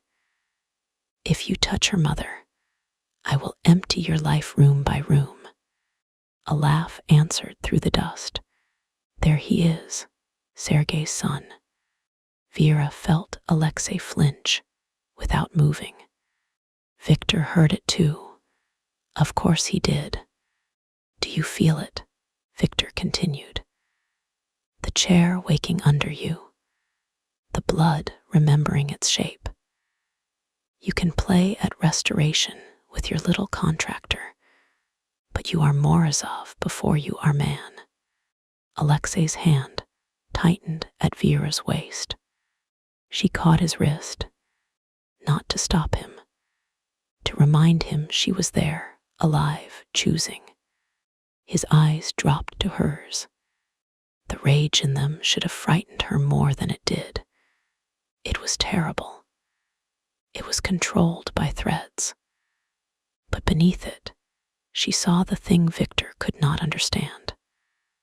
Alexei was not angry because he had been denied power. He was angry because someone had aimed power at an innocent woman sitting in a care home with fading memory and a worn blue blanket. Together, Vera whispered, though her voice came out hoarse. His gaze sharpened, as if the word reached him through deep water. Beyond the collapse, Viktor said, you have 48 minutes now. Kirill will wait at the East Drive. Bring what I asked for. Footsteps retreated. Another cough from Kirill. A muffled order. Then the sound of men moving away through the house, confident enough not to rush. The silence afterward was worse. Vera inhaled once, dust scraping her throat. My mother. I know. No, you don't. Her grip on his wrist tightened. You do not get to say you know, and then decide for me. His jaw flexed. I already have a man on her. What? After Victor named her on the phone this morning, I sent protection. Her first reaction was relief, so sharp it hurt. Her second was anger. You what? I sent 2 men to watch the facility from outside. They do not approach her. They do not enter unless there is a threat. You put men near my mother without asking me. Yes, Alexei, I would do it again. The blunt answer struck sparks. Vera shoved away from him, or tried to. He let her go immediately, even though the corridor was unstable and his hands twitched like he hated the loss of contact. Good. Let him hate it. She needed the space, or she was going to mistake protection for tenderness and fury for care, without asking the harder question. You do not get to make decisions about my family, she said. His face tightened. I made a decision about Victor. You used my mother as a battlefield without telling me. I kept men outside a building because you knew better than me, because I knew him better than you. The answer landed too close to truth, which made it worse. Behind the debris, Kirill groaned and cursed again, closer this time. They did not have time for this. Vera knew it. Alexei knew it. Still, the argument burned between them because this was the wound under everything.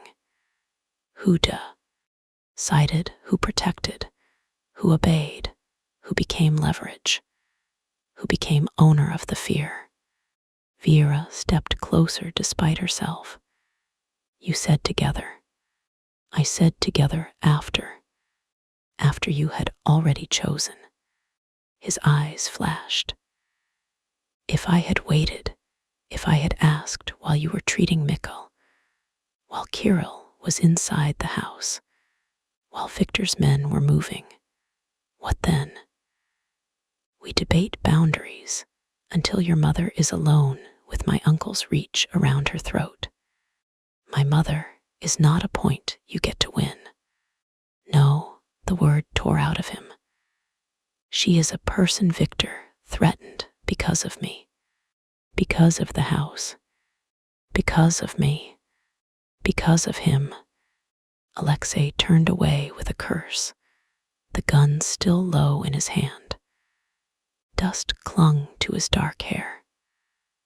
Blood had dried at his cheekbone in a thin line.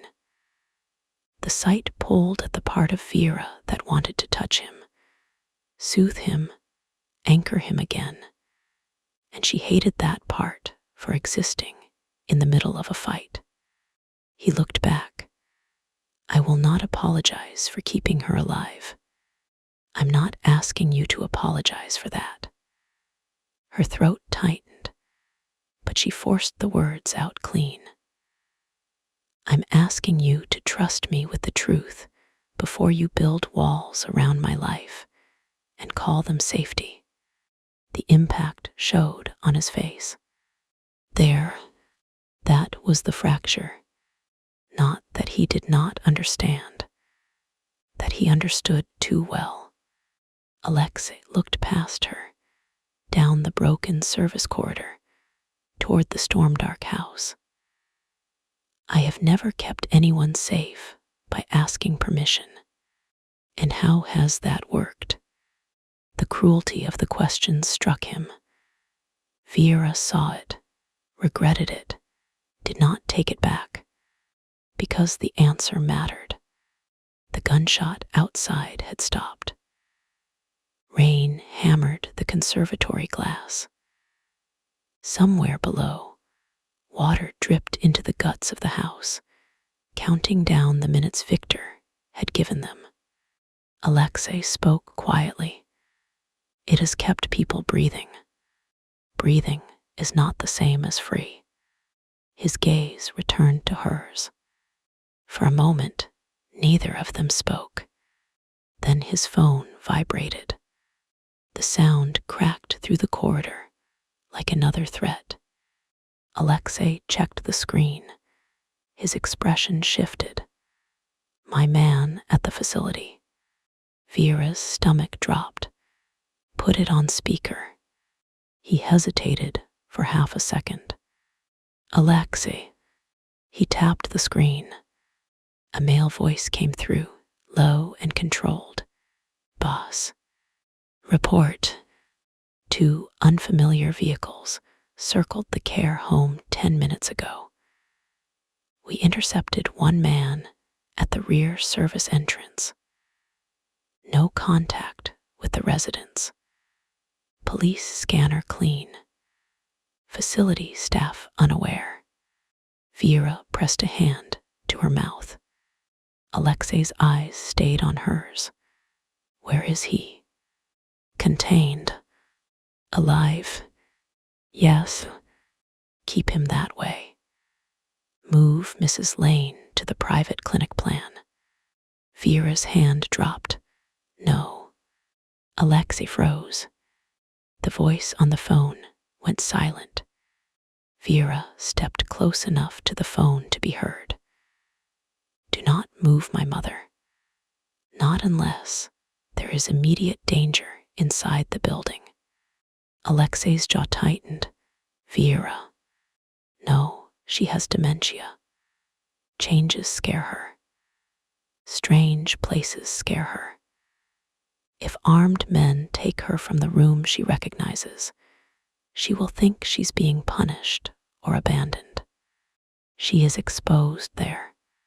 She has nurses she knows, routines she understands, photographs she recognizes on the wall. Vera's breath shook, but her voice held. Secure the building. Put people on every entrance. Quietly. Tell the director there is a credible security threat if you have to. But do not move her unless there is no other option. The silence that followed had weight. Alexei looked at her for a long, hard second. Then he said into the phone, You heard her. The man replied, Yes. Secure the building. No one moves Mrs. Lane unless the threat breaches the interior. Speak to the director discreetly. Use the medical privacy protocol. No panic. Understood. Send me every plate, every face, every name. Yes. Alexei ended the call. Vera's knees nearly gave. She caught the wall before he could catch her. The small, stubborn part of her noticed that he let her hold herself up. The rest of her was shaking too hard to care. She's safe, she asked. For now is not enough. No, he said, it is. She closed her eyes. In the darkness behind her lids, she saw her mother's hands smoothing the same blanket over and over. Saw the soft confusion when Vera visited after too many weeks away, because work was impossible to ignore, and guilt was easier to carry at a distance. Saw her mother looking at Vera once, just once, with sudden clarity and saying, You look tired, little architect. A sound escaped Vera before she could stop it. Not a sob, she refused that. Something smaller, worse. Alexei stepped close, then stopped. May I touch you? The question broke something in her anger. Not completely, but enough. She opened her eyes. He looked carved out of violence and restraint, and still he asked. In a collapsing corridor, with his uncle threatening her mother and armed men circling the estate, he asked before giving comfort. Vera nodded. Alexei moved slowly, as if she were the dangerous thing, and gathered her into his arms. She went because she chose to, because standing alone had become a habit, not a religion, because his chest was solid beneath her cheek, and his arms closed around her with care rather than claim. Because for one breath, she needed to stop being the bravest person in the room. "I'm angry with you," she whispered. "I know. I'm still angry. I know. But thank you for putting men there." His breath moved against her hair. "You can hate me and be grateful. I'm very talented." A rough sound left him, almost a laugh and almost pain. His hand rested between her shoulder blades, not roaming, not asking for anything. The heat of him soaked through her torn coat, through the fear, through the shock. The knot between them tightened again, not erotic now, not only, but something older than desire. A pull toward shelter, toward the person who had seen the worst of the room and still stood there. Vera lifted her head. His face was close, too close for grief, too close for fear, not close enough. His eyes dropped to her mouth, then returned to hers with visible effort. "We can't," he said. "I didn't say anything. You were about to." She huffed a breath, arrogant, accurate, annoyingly. His thumb moved once against her back, a barely there stroke that sent warmth through her despite everything. Then he released her and stepped away before the moment could become another, one neither of them had time to survive. "Victor gave us 1 hour because he thinks we will spend it deciding whether to surrender," Alexei said. Vera wiped dust from her cheek with the heel of her hand. "We won't. No, we find the archive, and we give him nothing. We give him something." Alexei's gaze sharpened. Vera looked toward the collapsed plaster between them and the hall. "We give him a lie." A flicker of dark approval crossed his face. "Tell me." "Kirill knows I found the sketch, but not what it shows in full. He knows we recovered documents, but not what survived. Victor wants the woman who found them because he thinks I'm the key to reading the house." Her mind began clicking through the structure, the map, the timeline, the damage. "So we make him believe the sketch points somewhere else." "Where?" "The cellar." Alexei's mouth tightened. "There are old vaults below the south wing. Are they accessible?" "Barely. Dangerous. Very good."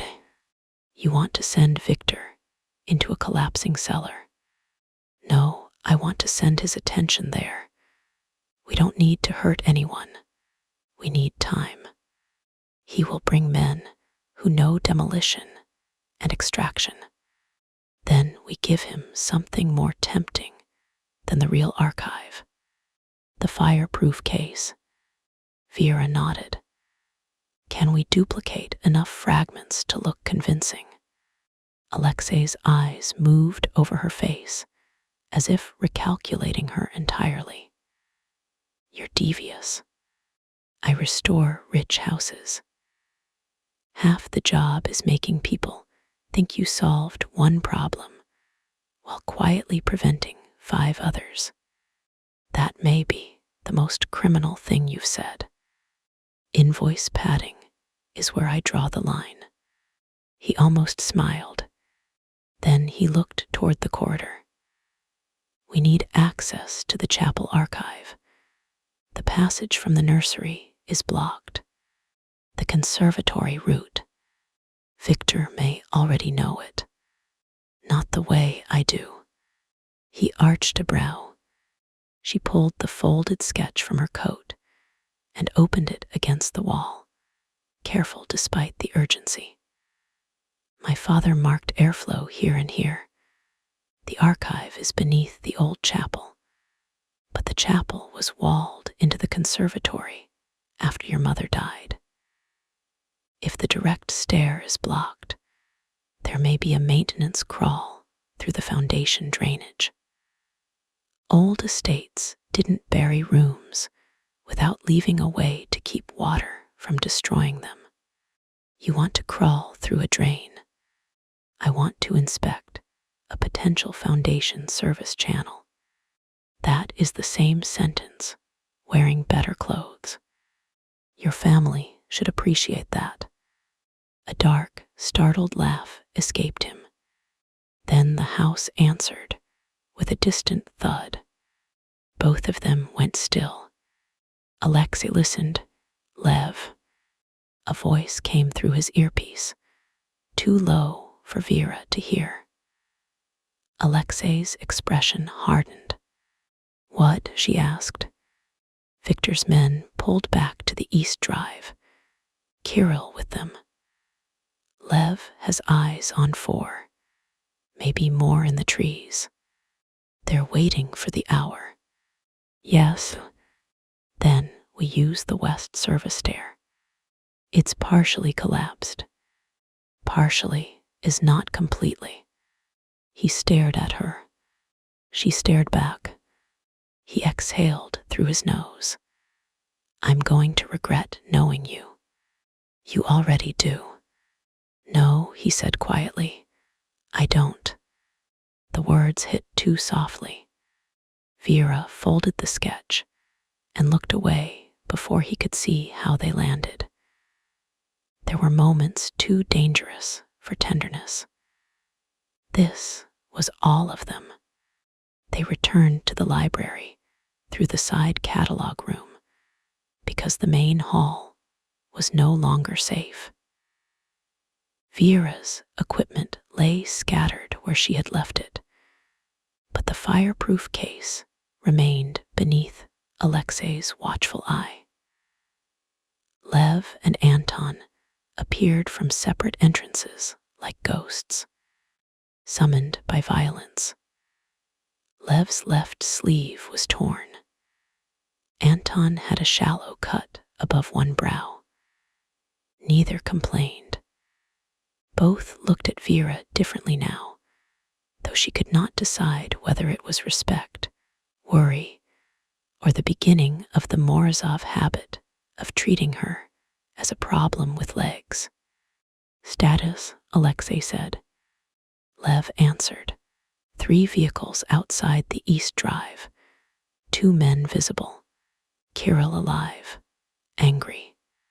Tragic, Vera muttered. Anton's mouth twitched. Alexei looked at him. Anton's face went blank. Vera decided she liked him too. We need a decoy, Alexei said. Documents convincing enough to point Victor to the south cellar. Lev nodded. I can make a case. I can do better, Vera said. 3 male gazes turned to her. She held out her hand. I need copies of the fragments. A blank folder, old paper if you have it.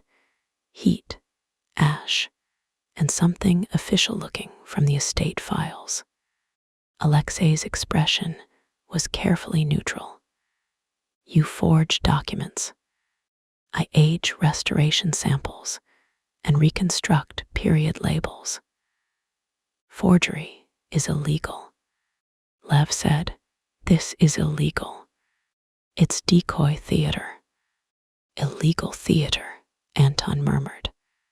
Vera pointed at him. You're growing on me. Alexei gave Anton a look that made him discover sudden interest in the floor. They worked fast. Vera selected worthless estate inventory pages from a damaged ledger, trimmed them into irregular fragments, and used ash from the hearth to dull the edges. She photographed and printed enlarged fragments of the burned text onto similar toned paper from the library's archive stock, then tore them so the surviving words suggested South Vault, liquidation records, and patriarchal seal without actually saying anything useful. Lev produced a battered leather folder that looked exactly like the sort of thing men like Victor would believe contained betrayal. Alexei watched her distress the folder near the fire.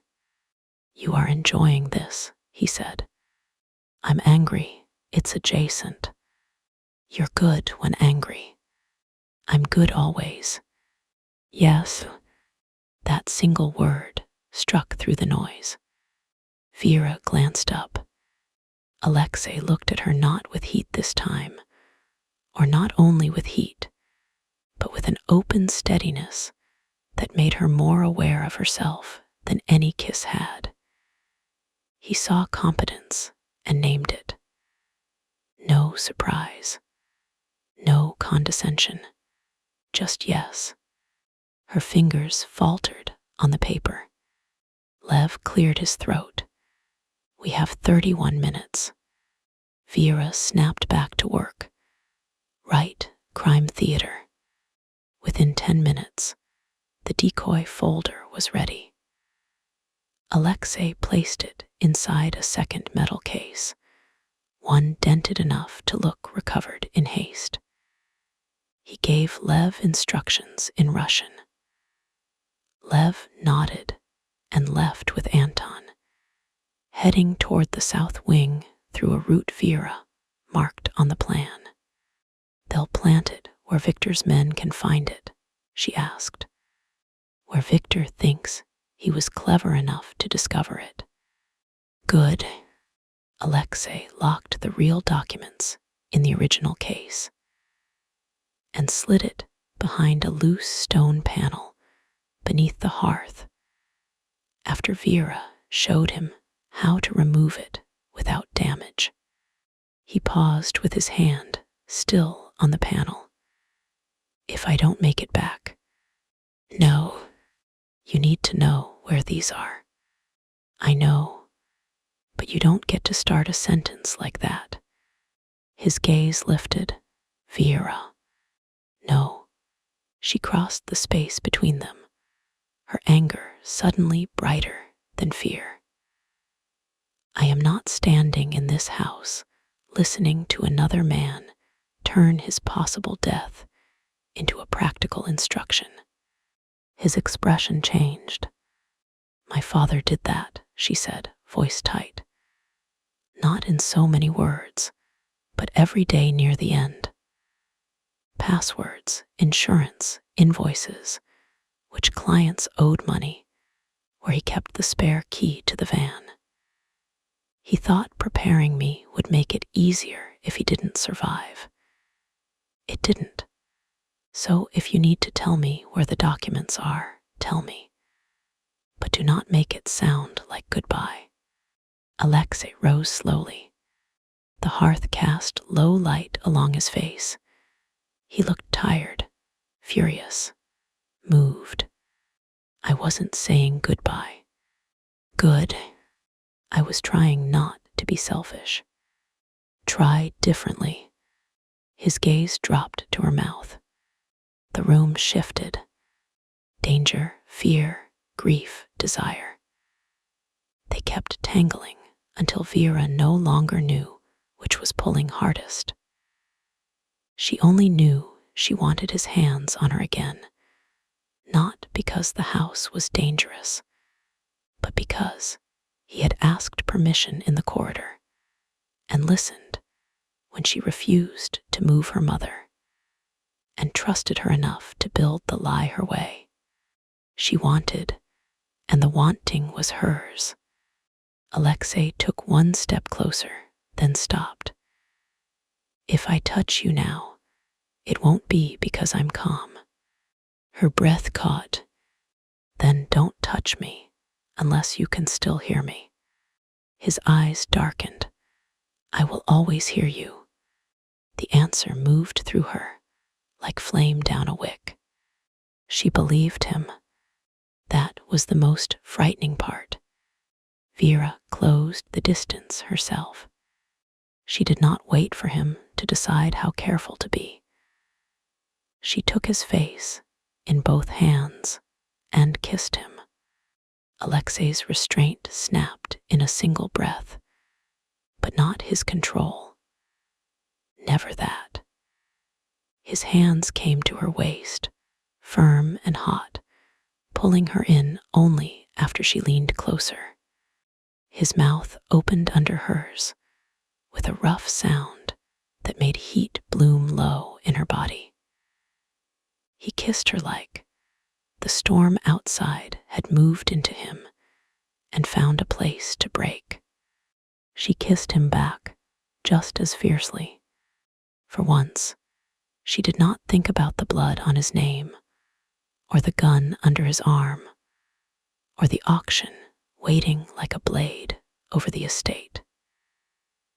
She thought of his hands gripping her waist, the dust on his shirt, the taste of smoke and rain, the way he bent toward her like wanting her cost him something, and he had decided to pay it anyway. Alexei backed her carefully against the edge of the heavy library table, then stopped with his mouth inches from hers. Is this okay? He asked, voice ragged. Yes. Here. She knew what he was asking. Not about the room. About the timing, the fear, the pressure. About whether desire was being used as shelter from terror instead of chosen for itself. Vera slid her hands from his jaw to the front of his shirt. I want this because I want you, not because I'm scared. His eyes closed briefly. Tell me if anything changes, he said. You too. A faint, pained smile touched his mouth. You think I'll tell you to stop? I think you're human under all that black wool and doom. Doom. Very expensive doom. He laughed against her mouth, and the sound undid her. She pulled him back down. The kiss deepened into something slower and more dangerous. His hands remained at her waist, thumbs moving once over her ribs through the layers of her shirt and torn coat. He did not rush. That was what made it worse. Every touch asked and waited for answer. Vera answered by leaning into him, by sliding her fingers into his hair, by whispering more when his mouth moved along her jaw. More where? He murmured. The question burned. She caught his gaze. Everywhere you can touch me without making us forget Victor has a clock running. His mouth curved, dark and devastating. That is a cruel limitation. Use your imagination. I am. His lips found the sensitive place below her ear, and Vera's knees nearly forgot their purpose. She gripped his shoulders, breath hitching. He stopped immediately. Too much. No, she swallowed. Good, too good. Still with me. Yes. His forehead rested briefly against her temple. I need you with me. Not the air, not the protector, the man. The confession slid under her skin. I'm here, she said. The words did something to him. His arms closed around her fully, not in possession, but in surrender. And for one moment, the hunger between them was not about taking it all. It was about the terrible relief of being held by someone who knew the house was burning and still asked where it hurt. The knot between them pulled tight again, warmer now, more dangerous, because it felt less like temptation and more like truth. Vera could imagine it too easily, not surrendering her agency, never that, but stepping into a bond fierce enough to be chosen again and again. Dark, adult, consuming, but mutual. A claiming that required answer, not obedience. Alexei's mouth brushed hers once more, softer. Then his phone vibrated. He pulled back with a curse. Vera almost laughed, then remembered the clock. He checked the message. Lev planted the decoy. Victor's men moving toward the south wing. How much time? Maybe 10 minutes before they realize it's bait. Then we need the chapel. He looked at her mouth for one last, burning second. Yes. They armed themselves with tools instead of promises. Vera packed a smaller kit, flashlight, pry tools, respirator mask, gloves, chalk, measuring tape, sample bags. Alexei took the real sketch, then returned it to her after a second's thought. The gesture was small but deliberate. Her father's map stayed with her. They left the library through the rear cataloging room and took the West Service stair downward. The stair was worse than Vera hoped and better than Alexei feared, which meant both of them were unhappy for different reasons. The walls sweated moisture. Treads sagged under pressure. Twice Alexei tried to go first, and twice Vera stopped him because weight distribution mattered more than his instinct to shield her. Step where I step, she whispered. I weigh more than you. Yes, and the staircase has noticed. Comforting. I can lie if it helps. It does not. They descended slowly, Alexei close behind her. His presence pressed at her back again, not touching, but near enough that if the stair gave, he would catch her or fall with her. Vera did not know which thought frightened her more. At the bottom, a narrow stone passage led beneath the conservatory. Here, the house changed. The polished wrought of the upper floors gave way to foundation work. Brick arches, drainage channels, old pipes, earth pushing at stone. The air smelled wet and mineral, colder than above. Vera loved it immediately. Of course you do, Alexei said. I didn't say anything. You made a sound. I appreciate competent masonry. You made a sound, he repeated. She was grateful the dark hid her face. The passage opened into a crawl space beneath the old conservatory foundation.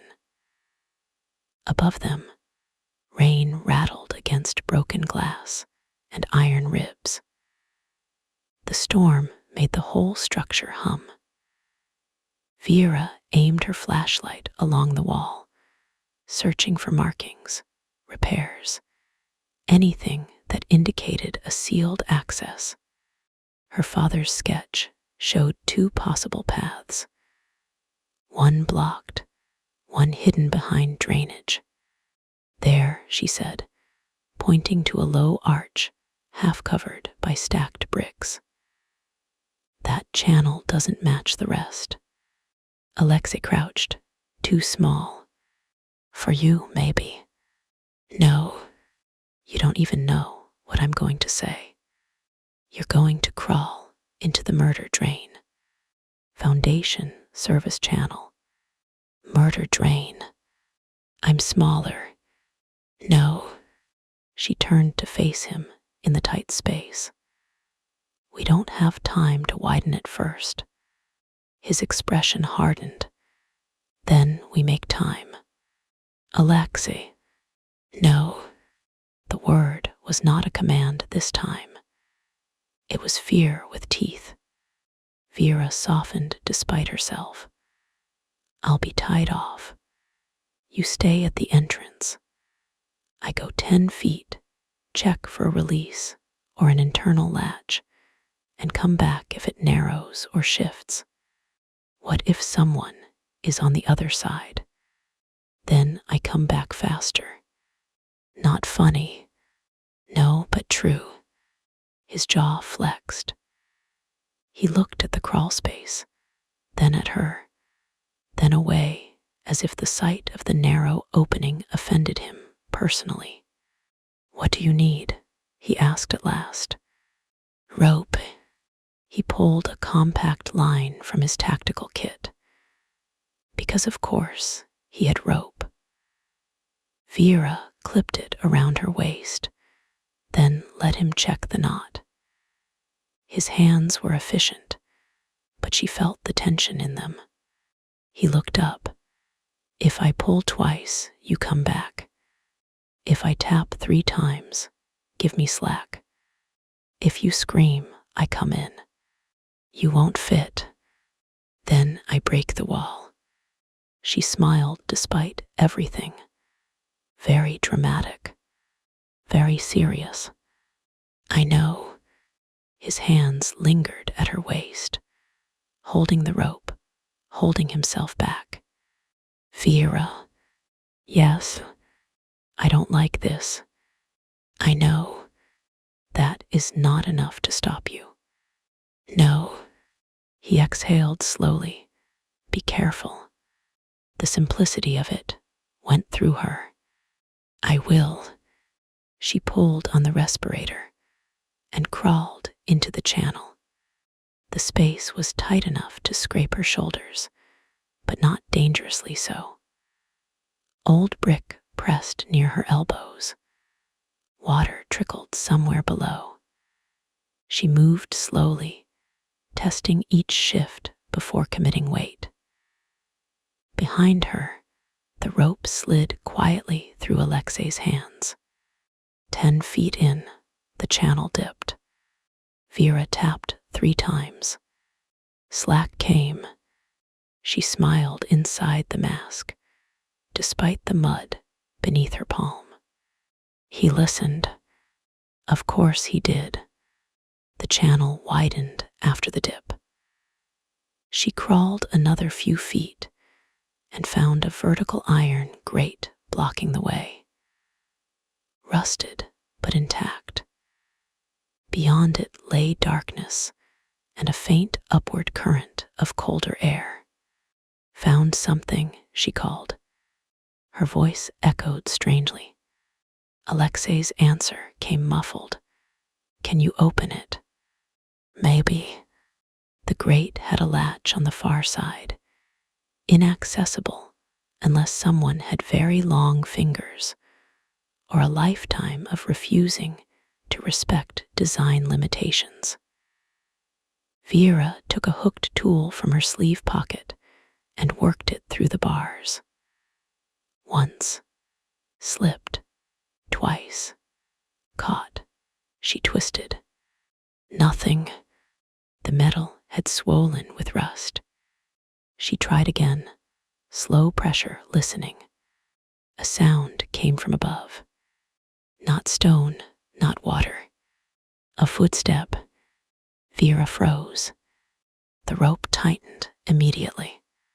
One pull. She held still. Another sound. Faint voices. Above or beyond the grate. Victor's men. No, too quiet, too close. She hooked the latch again and pulled. This time the rust cracked with a soft metallic complaint. The grate opened inward, half an inch. Enough to scream, enough to breathe, enough to see a sliver of space beyond. Vera pushed. The grate resisted, then gave suddenly, swinging inward with a noise that made her wince. She waited, heart pounding. No shout. She crawled through. The space beyond was not a drain. It was a stairwell, tiny, curved, built into the foundation like an afterthought. Her flashlight caught stone steps spiraling upward and a wall marked by old whitewash. At the base of the stair, a brass plaque had been screwed into the stone. Private chapel access, 1898. Vera's breath caught. She tugged the rope 3 times for slack, then called back. It opens to stairs. I'm through. Alexei's voice came tight. Come back. No, I can open it from inside. Vera, I'm okay. She climbed carefully. 5 steps. 10. The air changed as she ascended, damp foundation giving way to something older, drier, sealed. At the top was a small wooden door. Unlocked. She pushed it open. The room beyond was a chapel that had been taught to disappear. The ceiling was low, but vaulted, painted midnight blue with faded gold stars. The altar had been covered with canvas decades ago. 2 narrow stained glass windows were bricked over from the outside, leaving only colored fragments along the edges. Dust lay thick over pews built for a family, not a congregation. The silence inside felt different from the rest of the house. Not empty. Wait. Ing. Vera stepped in slowly. Her flashlight moved over the altar, the canvas, the walls. A painted icon hung behind the altar, blackened with age. Beneath it, a stone panel bore the Morozov crest. Wolves circling a crown. She crossed to the chapel door and found the interior bolt. It groaned but opened. A moment later, Alexei forced the outer service panel aside and entered, shoulders brushing the frame. His eyes lifted to the ceiling. Vera watched his face. Whatever he expected, it was not this. You knew it existed, she said quietly. I was told it was demolished. After your mother died. Yes. Why? His gaze moved to the altar. She used to come here. The admission was soft enough to belong to the chapel. Vera said nothing. Alexei walked down the narrow aisle like a man crossing a memory he had not been allowed to keep. His hand brushed the end of a pew. Dust marked his fingertips. He looked younger suddenly, and more dangerous for it, because grief in him did not soften the edges. It made them sharper. She prayed, Vera asked. No, his mouth curved faintly, painfully. She hid. Vera's chest tightened. From your father. From everyone. He looked up at the bricked windows. She said the house was too loud. This was the only room where men lowered their voices. The words settled between them. Then he looked at the altar canvas. If my father hid anything sacred, he had a sense of humor. Or he trusted the one room your uncle dismissed. Vera moved to the altar. The canvas had been nailed down, but the nails were old and came free with care. Beneath it lay white stone stained by age and soot. A fire had burned here once, perhaps deliberately, perhaps during whatever closing had sealed the chapel. Ash still marked the base of the altar, the will beneath the ashes. Vera's pulse quickened. "Light," she said. Alexei came beside her, flashlight angled low. She examined the altar surface. No obvious drawer, no hollow tap near the center. The crest panel beneath, however, was newer than the surrounding stone. Same material, different tool marks. "My father would have seen this," she murmured. She ran her fingers around the wolves circling the crown. The carving was delicate, but the eyes of one wolf had been drilled deeper than the others. Not decoration, mechanism. Here, Alexei leaned closer. What? Pressure point, maybe. Could be another trap. Probably. Your excitement is concerning. My excitement is professional. Vera, I'll be careful. She pressed one gloved finger gently into the drilled eye. Nothing. She pressed the second wolf. Nothing. The third. A faint click answered.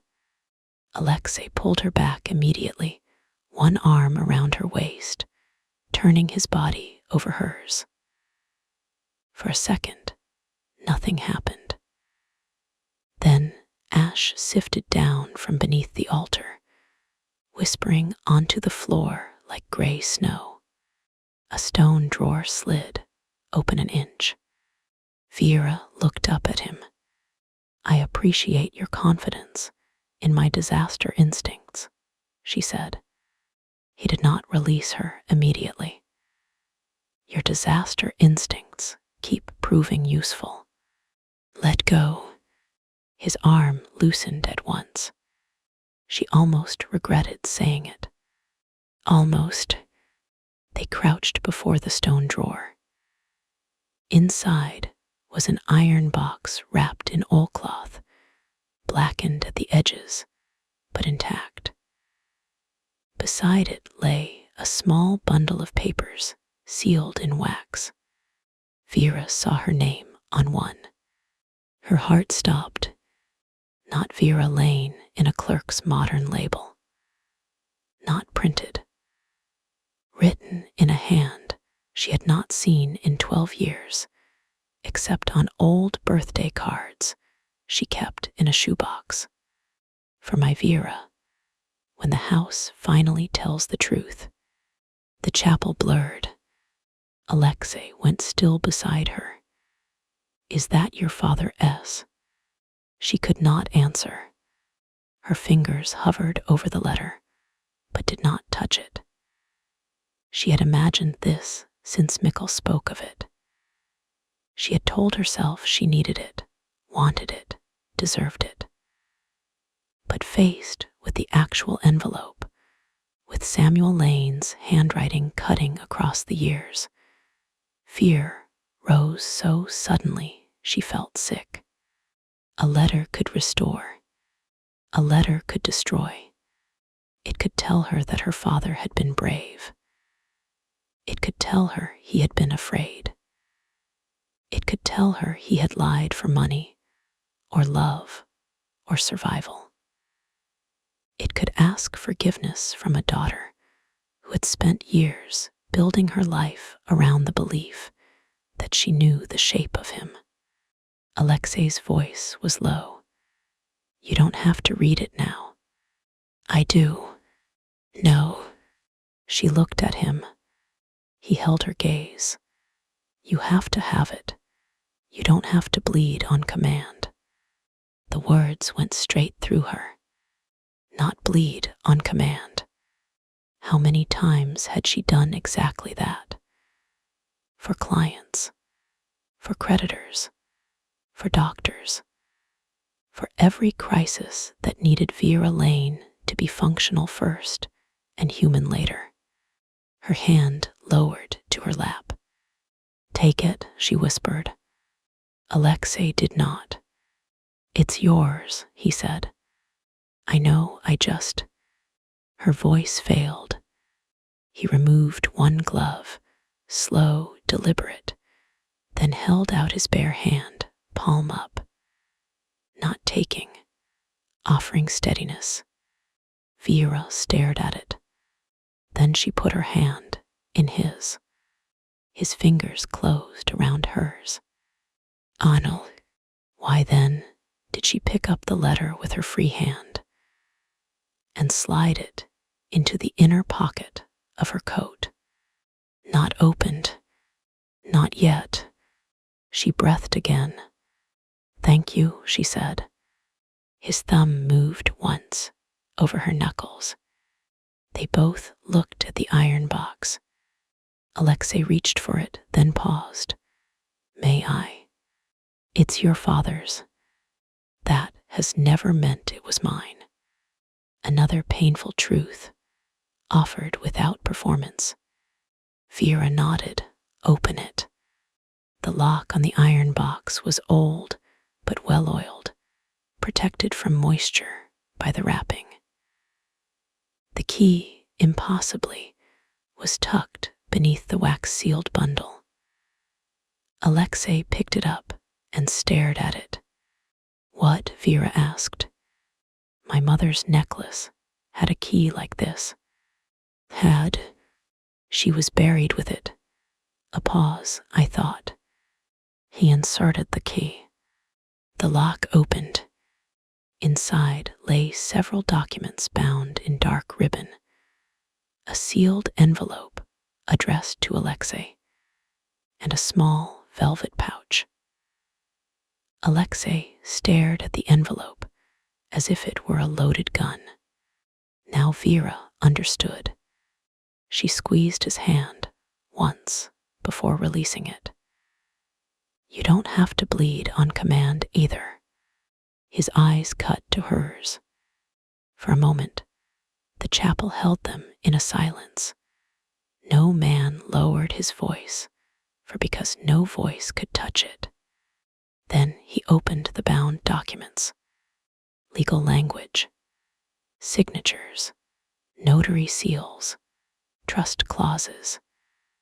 Vera could not follow every line, but the shape of the thing emerged quickly enough. Alexei read faster than she did. With each paragraph, his face changed. Not shock, recognition. Like a door he had been leaning against for years had opened behind him, and he did not yet know whether to fall or run. "What does it say?" Vera whispered. He swallowed. "My father revoked the liquidation directive." "When?" 3 weeks before he died. Vera's pulse kicked. "That's after the will Victor filed." "Yes, then this supersedes it. If the witnesses hold." His eyes moved down the page. "Mikkel, Annika. Annika." She never said. Maybe she couldn't. His mouth tightened, but he kept reading. Then he stopped. "What?" Vera asked. Alexei's face emptied. She hated that look. "What?" He handed her the page. Vera read the highlighted clause once and did not understand. Then again, and the words settled like stones. "Upon my death, I name my son Alexei Sergeyevich Morozov, primary heir and controlling trustee of the Morozov Estate Trust, provided he refuses use of the estate, its proceeds, or any related holdings for criminal enterprise, and converts the property into a legitimate commercial or cultural business within 24 months. Should he decline, fail, or transfer control to Viktor Ivanovich Morozov or his associates, the estate shall pass to an independent preservation trust administered by external counsel. Vera looked up slowly. Alexei was watching the altar, not her. He left you a way out, she said. His laugh was barely sound. No, Alexei, he left me a test. He left you a choice. After spending my entire life removing choices. Yes, Vera softened her voice. And maybe this was the only one he knew how to give back.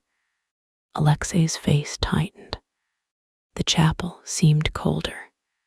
He trained me to inherit blood, he said. Then hid paper in a chapel and decided ink would absolve him. No. Then what? I don't know. She stepped closer. Maybe it doesn't absolve him. Maybe nothing does. Maybe the will isn't forgiveness. Maybe it's evidence. Of what? That at the end, he knew he was wrong. The words struck him harder than she expected. Alexei turned away. One hand braced on the altar head bowed. His shoulders rose and fell once. Twice. The man who had pinned Kirill to a shelf faced gunmen in a storm and spoken murder softly through a cracked hall, stood before a hidden altar, and looked as if a dead father had finally found the one place left to wound him. Vera did not touch him. Not yet. Alexei, he could have told me. Yes, he could have called me and said this. Maybe he tried. His hand curled against the stone. He called to speak in riddles about the house, knowing the truth. Maybe that was all he had left. That is not enough. No, she said, it is. The honesty mattered. She felt it when he turned his head. Vera moved closer then, slowly, giving him time to step away. He did not. She placed her hand on his back, between his shoulder blades, exactly where his hand had rested on her earlier. His body went rigid at first. Then, almost imperceptibly, he leaned into the touch. Not much, not enough that anyone else would see it. Vera did. You don't have to decide what he deserves right now, she said. You only have to decide what you do with what he left. Alexei closed his eyes. I don't know how to be clean, he said. The confession was so quiet, she almost missed it. Her heart hurt. She stepped around to face him. Clean isn't the same as good. His eyes opened. I restore damaged things, she said. Do you know what happens when people ask me to make old wood look new? I tell them no. New is not the point. Honest is the point. Stab. Live is the point. Beautiful if we're lucky, but never untouched. A muscle moved in his jaw. You are not untouched, she said. No, and you are not clean. His mouth curved without humor. This is an unusual pep talk, but you can be honest. You can be stable. You can choose what holds weight and what gets cut out before the rot spreads. His gaze held hers, raw and furious, and hungry for something he did not trust. And beautiful, he asked, voice rough. Vera's pulse changed. She lifted a hand to his blood-marked cheek, stopped just before touching. May I? His eyes darkened. Yes. She wiped the dried blood with her thumb. You already know the answer to that, she said.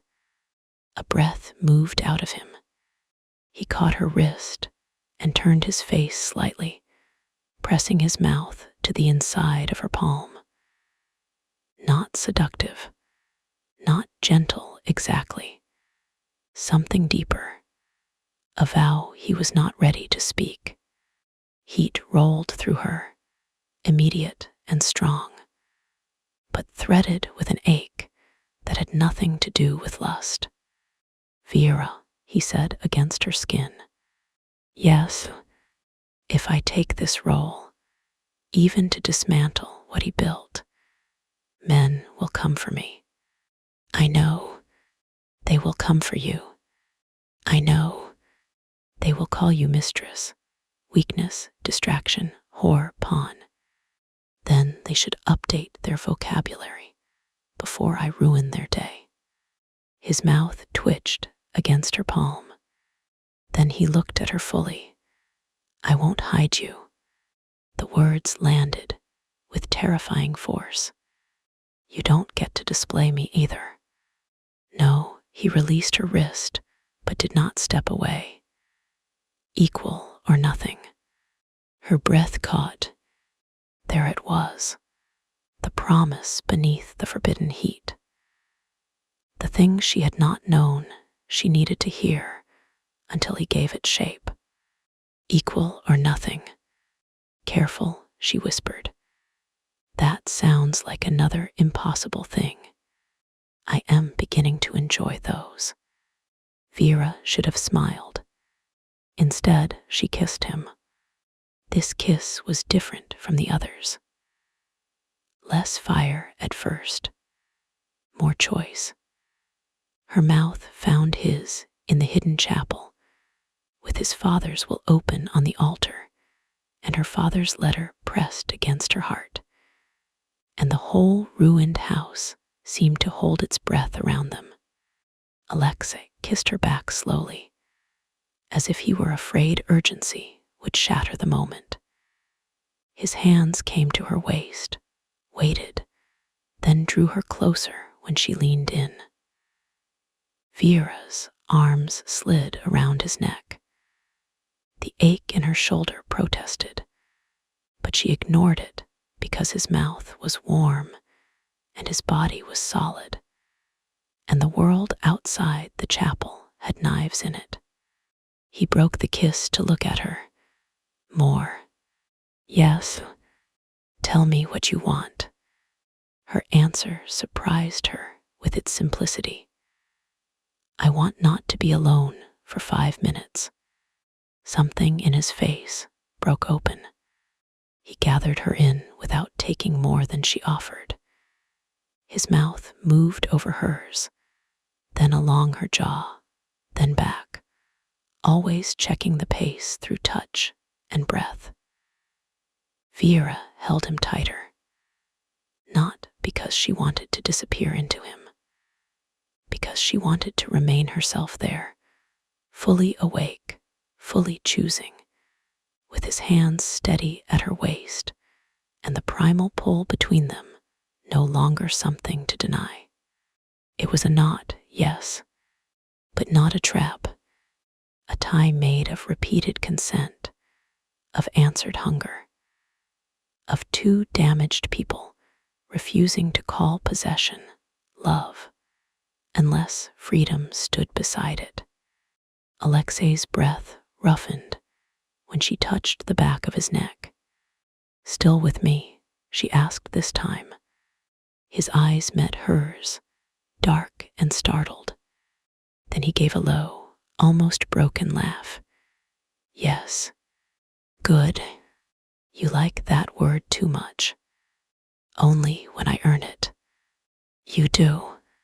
The heat between them sharpened again, and Vera felt how easily they could lose themselves in it. She wanted that. Wanted the table, the wall, his hands, his mouth. Every inch of restraint he kept offering her like a match held near dry paper. But above them, thunder rolled, and Victor's clock was still running. She drew back. Alexei stopped at once, though his hands flexed once at her waist before releasing. Too far, he asked. No, too important. He nodded, breathing hard. Archive first. Survival first. Then archive. Then maybe more impossible things. His gaze heated. Do not make promises in hidden chapels unless you mean them. I mean them. The words left her before she could dress them in sarcasm. Alexei went still. Vera did not take them back. A crackle came through his earpiece. Lev's voice, harsh with static. Alexei lifted 2 fingers to the device. Speak. Vera watched his face harden as he listened. What? She asked. He looked at the will, then at her. Victor found the decoy. Already. He doesn't believe it. Why? Because Kirill told him, you are too smart. Vera inhaled sharply. Rude of him to be accurate. Victor is moving back toward the house. How long? Minutes. They moved fast. Vera photographed every page of the will, every seal, every signature. Alexei placed the original documents back in the iron box, but Vera stopped him before he closed it. The velvet pouch, she said. He took it out. Inside lay a ring. No, ornate. Not sentimental in any obvious way. Heavy gold, darkened with age, engraved inside with initials Vera could not read. Alexei stared at it. My father's signet, he said. I thought the one Victor wears was Sergei's. So did everyone. He turned the ring over. There on the face was the true Morozov crest. Wolves circling not a crown, but a key. Vera looked back at the altar panel. The carved crest there matched the ring. Proof of authority, she asked. Old authority. Before Victor changed the family seal. Your father hid the real one. Alexei closed his fist around the ring. He hid everything. No, not everything. She touched the iron box. He left enough. Alexei looked at her. For you to find. For us. The word struck both of them, this time. Vera let it stand. They wrapped the iron box in oilcloth again, but did not take the visible chapel route back. Victor's men might be watching the conservatory by now. Instead, Vera found a second service hatch behind the altar, marked faintly in her father's sketch. It opened onto a narrow crawl that led beneath the library hearth. You have got to be kidding, Alexei muttered. Vera shone her flashlight into the dark. Foundation service channel. Murder drain's cousin. Try to respect the architecture. I respect the architect. The architecture is testing me. Vera paused at the hatch. The words warmed something in her chest. Inconvenient and dangerous. Alexei noticed, because of course he did. Then a distant crash echoed overhead. The chapel dust shook. Go, he said. Vera went first, iron box secured in a tool bag pushed ahead of her. This crawl was wider than the drain, but lower. forcing them to move on elbows for a stretch before it opened into a maintenance tunnel. Twice, the house groaned above them. Once, they heard men's voices close enough that Vera pressed herself flat into cold stone while Alexei covered the light with his hand. A pair of boots thudded somewhere above. Victor's voice came muffled through the floor. Find them. Start with the library. He likes grief. She likes old things. They will go where both are kept. Vera looked at Alexei in the dark.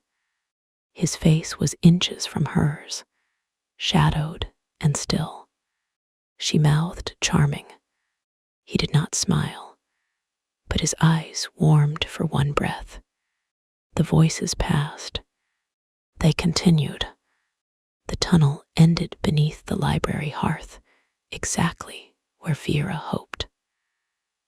A square stone panel opened behind the ash compartment, so narrow Alex had to remove his shoulder holster to fit through. Vera climbed out first into the dark library, then helped guide the iron box through. The room looked empty, too empty. The fire had died down. Only embers glowed beneath ash. Wind rattled the tarps overhead. The work lamps remained off. Their temporary command center had been disturbed, but not destroyed. The decoy case was gone. Good. Let Victor waste anger on bait.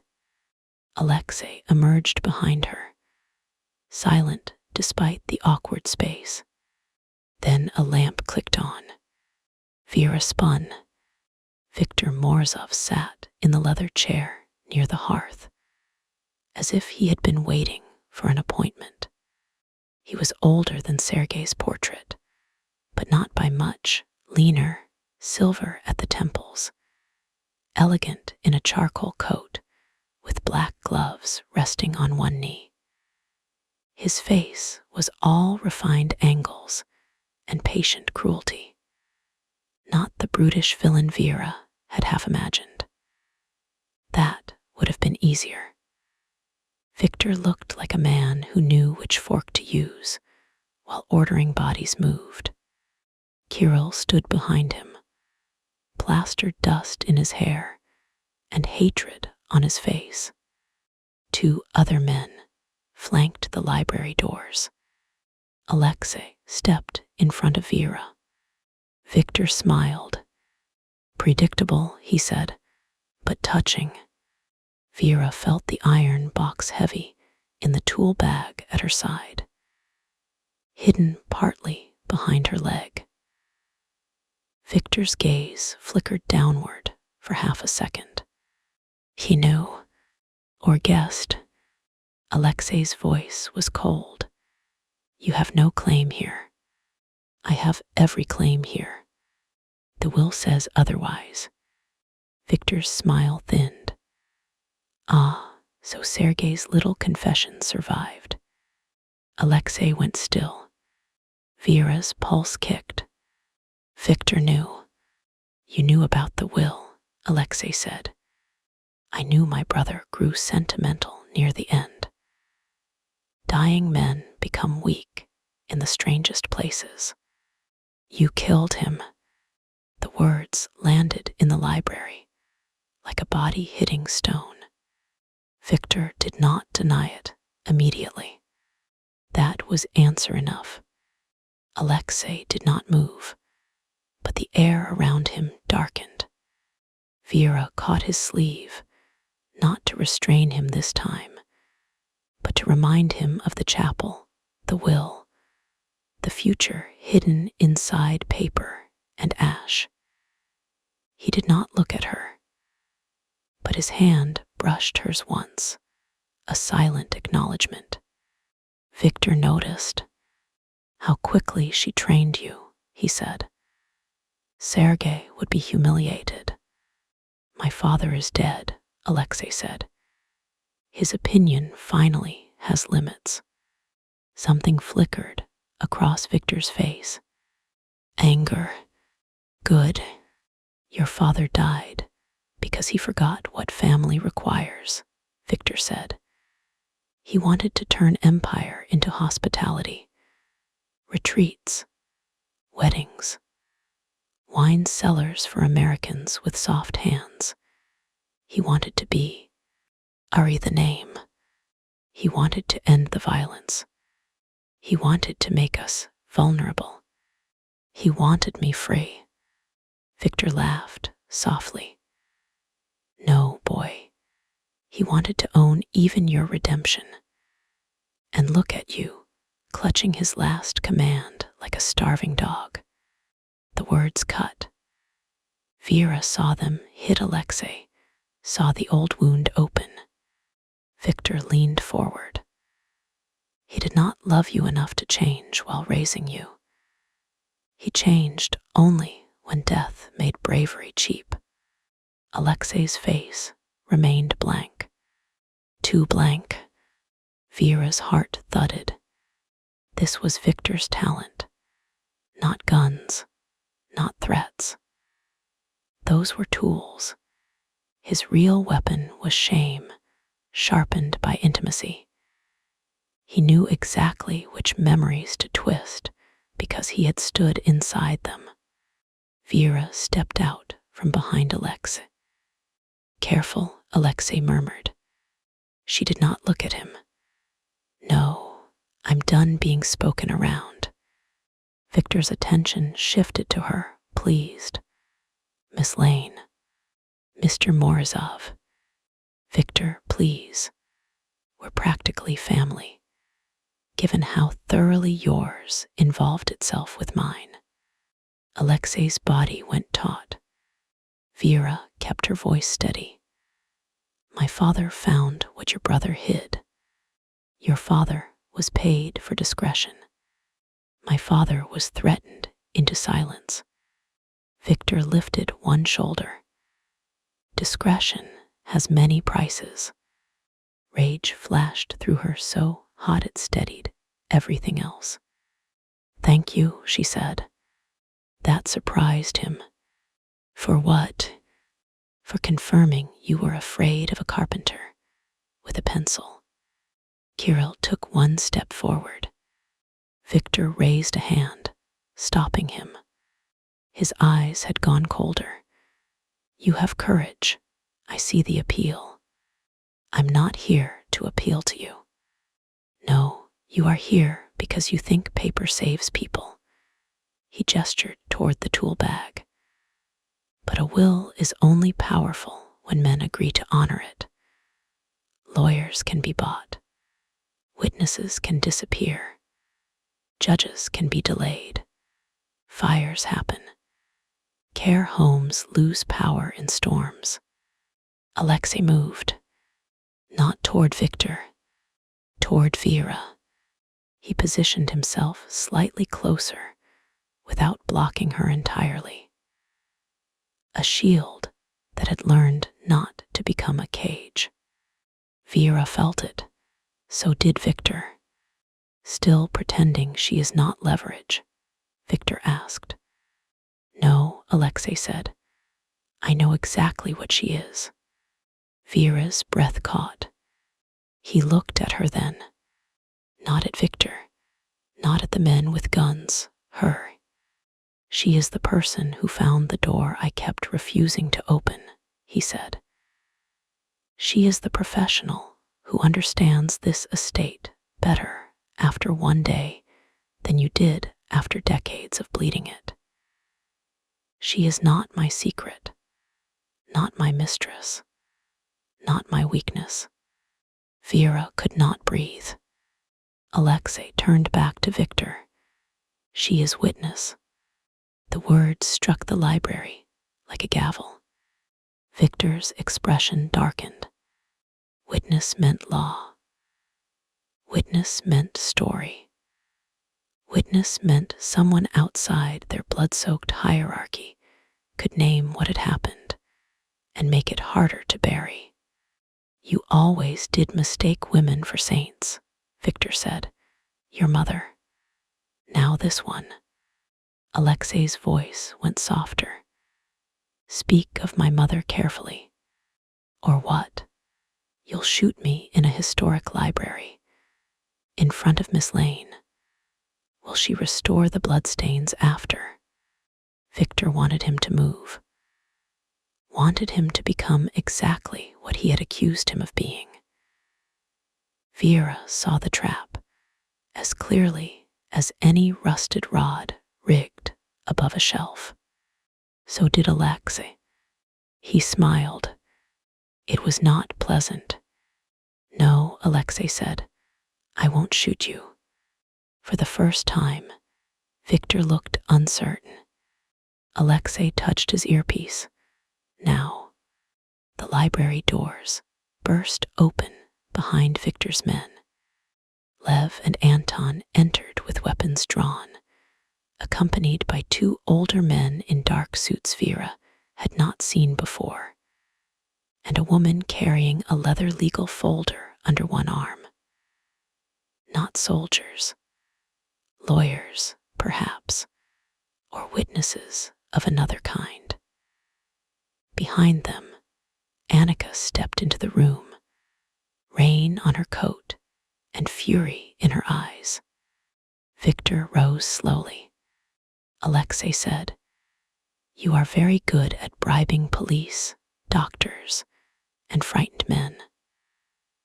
Less good at monitoring private legal networks my father created before you killed him. Victor's face changed. There, fear, small but real. Annika looked at Vera first. Are you hurt? Not badly. Later, I will decide what that means. Vera almost smiled. The woman with the legal folder stepped forward. Viktor Ivanovich Morozov, this property is currently under emergency legal review pending production of a later testamentary instrument. Any attempt to remove, destroy, or coerce transfer of estate documents will be recorded as obstruction. Victor's mouth curled, and you are Naomi Bell, external counsel named in Sergei Morozov's preservation trust provision. Vera's grip tightened on the tool bag. External counsel. The will had already set this in motion. Sergei had hidden more than documents. He had built a legal trap for the brother he knew would come. Alexei looked at Victor. You should have read the parts you burned more carefully. Victor's eyes cut to the bag. You think this ends tonight? No, Alexei said. Tonight it begins. The words changed the temperature of the room. Vera felt it in her bones. Alexei Morozov, the heir who refused the throne, had stopped. Refusing the fight. Victor saw it too. He smiled slowly, recovering his mask. Then I will see you at the auction. Naomi Bell stiffened. The auction will be contested. Contested, not cancelled. Victor's gaze moved to Vera, and the threat in it was intimate without being sexual, which somehow made it worse. Public rooms are harder to control, Miss Lane. Buyers, lawyers, old friends of the family. So many eyes, so many accidents. Alexei stepped forward. The auction is finished. No, Victor said. I moved it forward. The room went still. Naomi's eyes sharpened. On whose authority? Trustee Emergency Liquidation Clause. Filed 1 hour ago. Auction opens tomorrow evening. Sergei's old will remains the only will recognized until your pretty little box survives challenge. Victor's smile returned fully. Bring your paper. Bring your witnesses. Bring your restorer. Let us see which legacy the family chooses in public. Alexei's hand curled at his side. Victor turned toward the door. Lev moved to block him, but Alexei lifted one hand. Let him leave, he said. Vera looked at him, startled. Victor paused beside him. Learning restraint. How disappointing. No, Alexei said, learning timing. For 1 second, uncle and nephew stood close enough that the resemblance between them appeared and vanished like a shadow. The same lethal stillness, the same ability to command a room. But Alexei's eyes were different. Angry, yes. Dangerous, yes. But not hollow. Victor left with Kirill and his men under escort. Only when the front door slammed did the library breathe again.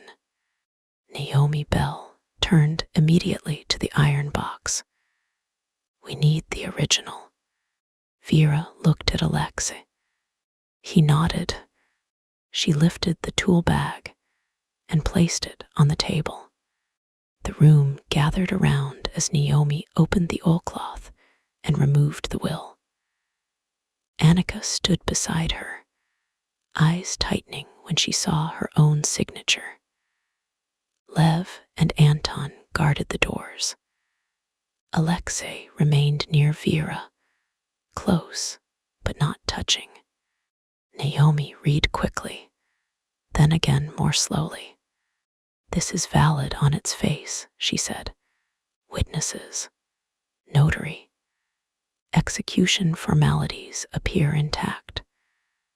The problem is timing and control. Victor's emergency filing means tomorrow's auction becomes the battlefield. Can we stop it? Vera asked. Naomi's eyes lifted. Maybe, but not quietly.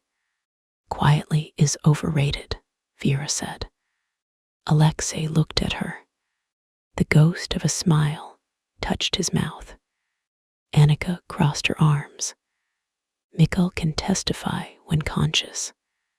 If Victor allows him to reach the building, Naomi said. He'll reach it, Annika replied. No one argued. Vera touched the pocket where her father's unopened letter rested. Alexei saw the movement. His voice softened. Go read it. There's too much to do. There will always be too much to do. She hated how true that was. I'll read it later. He studied her. Will you? Yes. Vera. Her patience snapped. I said later. The room went slightly still. She realized too late that everyone had heard the edge in her voice. Naomi politely looked back at the will. Lev became fascinated by a window. Anton watched the door with the solemn devotion of a man avoiding a domestic landmine. Alexei, damn him, did not retreat. He only lowered his voice. All right. No push, no command, no disappointment. It made her feel worse. The next hours blurred into controlled chaos. Naomi scanned and encrypted the will, contacted emergency clerks, and requested injunction support that might or might not arrive before the auction. Annika confirmed Mikkel had regained consciousness at her clinic and would be transported under guard the next day if his condition allowed. Alexei's men secured the estate perimeter, though Victor's vehicles remained near enough to be a promise. Vera worked because work was easier than feeling. She documented the chapel access, mapped the foundation route, photographed the altar mechanism, and supervised temporary stabilization in the conservatory despite Annika's repeated threats to sedate her for the common good. By midnight, the storm had weakened to rain. By 1, Naomi had gone to prepare filings from town under guard. By 2, the estate had quieted into the kind of silence that follows violence, but does not trust peace. Vera stood alone in the library, staring at the hearth. The house felt different now. Not safer, never that, but less mute. The hidden chapel had spoken. The altar had opened. The ash had surrendered its box. Tomorrow, the auction would turn the family's private rot into public conflict. And in her pocket, her father waited. She took out the letter. For my Vera, when the house finally tells the truth. Her hands shook. She almost put it away. Read it, Alexei said from the doorway. She turned. You're lurking. I'm guarding. From the doorway. It has excellent visibility. He had cleaned the blood from his cheek. His sleeves were still rolled, his holster still visible, but exhaustion marked him now. Not weakness, cost. He had spent the day paying in pieces of himself he had not known were still tender. Vera looked down at the letter. What if it changes him? It won't. You don't know that. I know what dead men can change. He entered slowly. Not who they were, only what we understand. That was too precise to be borrowed wisdom. Did you read yours? She asked. His expression closed by a fraction. No. Why? Because I'm a coward. The bluntness startled her. No, you're not. I faced gunmen today with less fear than I have for that envelope. Vera looked at him for a long second. Then she held out her letter. I'll read mine if you read yours. His eyes darkened. That's manipulative, he said. That's partnership. That is worse. Probably. For a moment, she thought he would refuse. Then he reached into his coat and took out the sealed envelope addressed in Sergei Morozov's hard, elegant handwriting. They sat on the floor before the hearth like the room belonged to people softer than they were. The embers glowed low. Rain tapped the glass overhead. Vera held her father's letter in both hands. Alexei sat close enough that their shoulders almost touched, but not quite. Together, she asked. He looked at her. Together, he said. Vera broke the seal.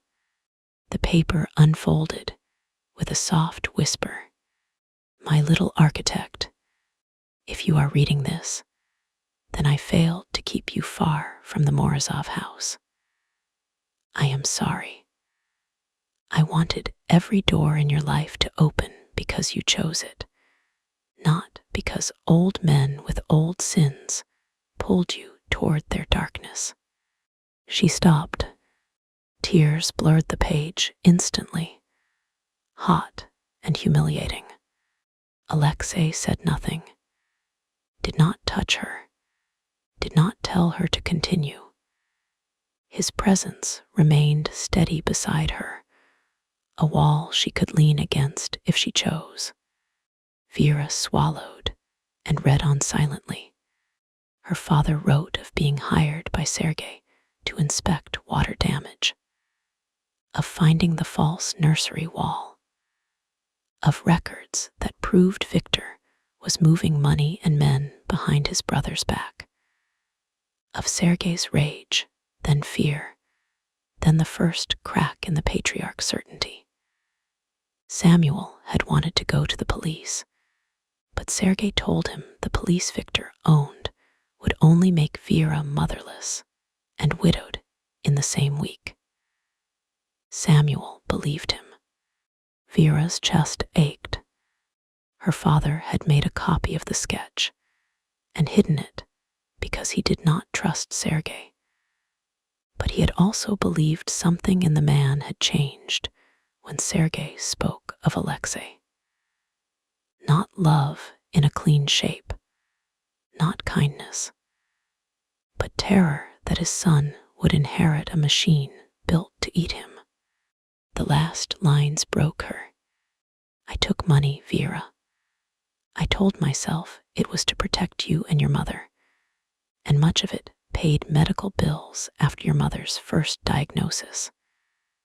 But I also took it because I was afraid. I have lived with that shame. If this house ever brings you back, do not let my silence become yours. But do not confuse courage with dying for men who should have told the truth themselves. Save what can be saved. Walk away from what only wants to consume you. And remember, little architect, no house is worth more than the woman standing inside it. Vera pressed the letter to her mouth. The sob came then, silent at first, then not. Alexei turned toward her. May I?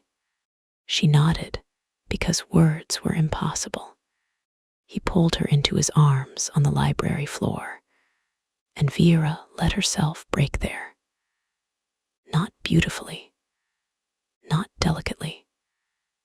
She cried into the shoulder of a dangerous man in a ruined Bratva estate, while her father's letter crumpled carefully in her fist, and the house listened. Alexei held her, as if holding was the only language he trusted. When the worst passed, she lifted her head. His eyes were bright, though he had shed no tears. You haven't read yours, she whispered. No, you don't have to. I do. He opened the envelope. Vera stayed against him, not reading over his shoulder. The letter belonged to him. Whatever Sergei Morozov had left his son, it was not hers to witness unless invited. Alexei read in silence. His face gave away, almost nothing at first. Then his breathing changed.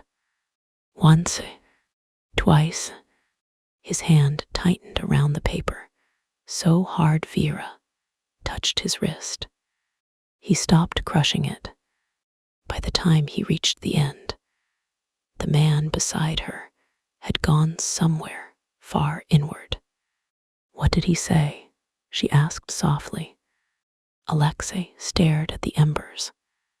That he was proud of me for leaving. Vera's heart twisted.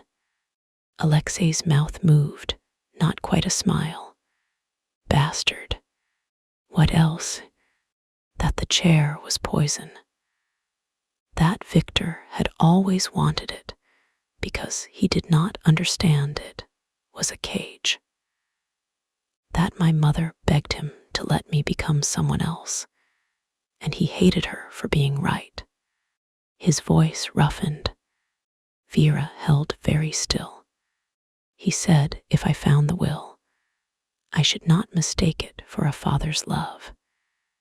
He said love would have freed me sooner. The words gutted the room. Alexei looked down at the letter. He wrote that. The arrogant son of a bitch wrote that and hid it in a chapel. Vera's throat tightened. Maybe that was the closest he could get to saying sorry. It isn't enough. No. He looked at her, and the pain in him was no longer hidden behind rage. It stood there, naked and shaking, more intimate than desire. But it's something, she said. Yes, he whispered, it's something. Vera leaned into him. He rested his cheek against her hair. They sat like that until the embers sank lower and the rain softened against the glass. The world did not become safe. Victor still waited. The auction had been moved forward. Vera's mother still needed protection. The will had to survive lawyers, witnesses, public challenge, and a room full of criminals who might decide paper was easier to burn than obey. But in the ruined library, with 2 letters open between them, something shifted. Alexei was not free. Vera was not safe. The estate was not saved. Not yet, but the truth had a body now. Ink, signatures, witnesses, a daughter's letter, a son's impossible inheritance, a hidden will beneath the ashes. Alexei lifted his head first. Tomorrow I go to the auction, he said. Yes, I claim the estate. Yes, I reject Victor in front of buyers, lawyers, and Bratva witnesses. Vera pulled back enough to see his face. Yes. His eyes held hers. And you stand beside me only if you choose to. Not because your father wrote it. Not because my father planned it. Not because Victor threatened you. Not because I want you there. The room narrowed to his voice. Why then, she asked. Because you decide what doors you open. Her father's words returned in Alexei's mouth without theft. Vera felt them settle in her bones. She looked at the library, the estate, the man beside her, the documents on the floor, the ash in the hearth, the future waiting with teeth. Then she took his hand. I'll stand beside you, she said. Not behind you, not in secret beside you. His fingers closed around hers. Equal, he said, or nothing. His eyes darkened with the memory of the chapel, the promise there, the heat they had set aside, but not abandoned. Vera leaned closer, brushing her mouth once against his. A promise, a warning, a choice.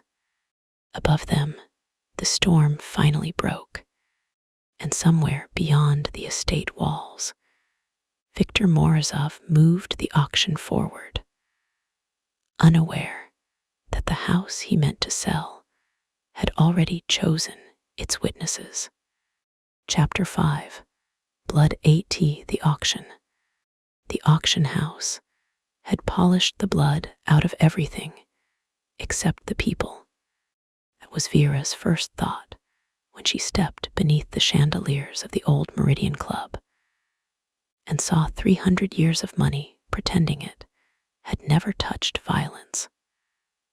Marble floors gleamed beneath black shoes and red-bottomed heels. Champagne traveled on silver trays. Lawyers murmured near velvet ropes. Buyers stood in small, elegant clusters, discussing acreage, tax exposure, restoration costs, and historic designation, as if the Morozov estate were only stone and wood and salvageable prestige. No one spoke of the man who had died in the West Wing. No one spoke of the hidden chapel. No one spoke of the will beneath the ashes. But they all knew. Vera felt it the second she entered the ballroom on Alexei's arm. The conversations softened, then reorganized around them. Heads turned with the careful subtlety of people trained not to stare at danger directly. An older man near the bar lowered his glass without drinking. A woman in pearls whispered something behind a catalog.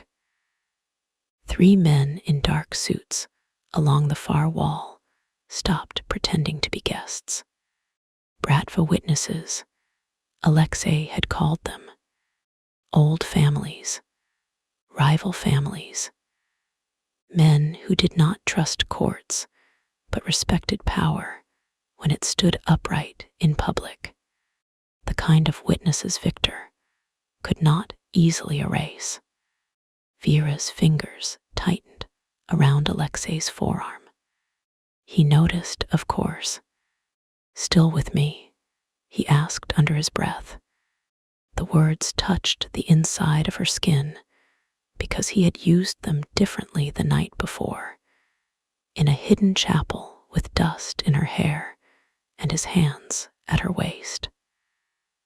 Now they meant something else. "Are you afraid? Are you ready? Do you choose this room?" Vera lifted her chin. "Yes." His gaze flicked to her face. "You can still walk away." "No." I had to say it. "I know. Because if you stay." "I'm not staying," she said quietly. "I'm standing." Something moved in his expression, too quick for the room to catch, and too deep for her to miss. Then the mask came down. Alexei Morozov, reluctant heir, ruined son, dangerous man, with a hidden letter folded inside his jacket, entered the ballroom fully. The room felt him arrive. He wore black naturally, but not like a costume. No flash, no unnecessary jewelry. A perfectly fitted suit, white shirt open at the throat by one button, no tie, the true Morozov signet hidden in his inner pocket rather than displayed. His face carried no visible bruise from the previous night now. Annika had cleaned and sealed the cut with efficient threats. The violence remained anyway, not on his skin, but in the stillness of his shoulders, in the way the crowd parted without knowing who had decided to move first. Vera had chosen dark green, not black. She had refused black when Naomi offered the stylist with the grim expression and the rolling rack of tactical evening wear, as Vera thought of it. She was not a widow. She was not a shadow. She was not arriving as Alexei's secret or Victor's accusation waiting to happen. Her dress was elegant, fitted enough to make her feel like a woman rather than evidence, high-necked enough for armor, with long sleeves that hid the bandage on her forearm. Her hair was pinned low. Her only jewelry her father's old brass measuring charm on a thin chain beneath the neckline where no one could see it. Alexei had seen it when she stepped out of the dressing room. He had looked at her for one long, dangerous second and said nothing. Vera had raised an eyebrow. That bad. His voice had come rougher than she expected. No, that was one syllable. It was the safest one. She had almost smiled then, despite the fear. Now, under the chandeliers, she was glad for the armor. Glad for the lipstick Naomi had insisted was courtroom red, but not desperate. Glad for the hidden pocket sewn into the dress lining that held 2 things: a certified copy of Samuel Lane's sketch and her father's letter, folded close enough to her ribs that she could feel its edge when she breathed.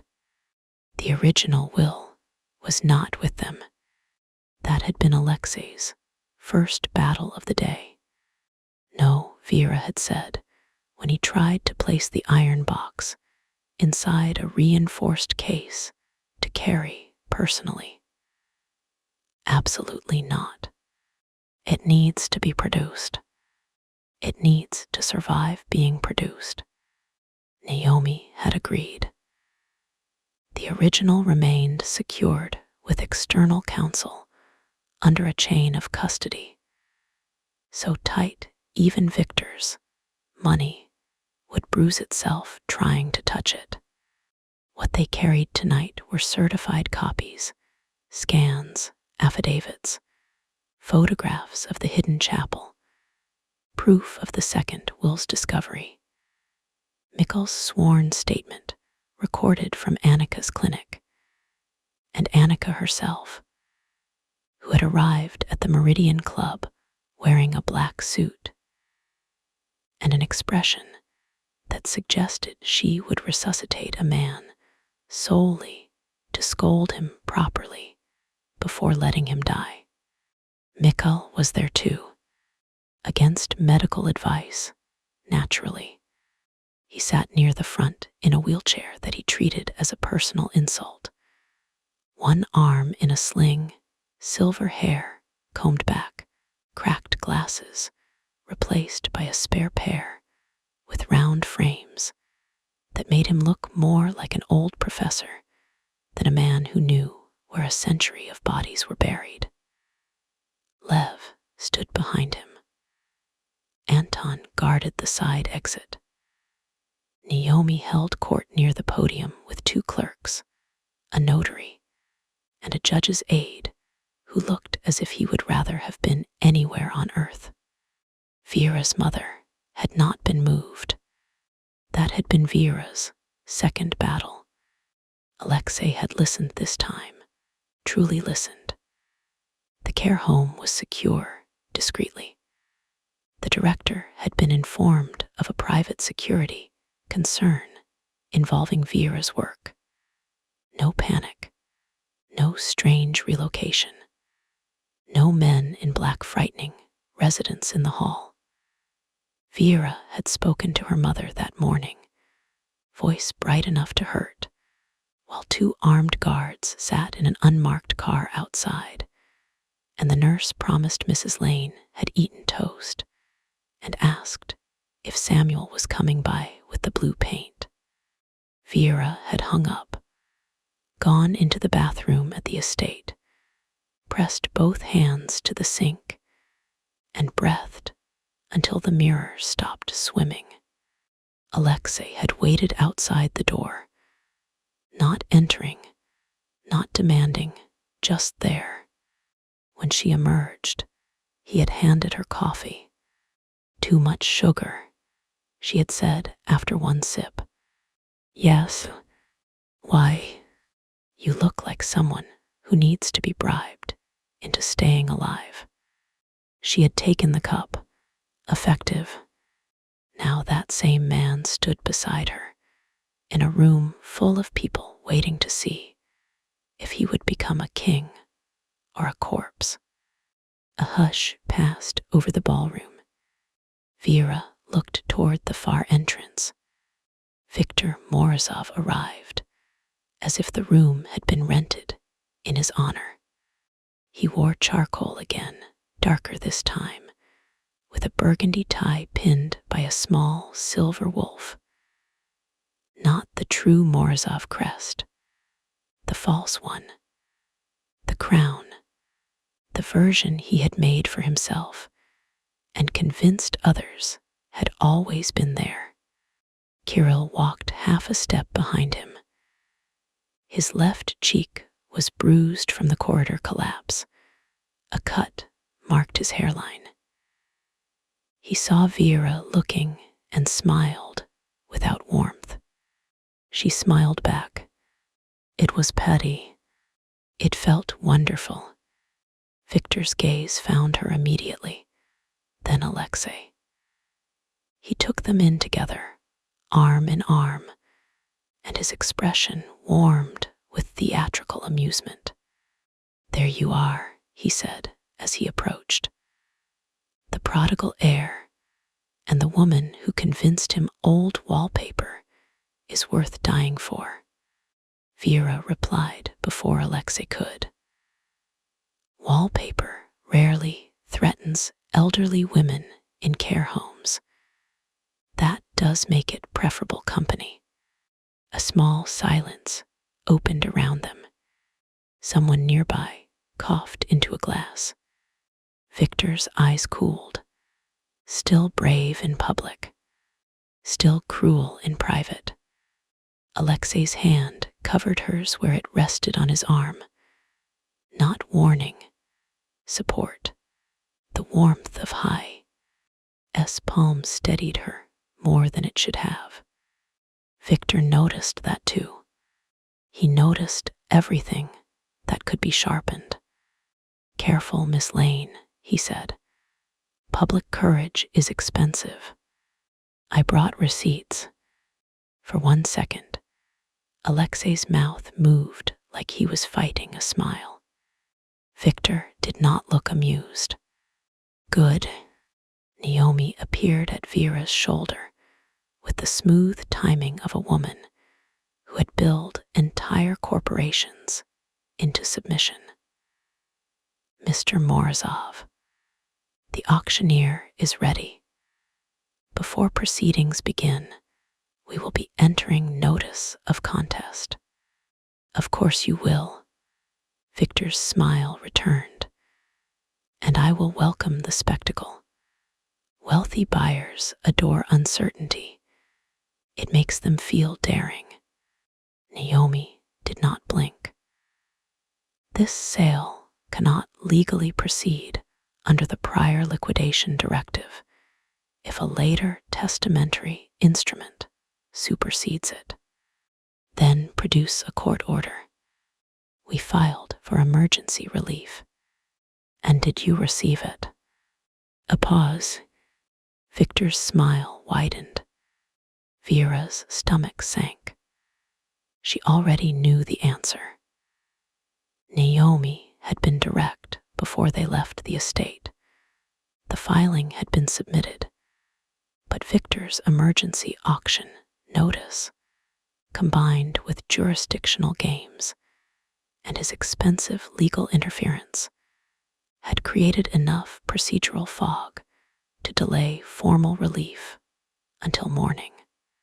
The auction could open tonight, unless the room itself refused to honor it.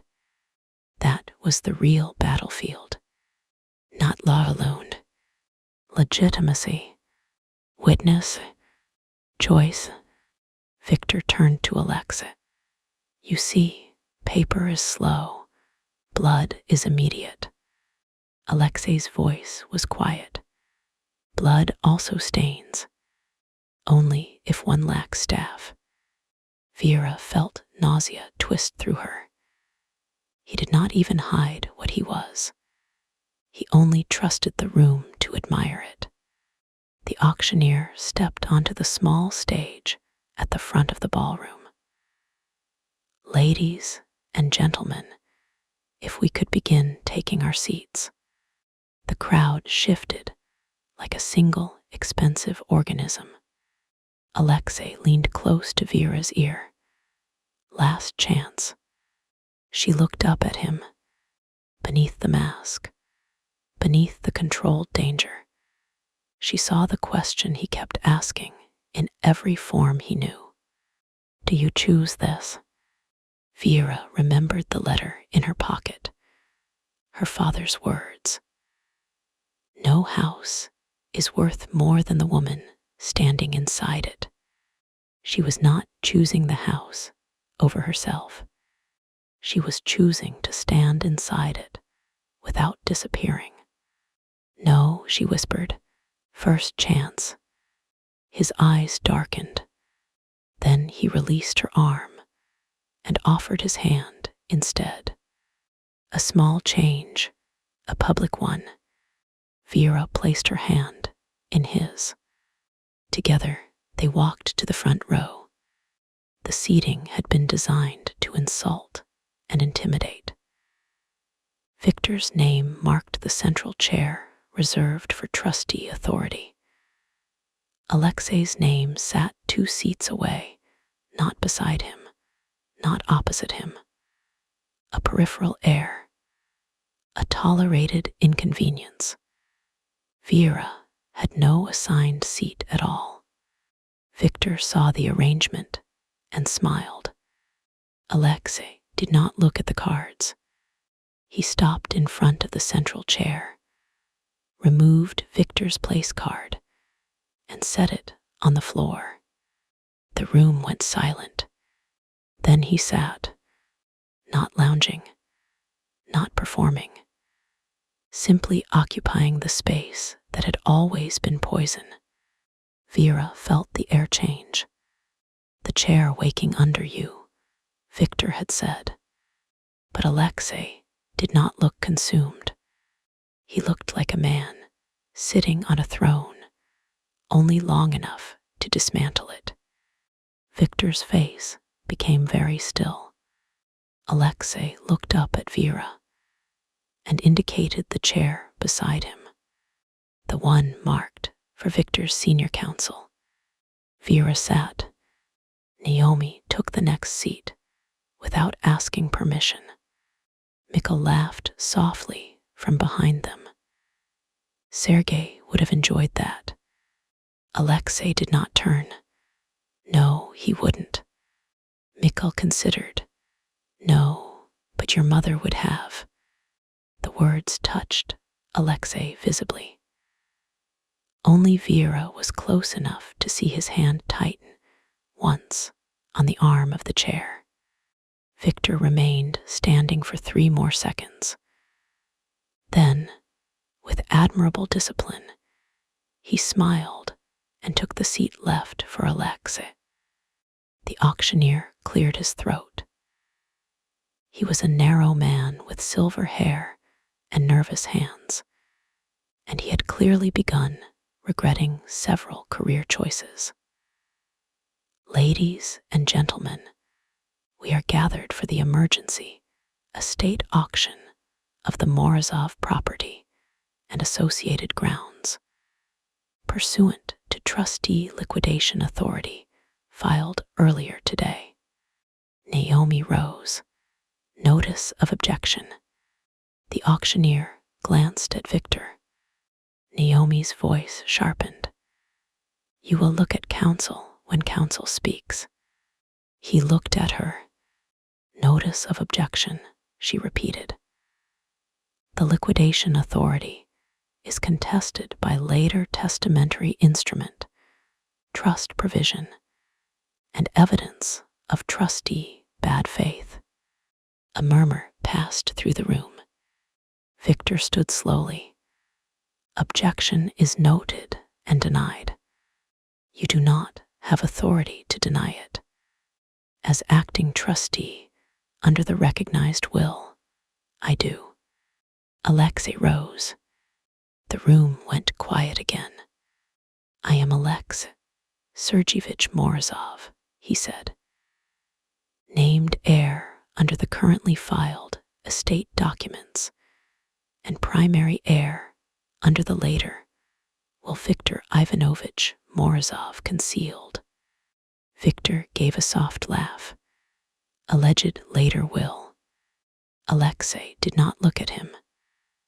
The later will revokes the liquidati on directive. It forbids use of the estate or its proceeds for criminal enterprise.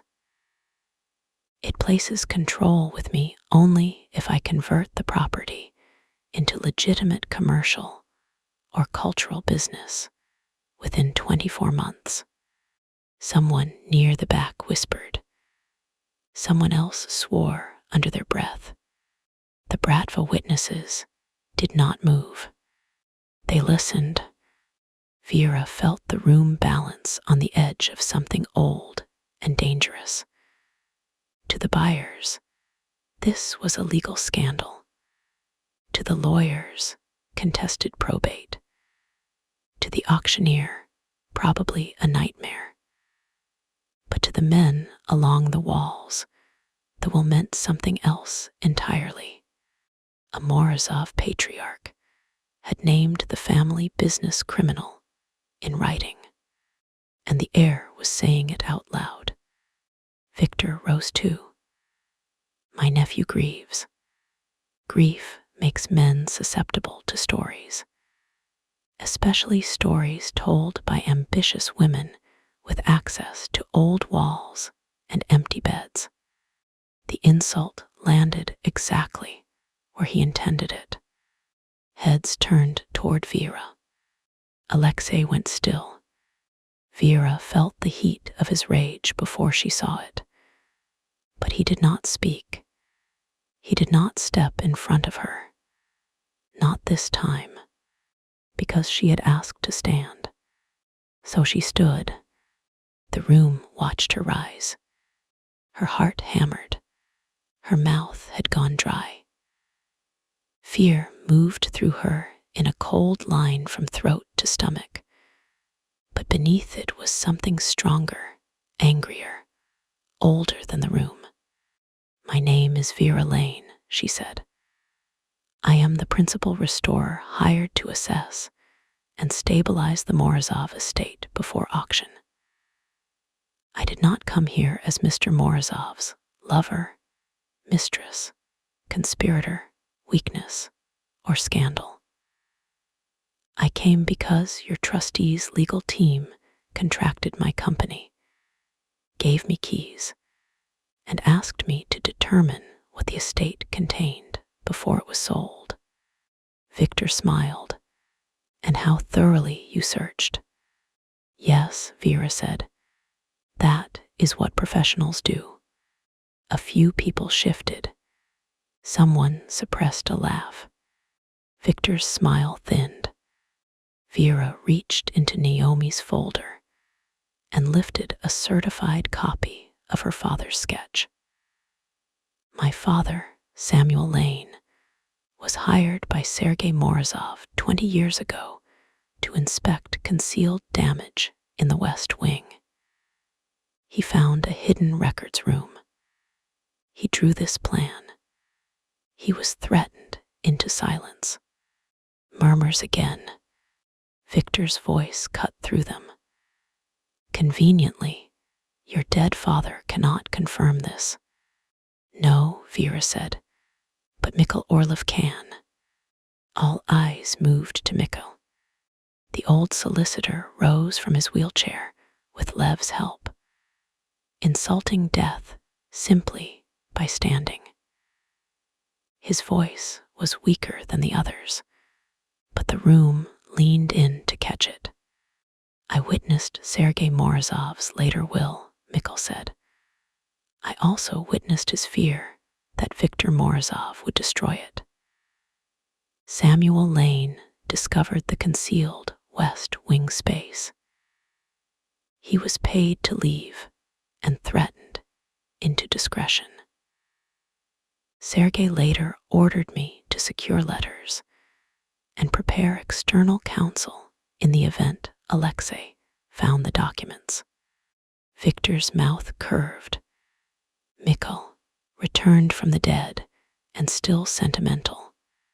Mikhail looked at him. Returned from your storage closet, actually. A ripple moved through the ballroom. Annika stood. Mikhail Orlov was found restrained and injured inside the Morozov estate yesterday after being presumed dead for 6 months. I treated him.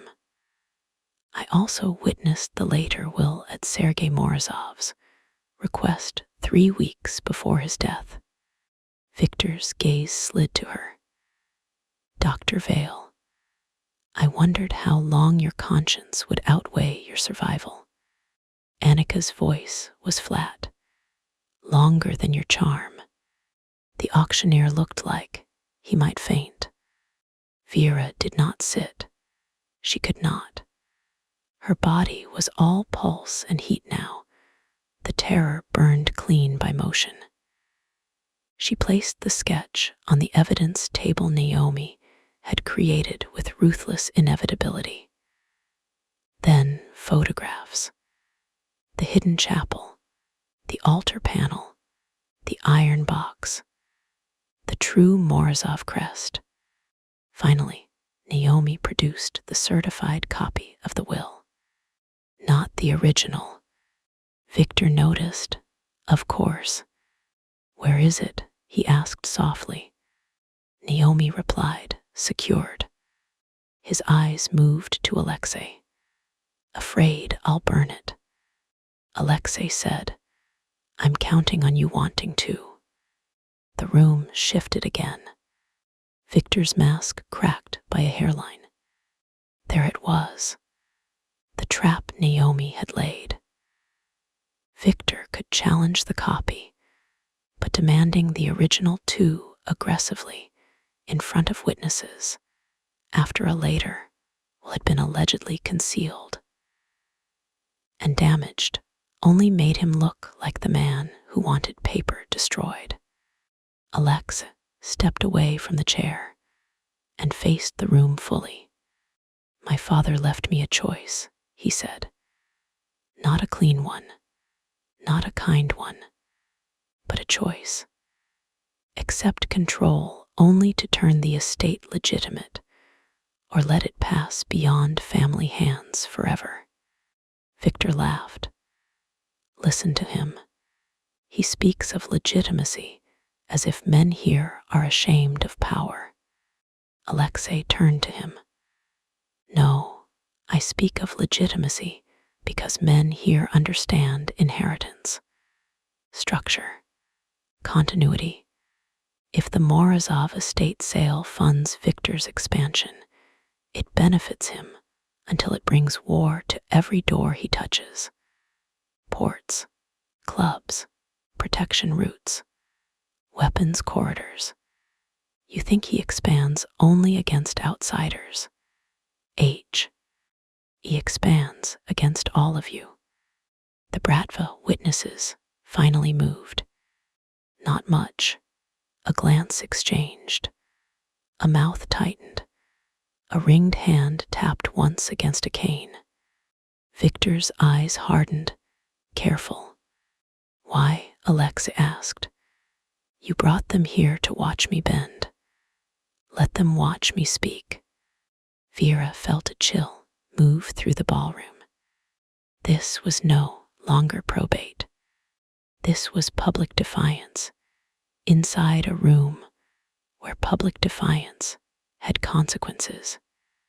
Alexei's voice remained steady.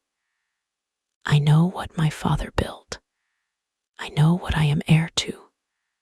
I know the names of the men who profited and the men who died. I know because I was raised to sit where Victor sits now, smiling while others bleed." Victor said, "You were raised to survive. I was raised to obey. And yet here you stand, alive because stronger men protected your softness." "No," Alexei's gaze cut to him. "Here I stand because the people you call soft kept better records than murderers." Vera's breath caught. Victor's expression darkened with real fury. Alexei placed one hand over the back of the central chair. "I claim the estate under the later will. I accept the trust condition. The Morozov estate will not be sold to fund criminal expansion. It will be restored and converted into a legitimate luxury retreat and cultural property. Accounts will be audited. The hidden chapel, library, and grounds will be preserved. Anyone with lawful claims can bring them to court. And unlawful claims?" a man along the side wall asked. Alexei looked at him.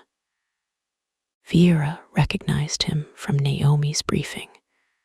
Dmitry Volkov, head of a rival family with enough influence to make silence valuable. "Bring them to me," Alexei said. The room went perfectly still, not because of the words, because of the man saying them. Alexei had not refused conflict. He had refused corruption. There was a difference, and every dangerous man in the ballroom understood it. Volkov studied him.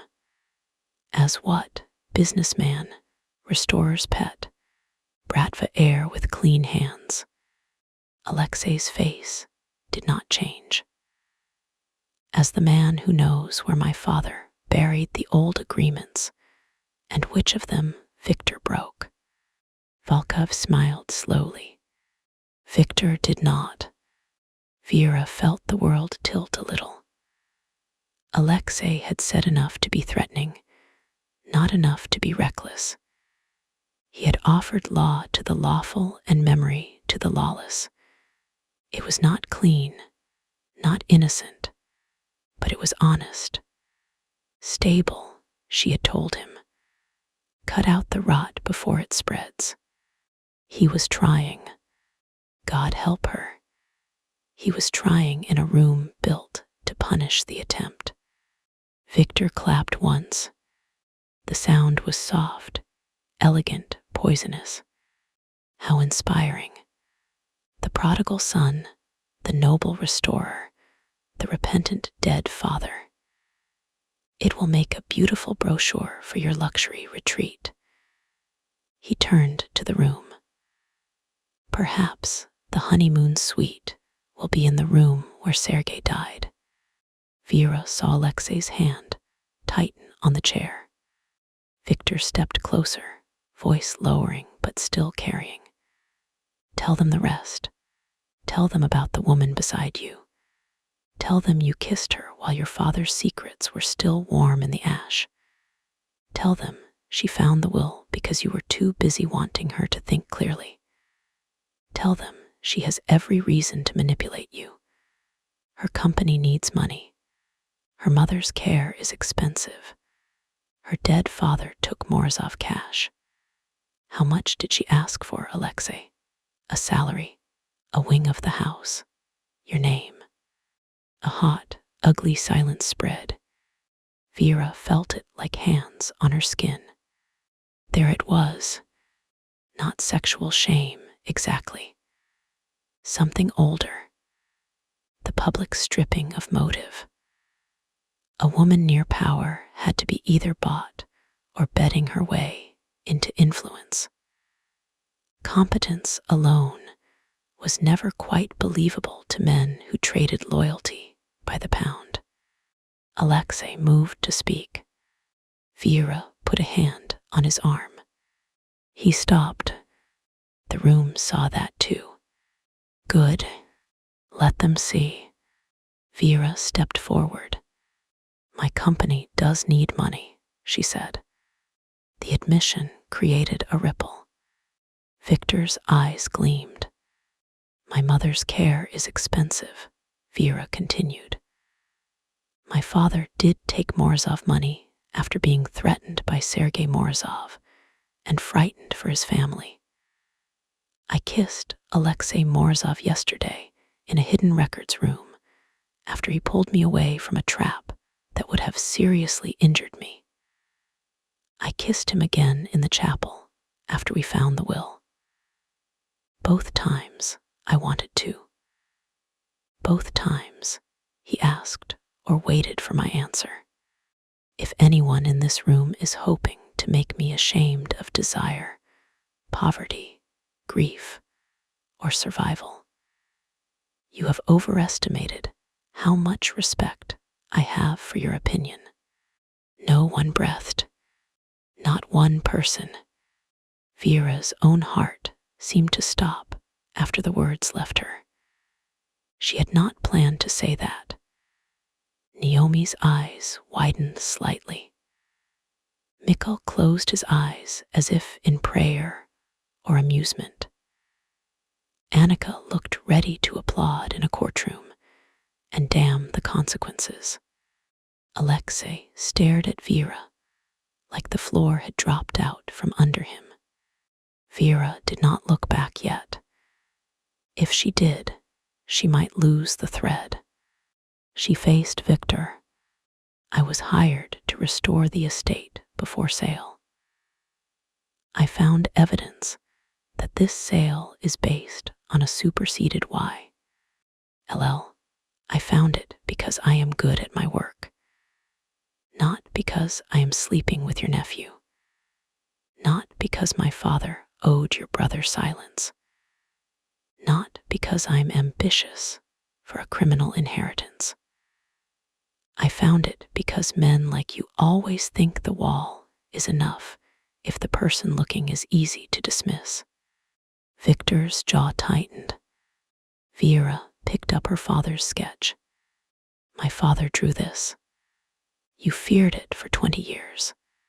You sent men for it yesterday. You threatened my mother for it last night. And now you want this room to believe the dangerous person is the woman who read the house correctly. She placed the sketch back on the table. Believe what you like, she said. The house told the truth anyway. For one impossible second, silence held. Then Mikkel began to clap.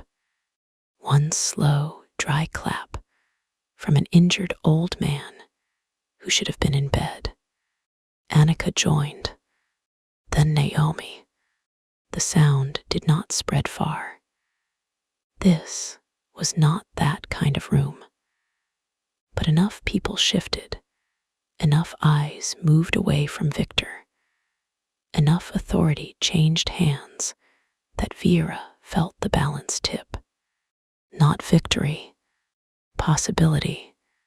Alexei came to stand beside her. Not in front, beside. His voice was low enough only she could hear. You are magnificent. Vera's breath nearly broke. Later, she whispered. His gaze burned, yes. Then he faced the room again. The estate is not for sale. The auctioneer swallowed. Mr. Morozov, without a court order. I said, Alexei repeated, voice quieter. The estate is not for sale. The auctioneer looked at Victor. Victor stared at Alexei. For the first time since Vera had met him, Victor's elegance failed to hide the violence beneath. His face did not twist or redden. It sharpened, became leaner, uglier, more honest.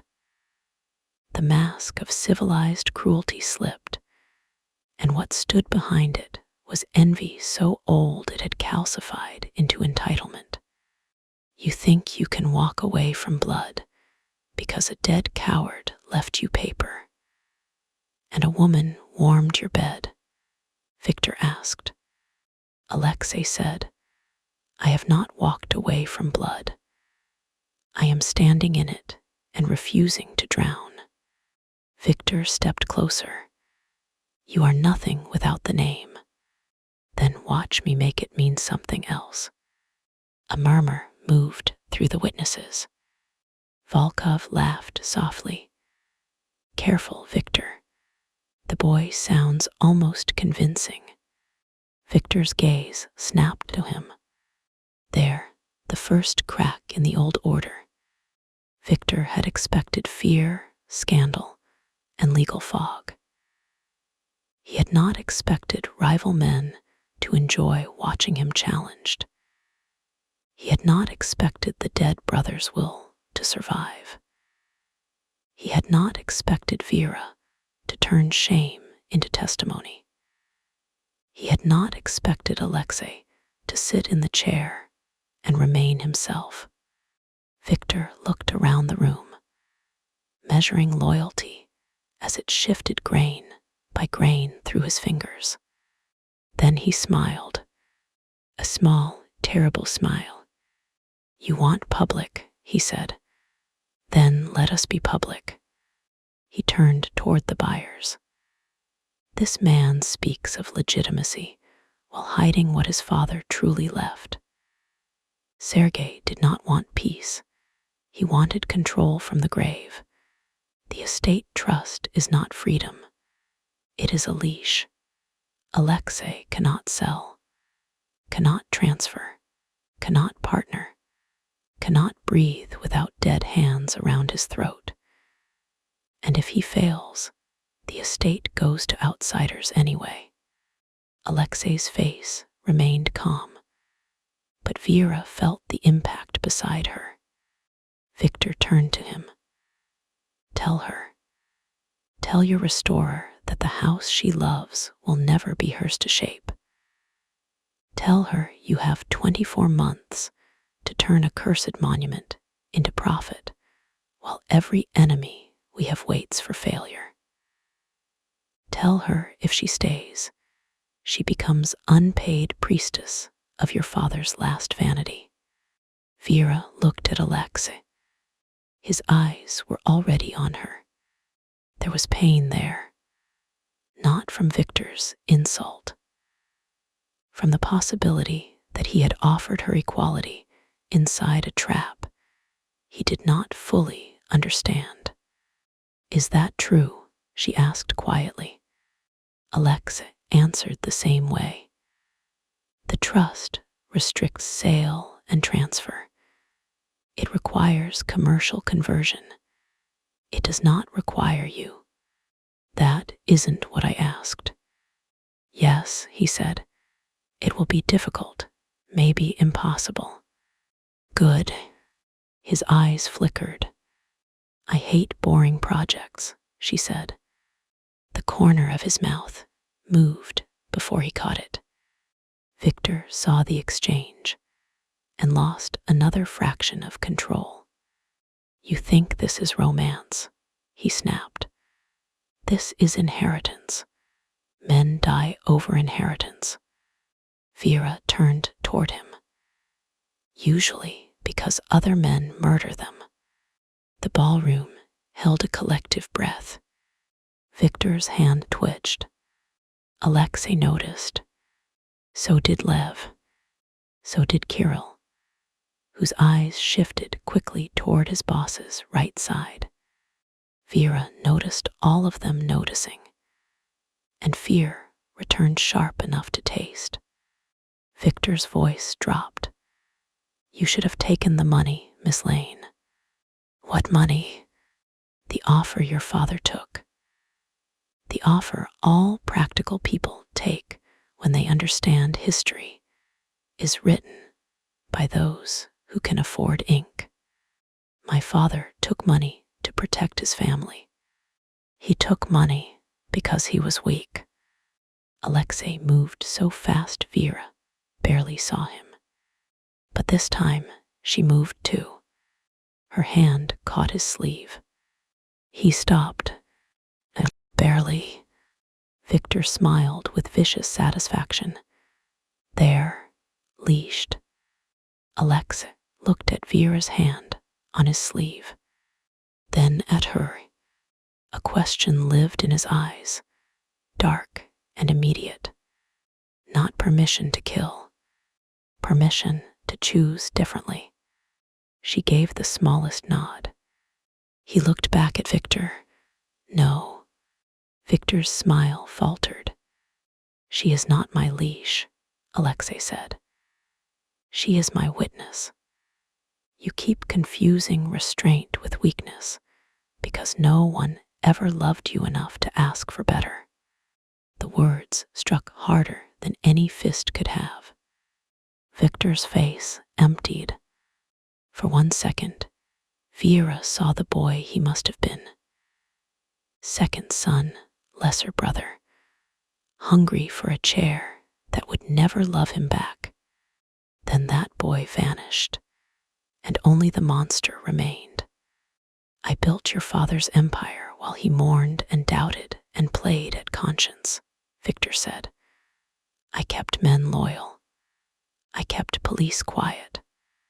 I kept blood moving so you could run to London and pretend money made in boardrooms was cleaner than money made in alleys. You think you rejected us. You lived because we allowed it. Alexei's voice went very still. No, I lived because my mother made my father promise not to let you near me. Victor flinched. It was small, but the room saw it. Alexei stepped closer. I read the letter. Victor's expression flickered. You told me she was weak, Alexei said. You told me she hated the family because she did not understand loyalty. She understood perfectly. She knew you wanted the chair. She knew my father was too proud to admit he had made a prison. She begged him to let me leave before both of you turned me into furniture for your ambitions. Your mother died, grieving what you became. No, Alexei's voice remained steady, but Vera saw the effort it cost. She died trying to prevent it. The silence that followed was not elegant. It was wounded. For the first time, Victor looked old. Then he looked at Vera, and the age disappeared beneath hatred. This is your doing. No, Alexei said. Victor ignored him. Before you, he knew what he was. I could work with disgust. I could work with refusal. But hope, he laughed softly. Hope makes men stupid. Vera met his eyes. Maybe, but it makes them harder to own. A phone rang somewhere near the back. No one answered. Naomi stepped forward. This proceeding is formally suspended pending review. Any bid accepted after this notice will be challenged as knowingly defective. Several buyers began whispering urgently to their attorneys. One man closed his catalog. Another stood and left without a backward glance. Victor watched money walk out of the room. That, more than the accusations, seemed to cut him. The auctioneer tapped the microphone with trembling fingers. Ladies and gentlemen, due to unforeseen legal developments, we will take a brief recess. No, Victor said. The microphone picked it up. One word. The room stopped moving. Victor walked slowly to the center aisle. Kirill followed, but Victor lifted a hand and he halted. Every eye tracked him now. Buyers, lawyers, witnesses, enemies, family, Vera. Victor looked at Alexei. You were always his favorite failure. Alexei said nothing. He should have given me the chair. He did, Alexei said. You just mistook it for a throne. Victor's mouth trembled once. Not with fear. Rage. His hand went inside his jacket. Several things happened at once. Lev shouted. Annika grabbed Mikkel's wheelchair and pulled him back. Naomi ducked behind the evidence table with the speed of a woman who had survived more than litigation. Kirill moved, but not toward Victor, toward the side exit, and Alexei stepped in front of Vera, not beside, in front. This time she let him, because Victor's hand came out holding a gun. The ballroom erupted into sound. Screams, chairs scraping, glass shattering, men reaching beneath jackets, security moving too late. Vera's pulse became a roar, but she saw everything with brutal clarity. Victor's arm rising, the gun not aimed at Alexei's chest, but past him. angled toward the evidence table where the will copies lay, toward Naomi, toward the proof, toward the fragile public shape of truth. Alexei moved left. Victor adjusted. Then his eyes cut to Vera, and the gun followed. Alexei's voice split the room. No. He lunged as Victor fired. The shot cracked through the ballroom, like the house finally breaking. Vera felt the impact before she understood. It was not in her own body. Alexei staggered. For one impossible second, he remained standing between her and Victor with surprise, not pain, crossing his face. Then blood spread across the white of his shirt. Chapter 6. His name, her future. Blood looked wrong on Alexei Morzov. It looked wrong spreading across the white of his shirt, wrong beneath the chandeliers, wrong against the polished marble floor where the Meridian Club had spent a century convincing powerful men that violence belonged elsewhere. Vera saw the red bloom through the fabric before her mind accepted the sound of the gunshot. Foe. R1 suspended second. Alexei remained between her and Victor, shoulders squared, eyes wide not with fear, but with surprise. As if his body had betrayed the agreement he had made with it to stay standing. Then his knees hit the floor. No. The word left Vera as a breath, then a scream, then something with teeth. The ballroom shattered around her. People ducked behind tables. Someone cried out. Glass broke. Men reached for hidden weapons. Security finally moved, late and useless. Naomi shouted something legal and furious from behind the evidence table. Annika was already running. Mikkel's wheelchair tipped sideways as Lev dragged him out of the line of fire. Kirill vanished toward the side exit like a rat that had memorized the walls. Victor still had the gun. He stared at Alexei, as if the shot had startled even him.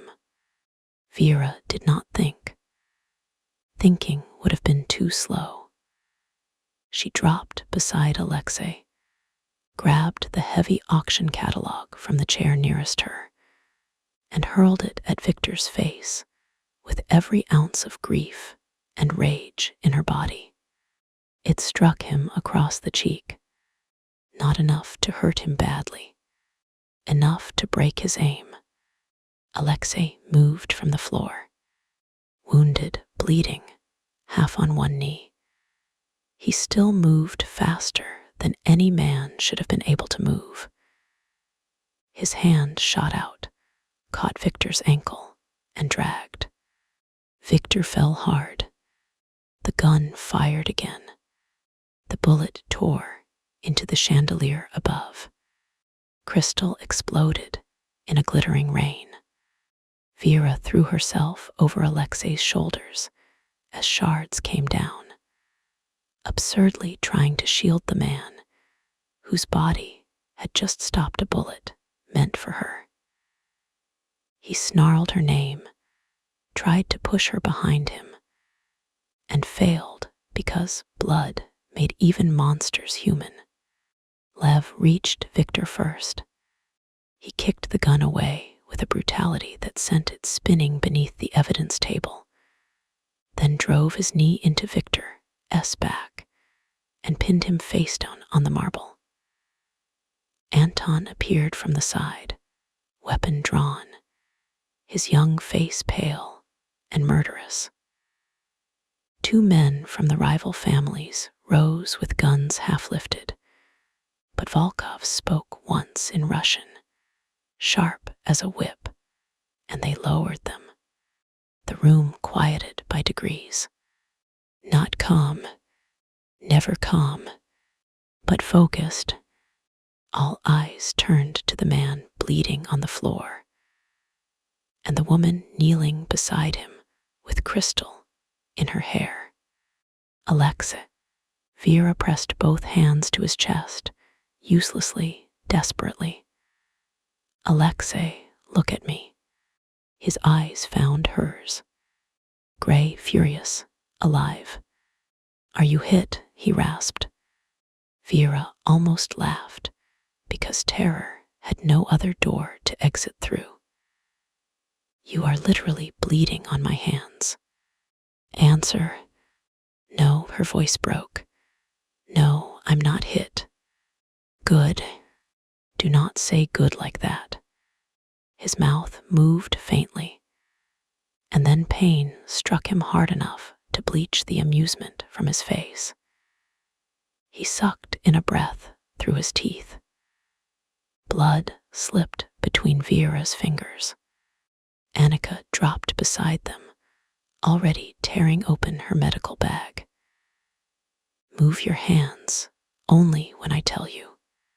Vera nodded, unable to look away from Alexei's face. Annika cut through his shirt with trauma shears. Entrance wound right upper chest, possibly through and through. Pressure. I'm doing pressure. Not emotionally, medically. Vera pressed harder. Alexei's jaw tightened. Your bedside manner remains terrible. You are not in bed, Annika snapped. Though if you keep talking, I may put you in one permanently. Comforting. Be quiet. His gaze returned to Vera, and everything else blurred around it. The room, the witnesses, Victor pinned to the floor, the will copies scattered across the evidence table, the chandelier still swinging above like a wounded star. You should have stayed behind me, he said.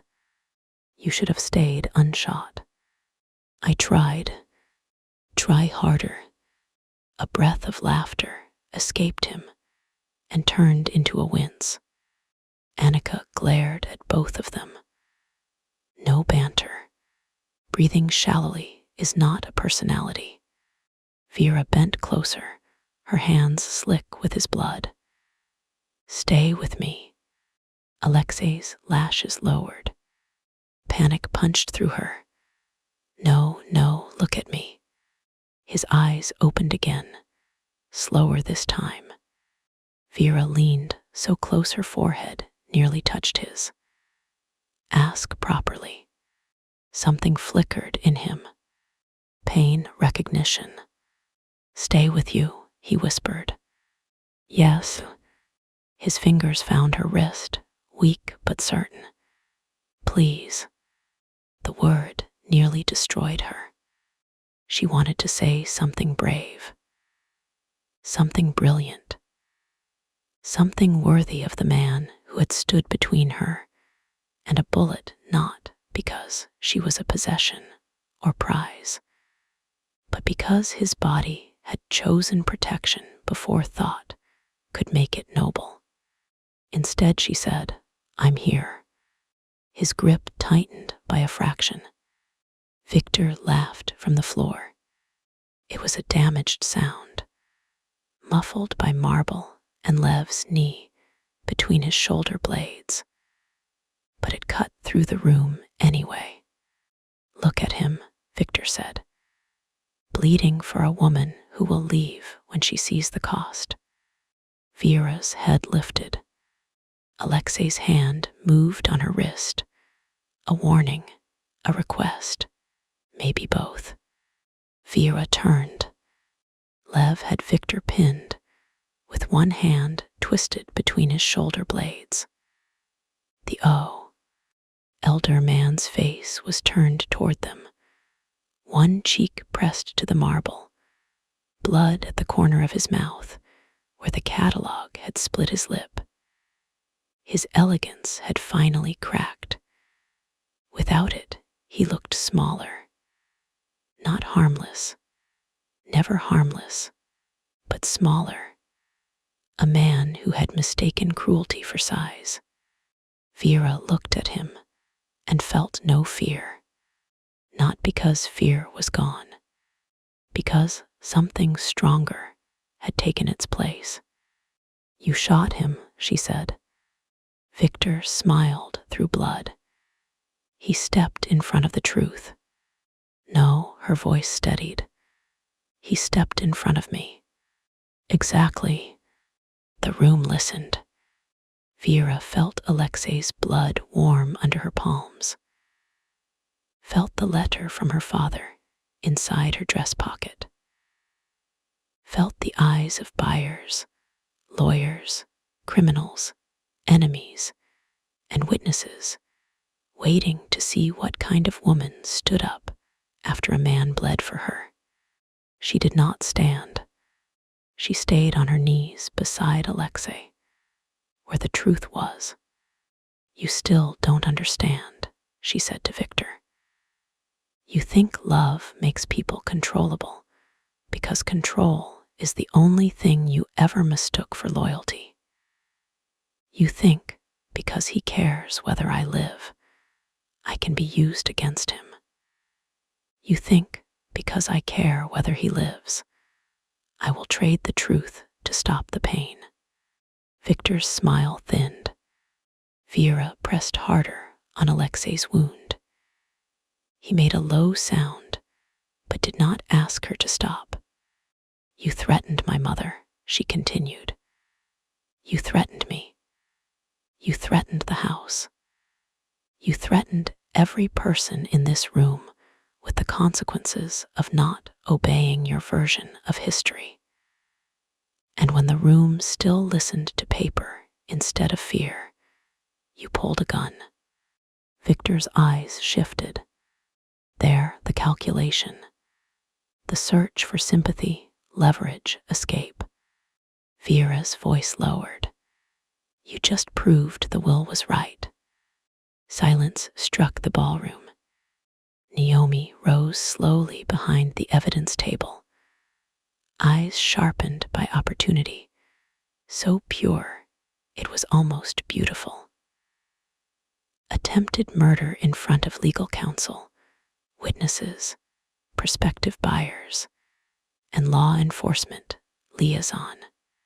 The judge's aide, white-faced but functional, lifted his phone.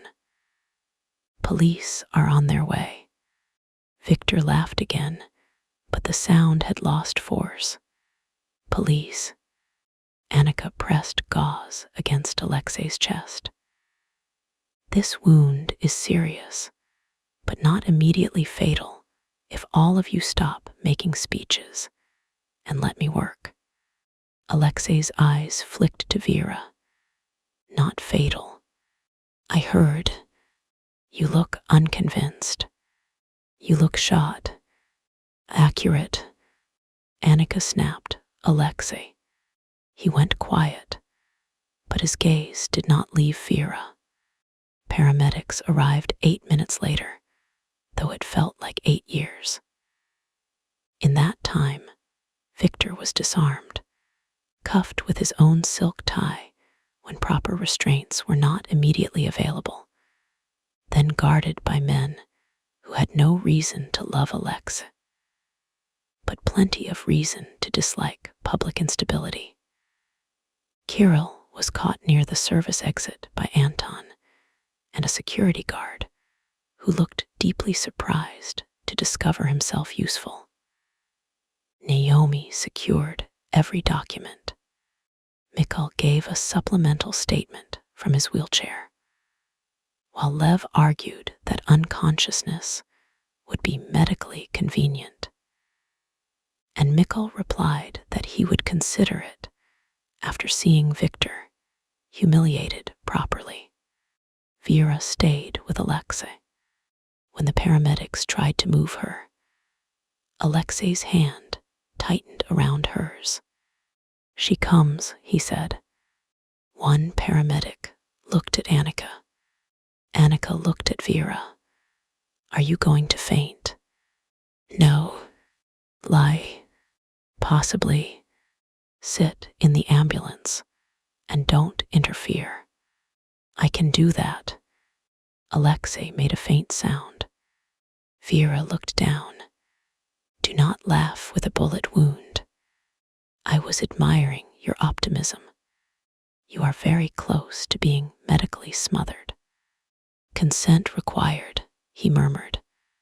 Even bleeding, even pale with pain. He found her with that dark thread of humor. Vera nearly broke again. She climbed into the ambulance beside him. The doors closed on the ballroom, the chandeliers, the blood, the will, the ruined auction, the witnesses. Sirens began their thin scream through the city night. Annika rode with them, hands brisk and steady, issuing orders to the paramedic with enough authority that no one asked whether she belonged there.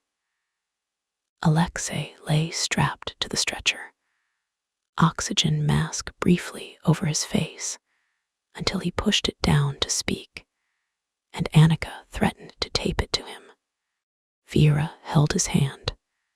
His fingers were colder now. She hated that. You're squeezing, he whispered. Good. Reven. Vital signs. Zuh. His eyes closed. Vera leaned forward. No. They opened again. Bossy, he breathed. Yes, you knew this when you stood in front of the bullet. I did. Regrets. His gaze found hers through the harsh ambulance light. Only timing. The words went through her too cleanly. Vera bent over his hand and pressed her mouth to his knuckles. Not a grand kiss. Not the kind that belonged to stories. Just proof. Warmth. A promise against the cold creeping into his skin. Alexei's thumb moved once against her fingers. Read the will, he whispered. What if I... No. Vera. No, her head snapped up. Do not finish that sentence. His eyes harpened despite the pain. If I am unconscious, if Victor's lawyers move, if Naomi needs confirmation of intent, read the will, stand with her. Mikkel knows the structure. Annika knows the witnesses. Lev knows where the sealed copies are. No goodbye sentences, remember. This is not goodbye. It is trust. The anger inside her faltered. Trust. He was not preparing her for abandonment. He was handing her the map because he believed she could carry it. Vera swallowed. Fine, I'll read the will. I'll stand with Naomi. I'll protect the evidence. I'll also be there when you wake up, so plan accordingly. His eyes softened. I plan to.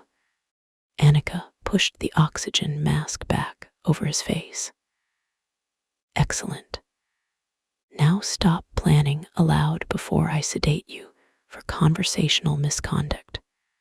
Alexei's eyes closed again, but this time Vera let them. He was breathing. He was alive. She held on. The hospital took him behind doors Vera was not allowed to enter. That nearly undid her more than the blood. There was something uniquely cruel about waiting rooms. They were designed for helplessness. Beige chairs, vending machines, fluorescent lights that flattened everyone into the same exhausted shade. Vera sat with Alexei's blood dried under her nails, and a paper cup of coffee cooling, untouched, on the table beside her. She had refused to wash her hands at first, then hated herself for the superstition, then washed them so hard the skin reddened because Annika's voice in her head said infection control was not a metaphor. Naomi arrived before dawn with a legal folder, 2 phones, and mascara that had not dared move. Mikkel arrived in a wheelchair pushed by Lev, against every conceivable instruction. Anton arrived carrying a duffel bag and a solemn expression. Volkov sent flowers, which Annika ordered removed because organized crime pollen was not medically indicated. Vera called her mother at 6 in the morning. A nurse answered first, voice calm, warm, unaware of how close danger had come to her facility. Yes, Mrs. Lane had slept. Yes, she was safe. Yes, the extra security had been discreet. No, no one had frightened her. Would Vera like to speak to her? Vera said yes. Her mother came on the line after a rustle and a soft, confused hello. Hi, Mom. Vera. That alone nearly broke her. Yes, it's me. You sound tired, little architect. Vera closed her eyes. Across the waiting room, Alexei's men spoke in low Russian. Naomi whispered into a phone. Mikkel pretended not to watch her. The world held together by threads. I am a little tired, Vera said. Are you eating? Not really.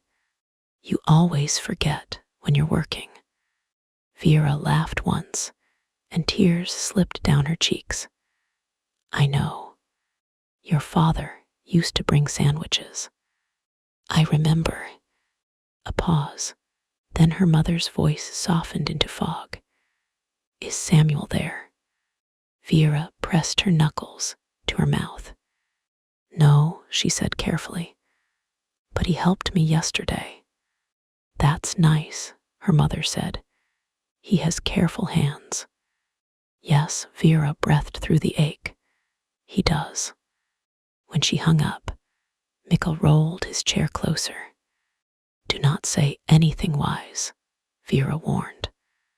I was going to ask if you wanted terrible coffee. She wiped her face.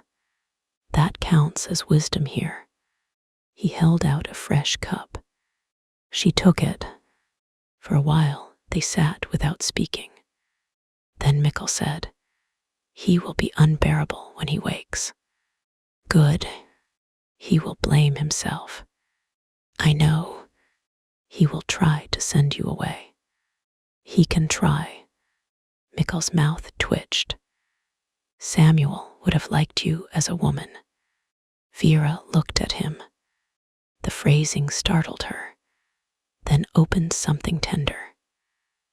Not Samuel would be proud, not your father would approve, but liked you as a woman.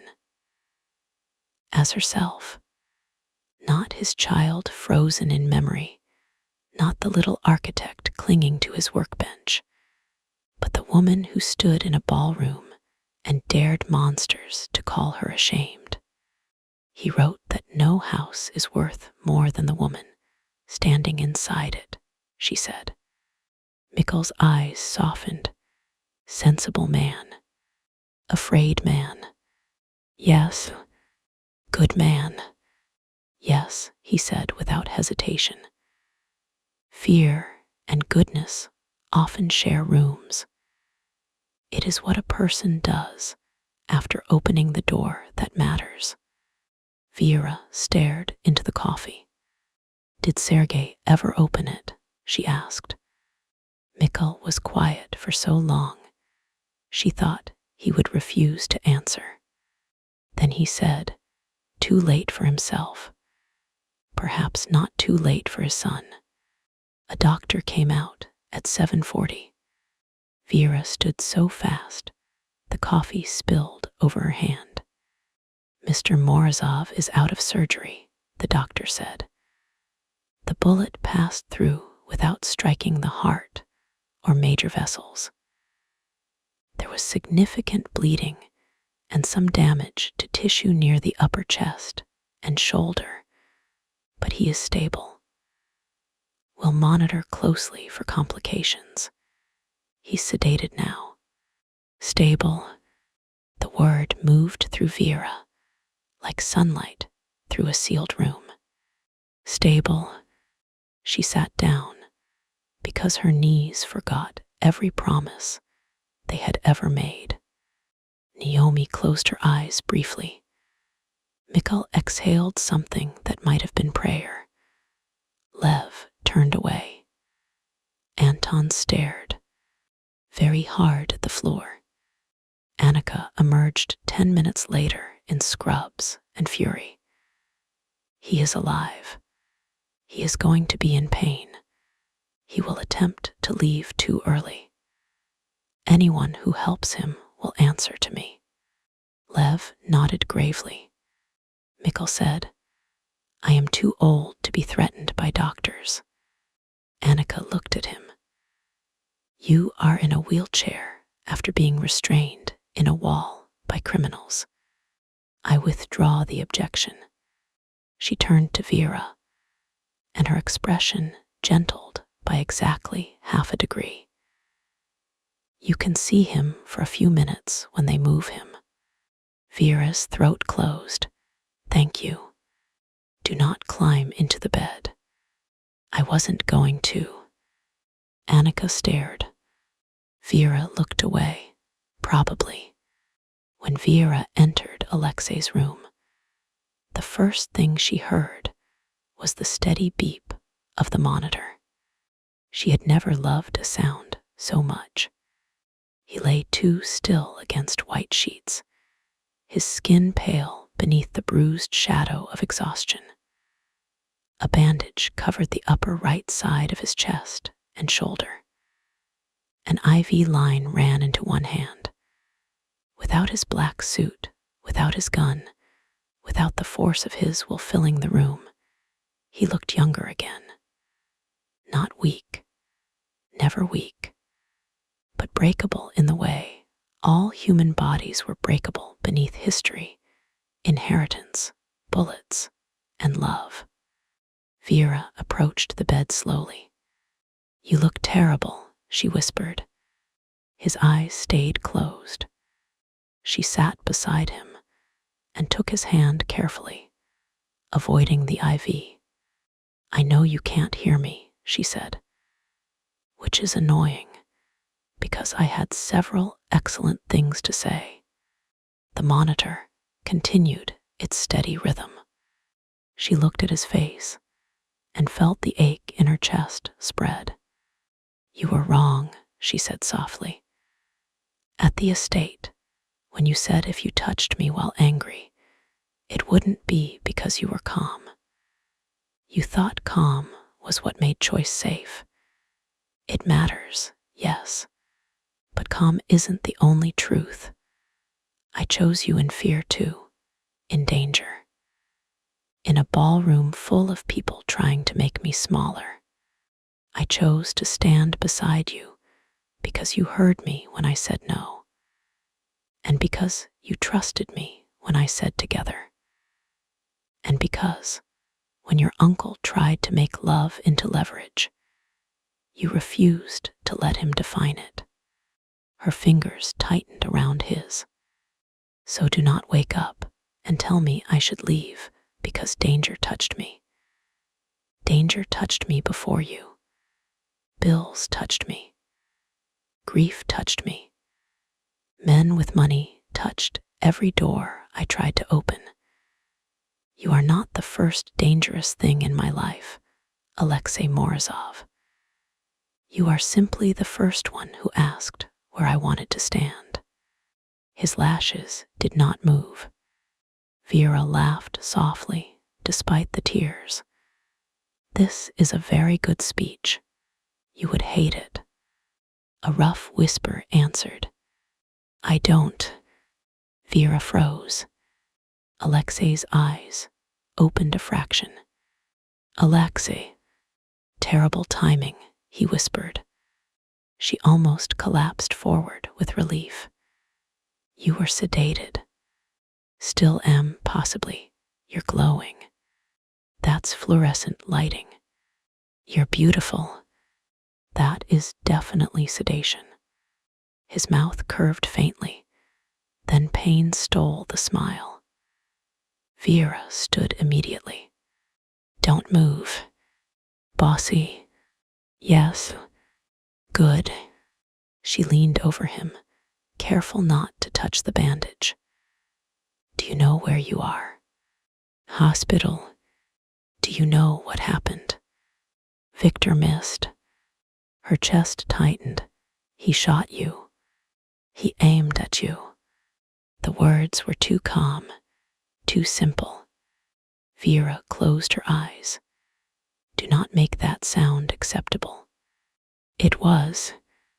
When she opened her eyes, he was watching her with more awareness now, though pain and medication clouded the edges. Are you safe? He asked. Yes. Your mother. Safe. The will. Safe. Victor. Custody.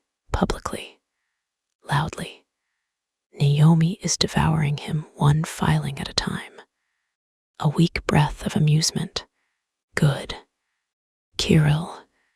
Alive. Unfortunately. Later. No murder during recovery. Fine. No murder after recovery, either. He considered that. Alexei, I'm injured. This is not the time for negotiation. She stared at him. His mouth curved again, more carefully. No murder. Thank you. His eyes searched her face. You stayed. Yes, I would have understood if. No, she leaned closer. You do not get to turn my staying into a surprise every time. I said beside you. His gaze softened, then darkened with something more vulnerable than desire. I remember. Good. His fingers shifted against hers. The auction. Suspended. Not canceled officially yet, but functionally dead. After Victor fired a gun in the middle of it, most buyers discovered urgent conflicts. How tragic. Very. Mikhail. Insufferable. Normal. Annika. Threatening everyone. Normal. Lev and Anton. Guarding the hall like I'm state treasure. You are. The answer came too easily. Vera's breath caught. Alexei's eyes held hers. There was no room for pretense beside a hospital bed. No chandeliers. No hidden chapel. No dark library making desire feel inevitable. Only machines, bandages, and the inconvenient fact that life could end between one breath and the next. Don't, Vera whispered. Don't what? Say things that sound like goodbye or vows, while you're full of painkillers. I am not full, moderately occupied. Alexei. His thumb moved slowly over her knuckles. I remember everything. Her throat tightened. He watched her carefully.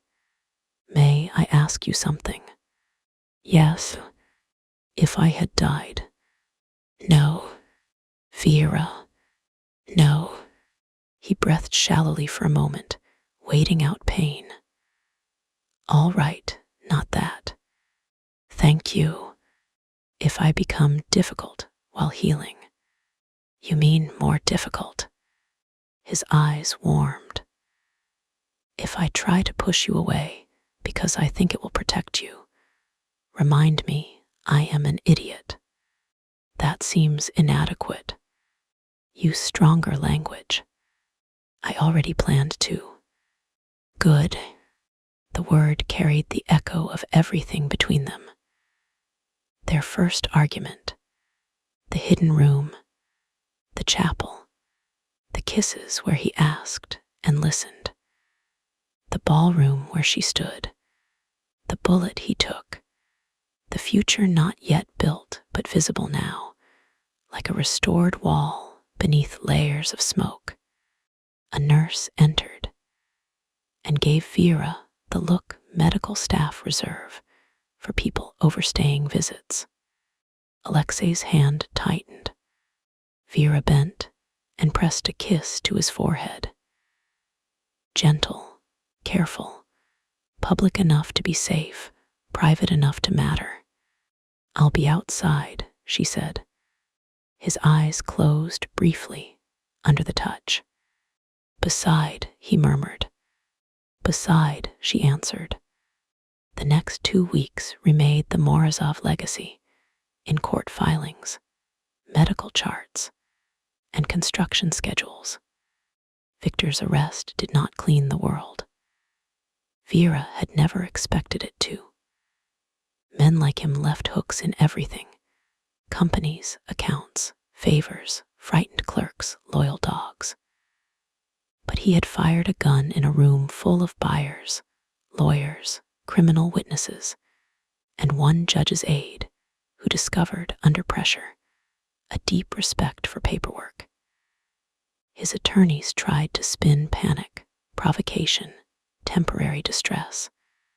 But Naomi Bell had the patience of a saint and the appetite of a shark. The attempted shooting became the hinge on which everything turned. The auction was suspended first, then blocked. The later will survived initial challenge. Mikkel testified from a chair with a blanket over his knees and venom in his voice. Annika testified with clinical precision and no tolerance for theatrical objections. Vera testified about the house, the hidden sketch, her father's work, the chapel mechanism, the iron box beneath ash. She did not cry when Victor's attorney implied Samuel Lane had been paid to falsify drawings. She simply produced measurements, photographs, tool marks, paper aging, architectural inconsistencies, and enough calm technical language to make the attorney look like a man arguing with a load-bearing wall. Alexei testified last. He arrived against medical advice and Annika's better judgment, wearing a dark suit over bandages and the true Morozov signet on his right hand. Vera had been there when he put it on. They were in the hospital room that had become part legal office, part command center, part battlefield. Alexei stood before the small mirror, pale but upright, his shirt still unbuttoned because his shoulder did not tolerate unnecessary movement. Vera leaned against the windowsill with a stack of annotated estate plans in her arms, pretending not to watch him. He picked up the ring from the bedside table. The true crest caught the morning light. Wolves circling a key. "Does it feel heavy?" she asked. "Yes, too heavy." He slid it onto his finger. "No." She set down the plans and crossed to him. "You don't have to wear it today." "I do. Because of the witnesses. Because of me." His gaze met hers in the mirror. Victor wore the false one because he wanted everyone to think power was a crown. My father hid the true one because he thought power was a locked door.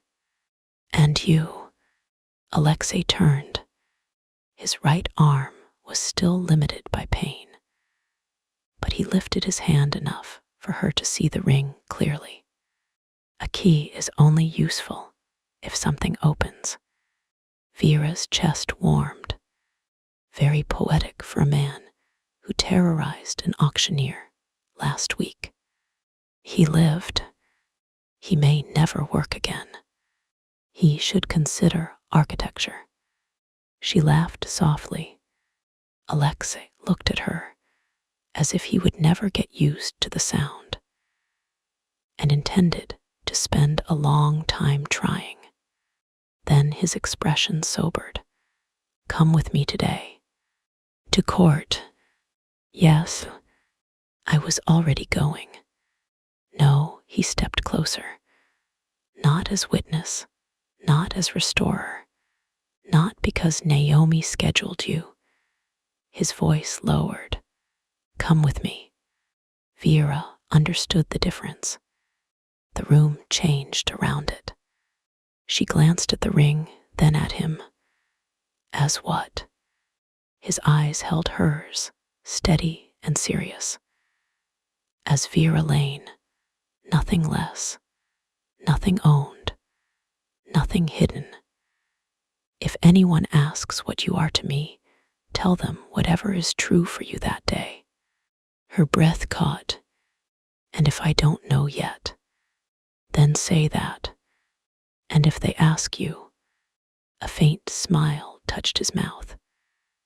I'll say I am hoping to earn tomorrow's answer. The man was recovering from a bullet wound, and still somehow dangerous to her ability to think.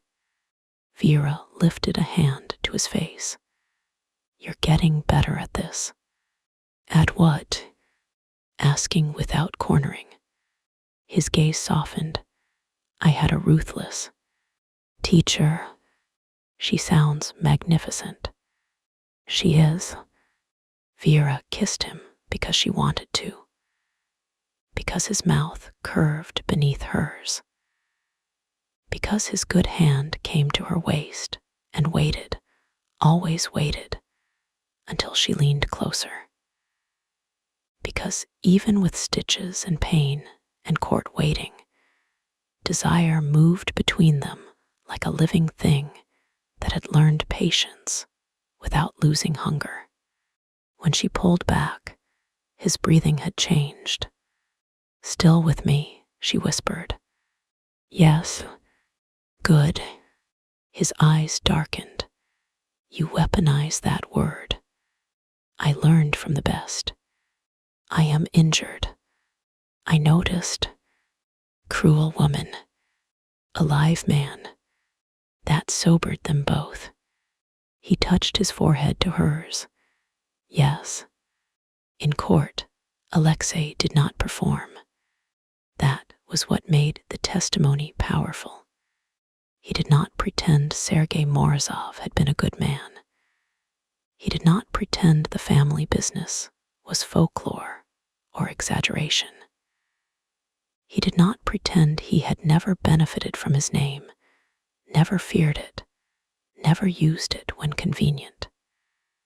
He spoke of his father's original will, the later revocation, Victor's attempt to liquidate the estate, the threats against Vera and her mother, Mikkel's imprisonment, the hidden chapel, the auction shooting. When asked whether he accepted the conditions of the later will, Alexei looked once at Vera, not for permission, for witness. Then he said yes. When asked whether he understood the estate could pass out of family control if he failed to convert it legally, he said yes. When asked whether he intended to use estate funds for any criminal enterprise, he said. No. When Victor's counsel asked if he considered himself head of the Morozov Bratva, a hush fell so deeply, even the judge looked up.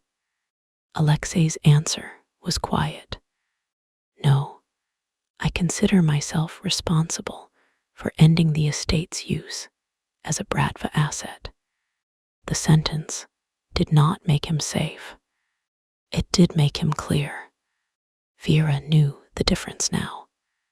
After the hearing, reporters waited outside. Not many at first, then more as the story grew teeth. Hidden will, crime family, attempted auction shooting, historic estate, secret chapel, reluctant heir, restoration expert tied to the discovery. Naomi handled the press with polished brutality. Annika threatened anyone who got too close. Lev looked at cameras, as if considering whether they could be intimidated into turning themselves off. Vera hated the attention. Alexei noticed. You don't have to stand here, he said. They were on the courthouse steps. Cold wind lifting the edge of Vera's coat. He looked exhausted, but upright beside her. One hand inside his coat to support his injured shoulder. I know. Do you want to leave? Yes. Then we leave. Do you need to speak? No. Naomi overheard and turned. A brief statement would be strategically helpful. Vera looked at Alexei. He looked at Vera. Then he said to Naomi, brief. Naomi sighed as if surrounded by amateurs. 30 seconds. No admissions. No threats. No poetic references to blood. That happened once, Alexei said. Twice, Vera and Naomi said together. Alexei looked betrayed. Vera almost smiled. He stepped toward the microphones with Vera beside him because she chose to remain there. Cameras clicked. Questions flew. He ignored them all until silence gathered by force of his refusal to compete with noise. My family's estate is no longer for sale, Alexei said. The property will be restored under the terms of Sergei Morozov's later will and converted into a legitimate business that preserves its historical structures. Vera Lane and her firm identified critical architectural evidence and will continue to advise restoration if she chooses.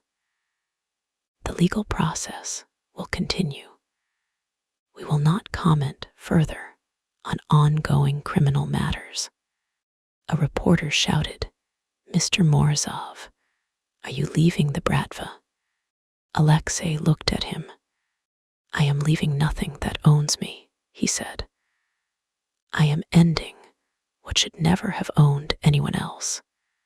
Naomi closed her eyes, as if silently adding billable damage control. Vera slipped her hand into Alexei's. His fingers closed around hers in front of the cameras. Not a claim, an answer. By the time Alexei returned to the estate 3 weeks later, winter had begun touching the grounds in earnest. The first snow came thin and uncertain, dusting the dead gardens and broken balustrades, as if the house had been powdered for burial. Vera stood on the front steps with a clipboard, hard hat, and a contractor named Marcy, who had already made 3 of Alexei's men carry scaffolding correctly by sheer tone of voice. Temporary fencing lined the dangerous sections. The broken windows were boarded. The library roof had been sealed properly, not beautifully, but honestly. The west wing remained restricted, except to approved structural staff. The chapel was documented, stabilized, and under protective lock. The house looked worse in daylight, with the secrets exposed. It also looked more alive. Alexei's black SUV rolled up the drive at noon. Vera pretended not to watch. She failed. He stepped out slowly, still favorin'. His right side, black coat open over a dark sweater. No gun visible, though Vera assumed there were several within reach, because healing had not made him foolish. His hair moved in the cold wind. The signet ring gleamed briefly when he shut the door. Her heart did something irritating. Marcy followed Vera's gaze. That the owner?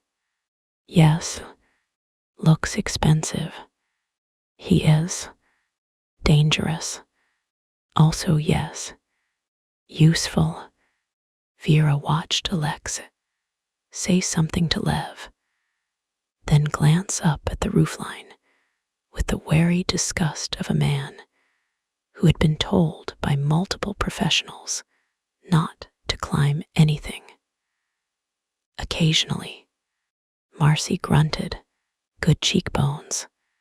Focus on the load-bearing wall. I can multitask.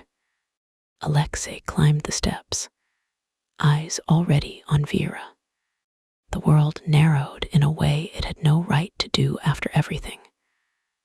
Court filings, police statements, hospital visits, press, emergency preservation orders, budgets, trust meetings, security reviews, none of it had dulled the pull. If anything, the ordinary difficulty had strengthened it. Desire survived paperwork. That seemed both ridiculous and promising. You're late, Vera said. His mouth curved faintly. Doctor, did Annika clear you? For light activity. Define light. No gunfights, no lifting, no terrifying auctioneers. Specific. She knows me. Unfortunately for medicine. He looked at the clipboard in her hand. Are you going to let me inside my house? No. His brows lifted. Not until you put on a hard hat. A silence fell across the steps. Lev turned away. Anton suddenly inspected the driveway. Marcy smiled like a woman witnessing a religious event. Alexei stared at the hard hat Vera held out. It's yellow, he said. It's safety. It's yellow. We have orange. No. Then yellow. I own the house. You own a historically significant hazard. His eyes narrowed. Vera. Alexei. For 3 seconds, heir and restorer faced each other on the steps of the Morozov estate, while workers pretended not to listen. Then Alexei took the hard hat. Vera placed it on his head herself, adjusting the strap beneath his jaw with grave professionalism. The sight of him in a yellow hard hat should not have made her want to kiss him. It did, partly because he looked mildly offended, and partly because he let her do it. There, she said, terrifying. His voice lowered. You're enjoying this. Deeply. I was shot for you. You were shot near me. Do not exploit your wound for helmet avoidance. Marcy coughed. Alexei's gaze flicked toward her. Marcy looked back without blinking. Load-bearing wall is waiting, Mr. Morozov. I see who runs my house now, he said. Vera stepped past him toward the doors. You're learning. Inside, the estate had begun to change in small, unglamorous ways. Cables marked future electrical rerouting. Moisture meters dotted the library wall. Temporary supports braced the west corridor. Labels hung from damaged molding. The house had become a patient under care, exposed, irritated, full of strangers, but no longer abandoned to rot. Alex moved through it quietly. Vera watched him watch the house. The first time she met him, he had looked at the estate like a corpse he wanted buried.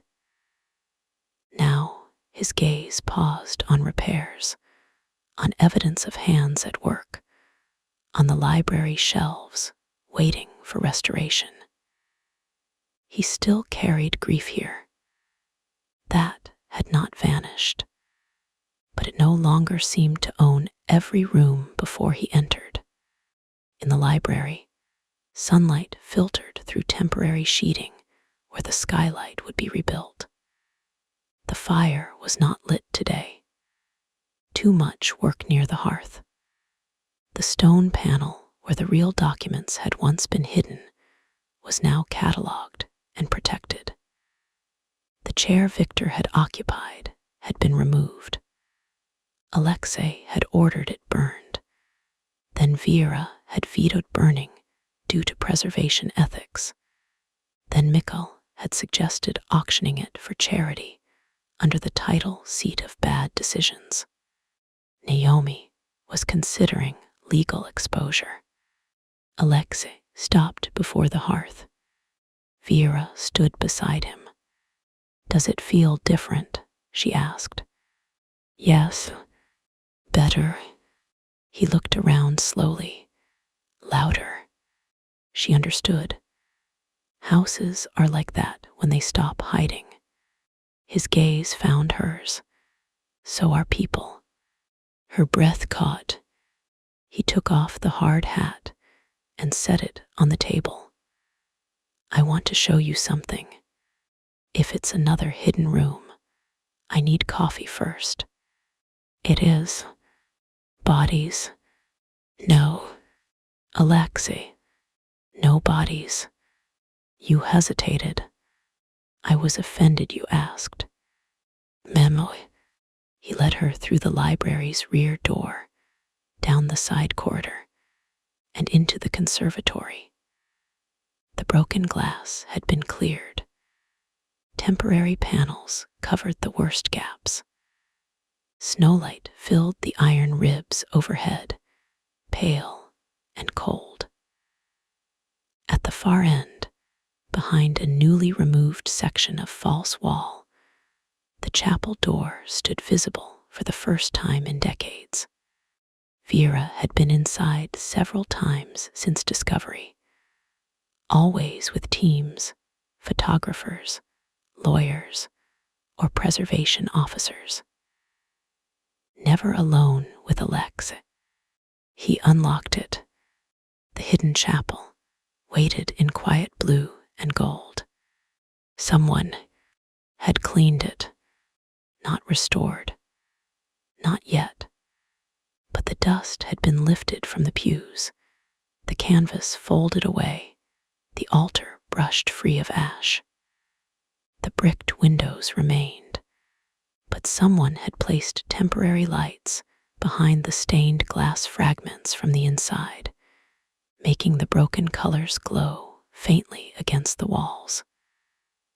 Not authentic, not permanent, but beautiful in a way that made Vera's throat tighten.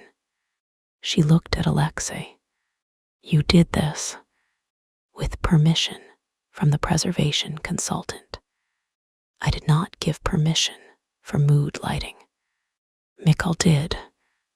Mikkel is not the preservation consultant. He is persuasive. He is a menace. Yes, Vera walked slowly down the aisle. The chapel no longer felt like a sealed lung. It breathed now, cautiously. The altar mechanism had been secured open, the stone drawer empty but preserved. Where the iron box had lain beneath ash, a temporary plaque sat blank, waiting for future interpretation. This could be part of the retreat, she said. Not for spectacle. Quiet space. Historical tour limited. Maybe restoration exhibits along the conservatory route. The chapel shouldn't become decoration. No, his agreement came immediately. She turned. You've thought about it? Yes. How much? He slipped a folded document from inside his coat. Too much, according to Naomi. Vera took it. A preliminary development proposal. Not glossy, not investor bait. Real, thoughtful, restoration phases.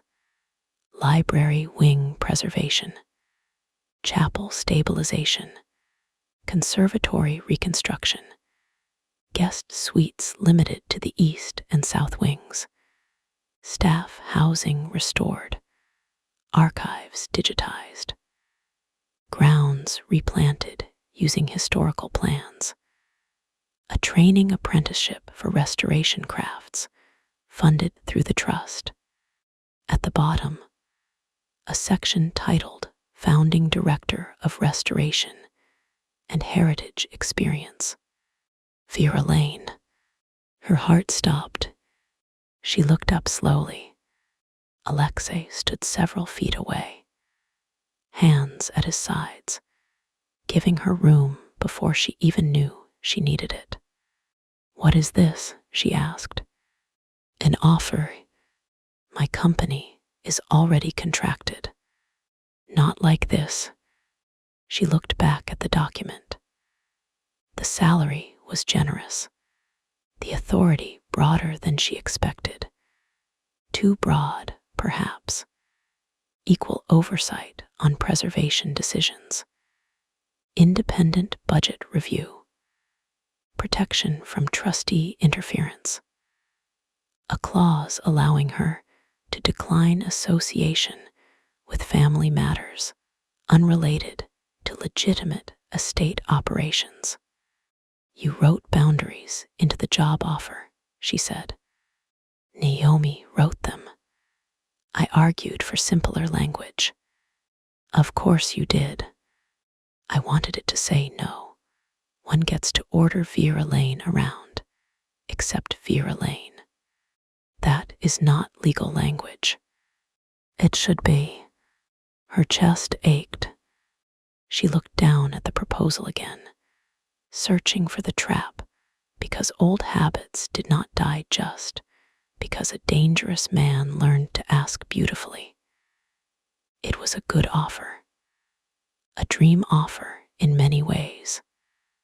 The kind that could save her company, fund her mother's care, put Lane restoration on the map. It was also tied to Alexei, to the estate, to a legacy still bleeding at the edges. You don't have to answer now, he said. That was somehow the hardest part. Vera lowered the document. You keep doing that. What? Giving me room. His expression softened by a fraction. I am trying. I noticed. I don't always succeed. I noticed that too. A faint smile. Then he looked at the altar. There is another offer. Vera's pulse shifted. Alexei. Not a ring, he said quickly. Her brows lifted. His mouth tightened. That sounded defensive. It did. I don't mean not ever. I mean not now. Unless, no, not now. A laugh broke out of her before she could stop it. Alexei looked pained. I was shot recently. Be kind. You are unexpectedly terrible at this. I have never done this. What? Offered someone a job in a haunted chapel. Asked someone to stay. The laughter left her. He looked at her fully then. No mask. No courtroom steadiness. No air speaking for witnesses. Just Alexei, pale beneath healing, dark-eyed and serious in the room where his mother had hidden, and his father had left the truth too late. I know what this house costs, he said. I know what my name costs. I know Victor is not the last danger, only the loudest one this month. I know the trust conditions are difficult. I know love does not turn criminal history into clean brick. I know there will be men who test me, lawyers who exhaust us, reporters who cheapen everything, and nights when I become the worst version of protective because fear gets there before wisdom. Vera held still. He took one step closer. I also know I want the estate to become what you saw before I did. I want the library restored. I want the chapel opened carefully. I want the old roots sealed or documented or exposed. I want every dollar that leaves this trust clean enough to survive daylight. I want your company paid properly. I want your mother safe without frightening her. I want to wake up in a house that does not teach boys how to become chair's foe.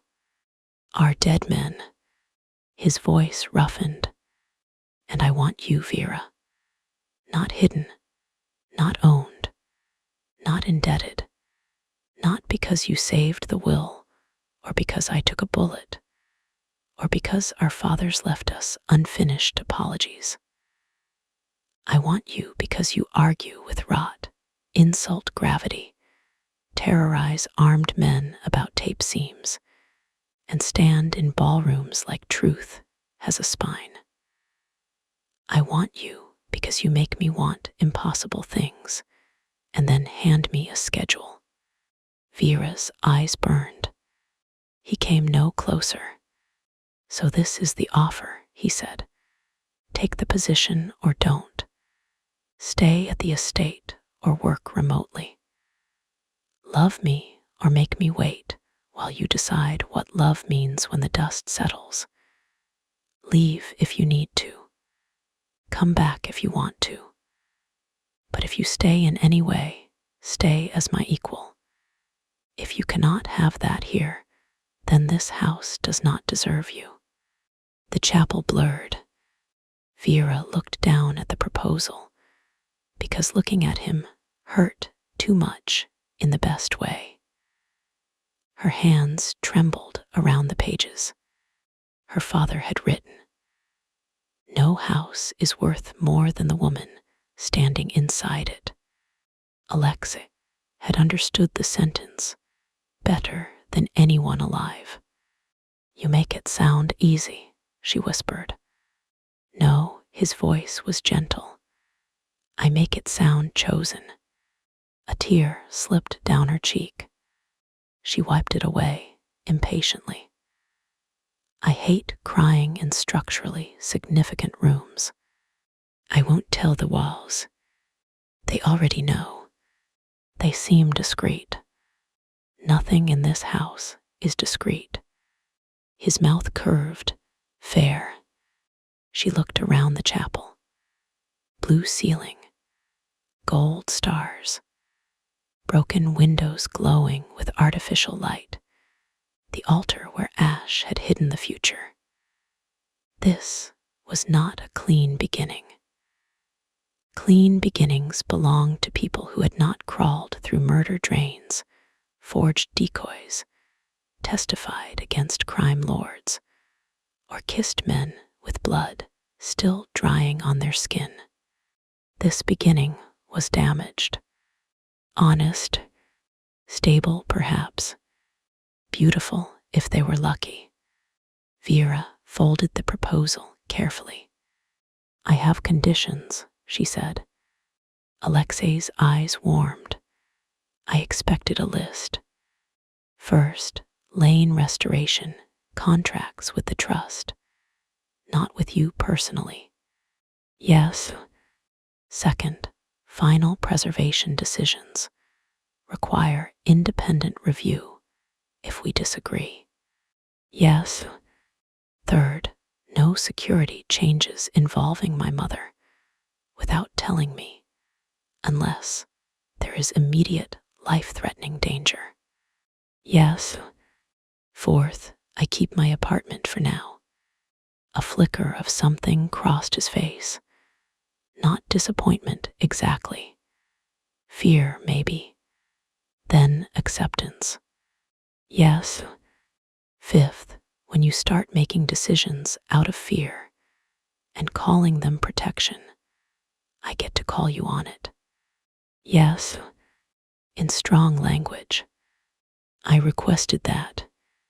Sixth, I am not your redemption project.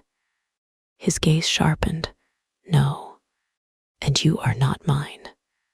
No. I mean that. So do I. She stepped closer now. Seventh, if this becomes too much, we say so before we bleed on each other emotionally and call it noble. His mouth curved faintly. Emotionally, you are already medically forbidden from additional bleeding. Annika does enjoy forbidding things. Do not change the subject.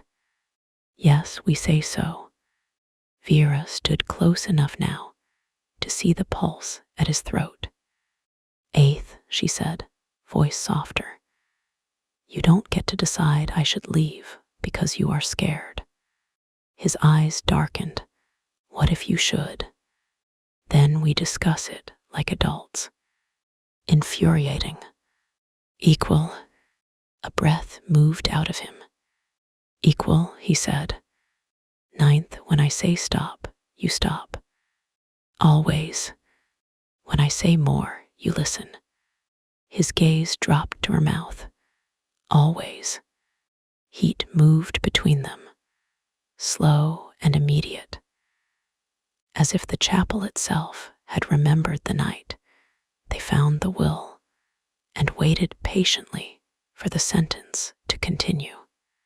Vera lifted her hand to his chest, stopping short of the bandage beneath his sweater. And 10th, yes, if I stay in any way, it is not because I owe you. I know, not because you saved me. Yes, not because I'm afraid of what happens if I don't.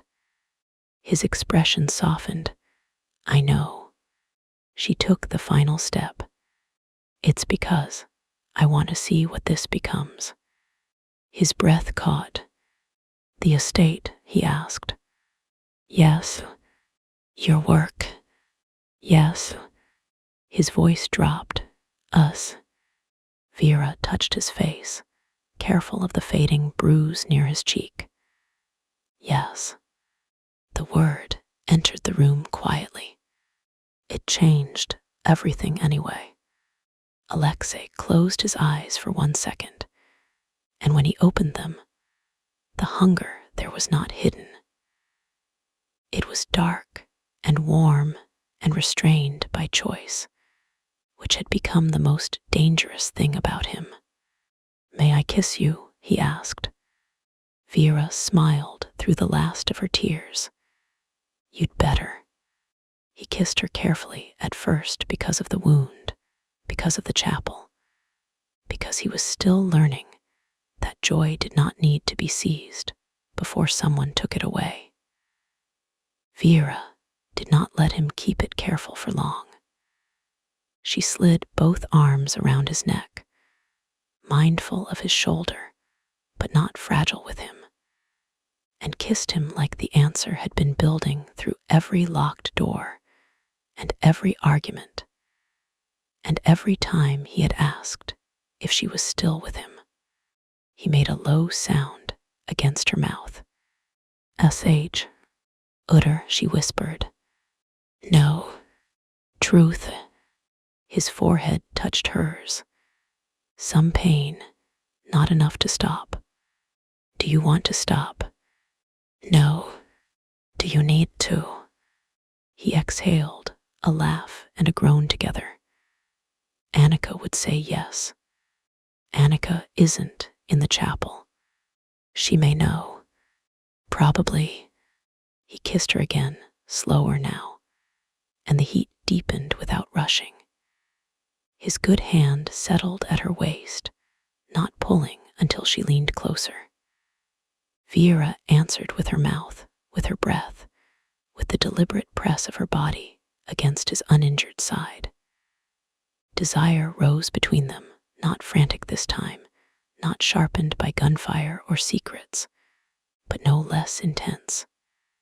It was a dark thread drawn through tenderness, a primal recognition softened by trust. The knot between them was not a trap. It was a promise they kept choosing to tie and untie with words, with boundaries, with yes, and not yet, and more and stop when needed. Alexei's mouth moved to her jaw, then paused. "Still with me?" Vera smiled, because the question had become theirs. "Yes. More. Yes." His lips brushed the place below her ear that he had learned too quickly.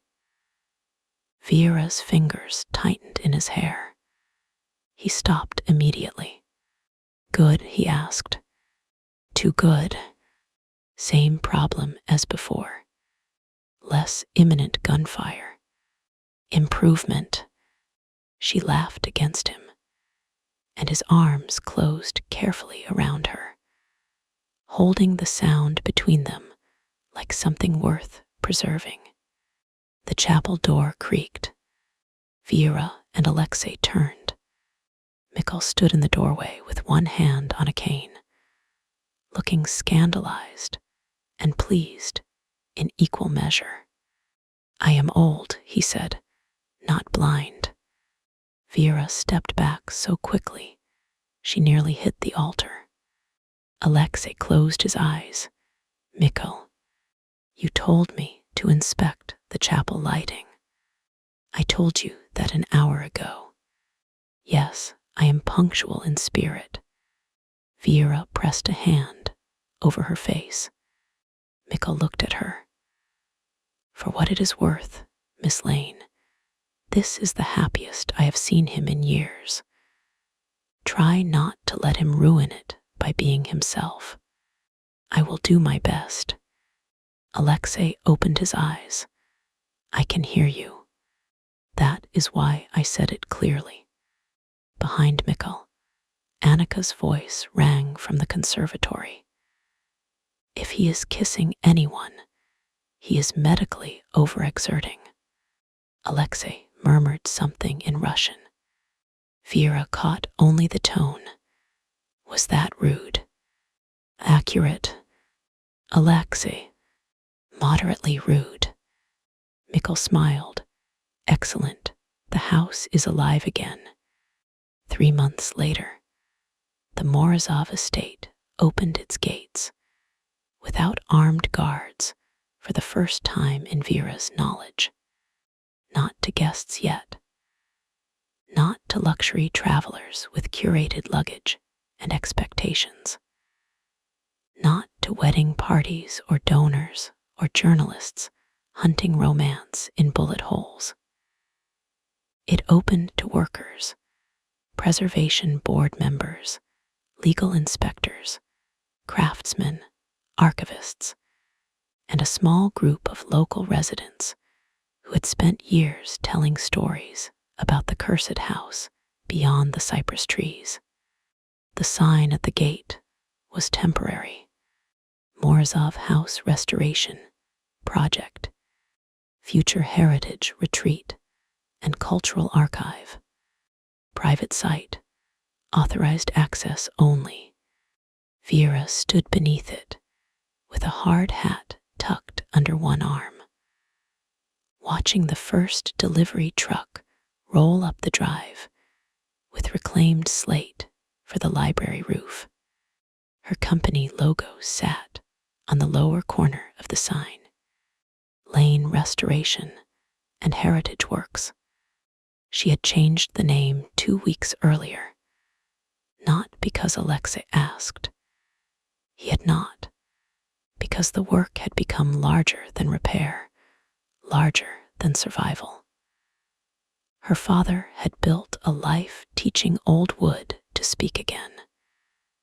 Vera had inherited his hands. Now she was using them to open rooms he once feared.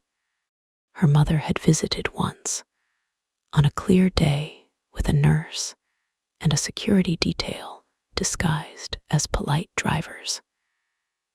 She had not remembered where she was. Then she saw the library and smiled. Samuel would like the light, she said. Vera had gone very still. Alexei, standing beside her, had answered gently, "I hope so." Her mother had patted his hand. "You look tired. Are you eating?" Vera had laughed so hard she cried. Alexei had eaten soup that night, without argument. Small victories mattered. Victor awaited trial from a facility where his influence thinned by the week. Not vanished. Thinned. Kirill had turned on him with the survival instincts of a cockroach and the documentation of a man who had always planned to betray someone. Naomi described the cooperation agreement as useful but spiritually unpleasant. Volkov and the other witnesses had withdrawn open support from Victor, not because they had become good men overnight, but because Alexei had made the cost of backing the old expansion too visible.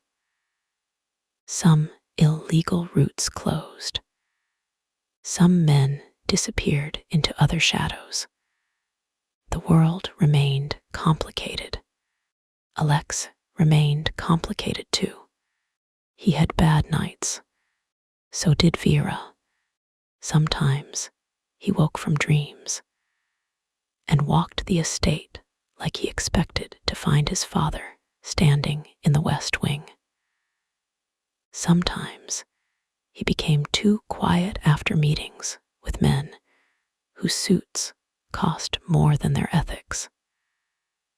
Sometimes Vera caught him making security arrangements in his head before asking her, and sometimes she had to say his name in that particular tone that meant equal, remember. He always stopped, not always happily, but he stopped. Vera had her own failures. She worked too long, forgot meals, avoided reading the last page of her father's letter for weeks because grief liked unfinished rooms. She snapped at Alexei once when he found her asleep over archival notes and carried her to the library sofa without asking. He apologized before she finished being angry. She apologized because he had carried her after she had worked 30 hours and nearly slid off a chair. They wrote a new rule. Wake first, carry later, unless fire or structural collapse was involved. Mikhail called them exhausting. Annika called them predictable. Naomi called them a billable miracle. The retreat plans moved forward with maddening slowness.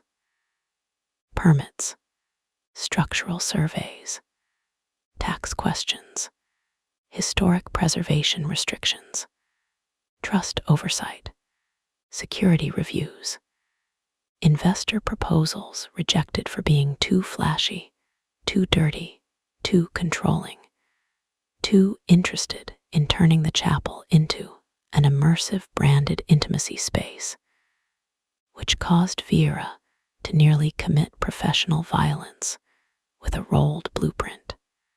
Alex framed the rejection letter. The library became the heart of the project. They restored it first, not perfectly. Vera refused perfection. The ceiling mural kept faint smoke shadows where the fire had once licked too close. The shelves retained scar lines from water damage. A section of floor near the hearth, where old blood had once been found and later professionally cleaned, was marked in records, but not dramatized. The house did not need to exploit pain to prove it had survived. On the day the final shelf went back into place, Alexei stood in the doorway for a long time. Vera found him there near dusk. The room glowed with newly repaired lamps, warm against walnut and stone. Outside, snow melted into early spring mud. Inside, the library smelled of beeswax, paper, and the first fire they had allowed in the hearth since the night the will emerged from ash. "You're staring," she said. "Yes, at my excellent work." "Yes, good." His mouth curved. He crossed the room slowly. The wound had healed into a scar beneath his shirt, one she had touched only when he invited her, one he did not hide from her anymore. He wore no suit today. Dark sweater, rolled sleeves, dust on one forearm where he had foolishly helped Anton move a crate, and then been caught by Vera, Annika, and fate. He stopped beside her before the fire. "I have something for you," he said. Vera narrowed her eyes. "If it's another job description, I'm renegotiating." "No." "Historic weapon." "No." "Hidden corpse." "Why do you keep asking that?" "Pattern recognition." He gave her a look, then took a small wooden box from inside his coat. Her heart did a ridiculous thing. "Alexei." "Not a ring," he said. "You have got to stop opening like that." "It is true." He handed her the box. Inside lay a set of restored drawing tools. Brass compass, fine ruler, measuring dividers. Her father's initials polished, but still visible on the worn leather case. Vera forgot how to speak. "I found them in a sealed crate from the chapel archive," Alexei said quietly. "Mikhail thinks Sergei kept them after your father left." Naomi confirmed they should be returned to the Lane family, not held by the trust. Vera touched the leather with one fingertip. Her father's tools, not all of them, not the everyday ones she kept at home. These were special.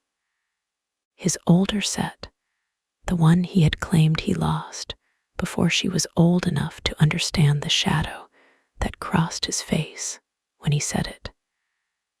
The tools he must have brought to the Morozov estate. The tools he had used to draw the hidden wall.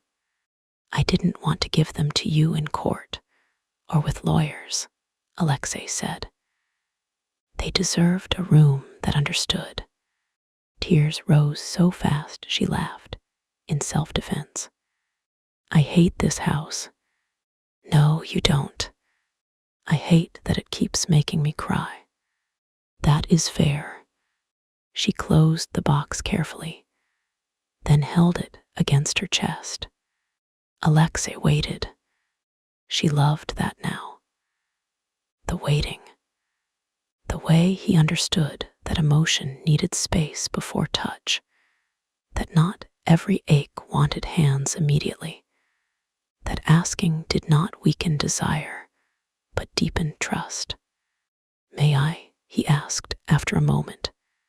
Vera nodded. He drew her into his arms. She leaned against him, the box between them, her cheek against his chest. His heartbeat was steady beneath her ear. Alive, always the first miracle. "I have something for you too," she said.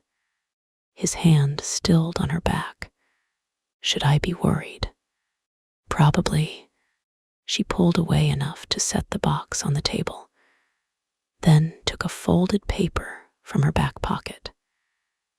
"It's preliminary, and I reserve the right to change everything." He accepted the paper, a concept sketch, not architectural in full detail yet, more vision than plan.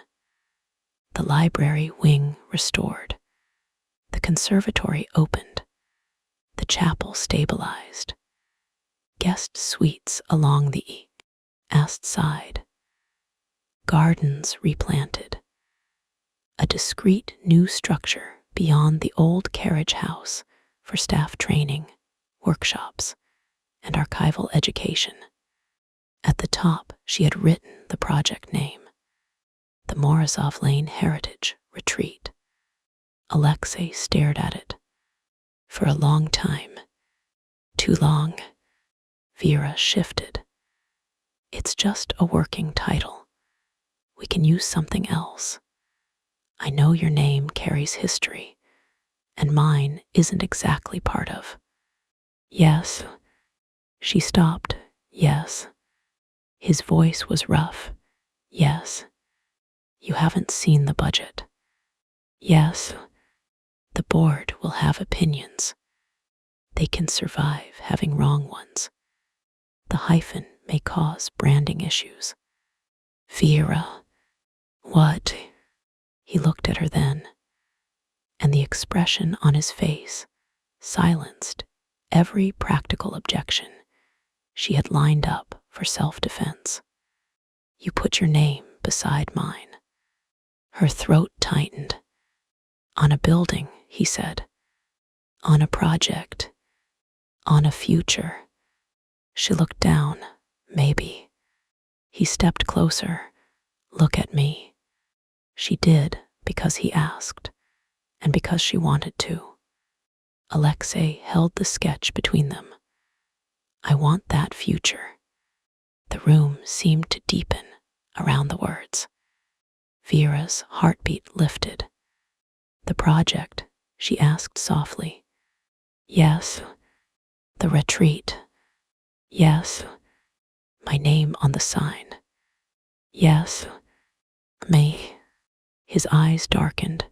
"Yes." She set a hand against his chest. Over the place, the scar waited beneath fabric. "You know, I still have my apartment." "I know. And my company is still mine." "Yes.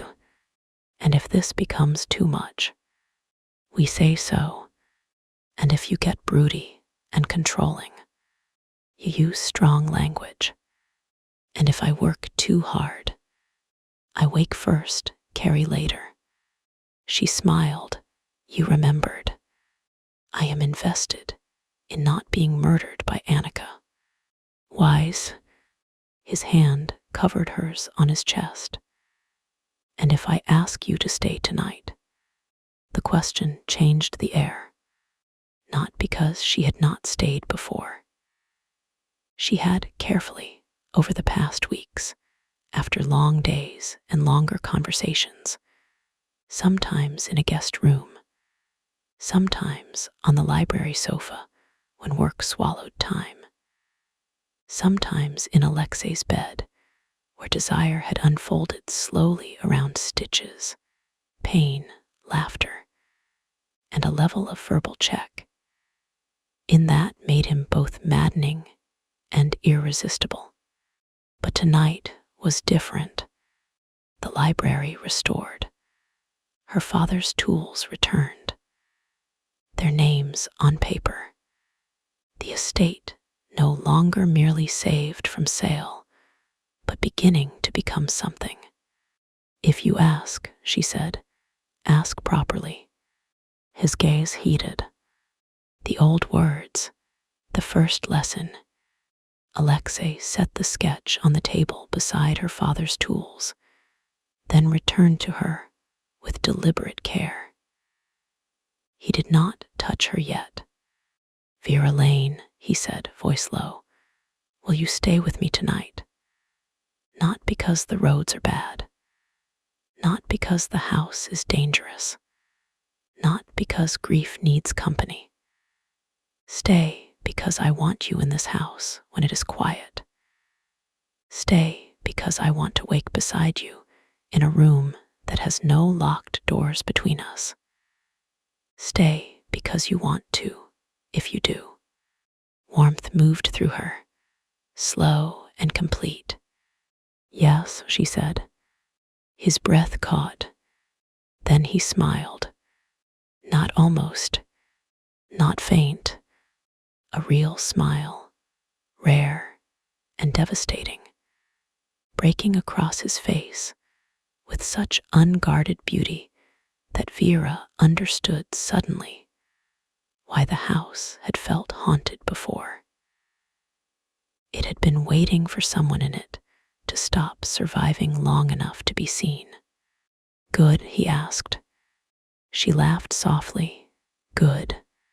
He kissed her in the restored library with the fire burning clean, her father's tools on the table, their future sketched beside them, and no one bleeding, threatening, or knocking from behind a sealed door.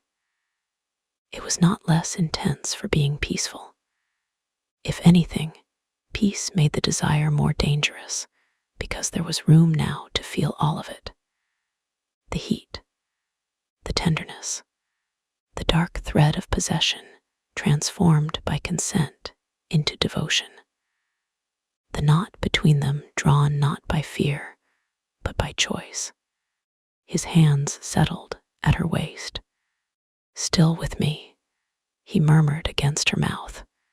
Yes, more, yes, here. She smiled. Maybe not on the restored table. His eyes warmed with wicked amusement. You draw the strangest lines. I restored that surface personally. I respect the craft. You'd better. He kissed her again, laughing into it. And Vera felt the sound move through both of them, like the first true music the house had heard in years. Later, much later, when the fire had settled low and the library had become gold and shadow, they stood together at the window overlooking the dark grounds. Alexei's arms wrapped around her from behind, careful but sure. Vera leaned back against him by choice. Outside, the old estate stretched toward the tree line, damaged and unfinished and alive. Scaffolding climbed one wing. Tarps covered another. The chapel windows glowed faintly through the conservatory, a private constellation. This place is still trouble, Vera said. Alexei's mouth brushed her hair. Yes, you are still trouble. Yes, I may regret at least 40% of this. That seems low. I'm optimistic. His arms tightened by a fraction. I love you. The words entered quietly. No thunder, no gunshot, no chandelier breaking overhead. Just Alexei's voice at her ear, steady and rough and impossibly vulnerable. Vera closed her eyes. He did not rush to fill the silence, did not ask, did not panic. The waiting was another kind of trust, She turned in his arms. His face was calm, but his eyes gave him away. Fear lived there. Hope too. The impossible thing he had warned her about in the library before either of them understood how much the house would demand. Vera touched the true Morozov signet on his hand, then his scar beneath his shirt, then his face. "I love you too," she said. The breath left him slowly, like a man setting down a weapon he had carried too long. He lowered his forehead to hers. Outside, the estate held its damaged ground. Inside, the restored library stood warm around them. The Morozov name would never be innocent. Vera knew that. Alexei knew it too. There would be hearings, enemies, failures, nights of fear, doors that resisted opening, walls that revealed worse before they revealed better. Their ending was not clean enough for fairy tales, but it was honest. It was chosen. It was theirs. Months from now, guests would arrive beneath new lights at the gate. They would see the library first, because Vera insisted every visitor should understand the heart of the house before sleeping under its roof. They would walk the conservatory, hear the story of the hidden chapel, admire the restored murals, drink coffee on terraces where men had once whispered about blood and money. Some would know the rumors. Some would invent better ones. None would ever see all the scars. That was fine. Scars were not always for display. Some were simply proof that the structure held.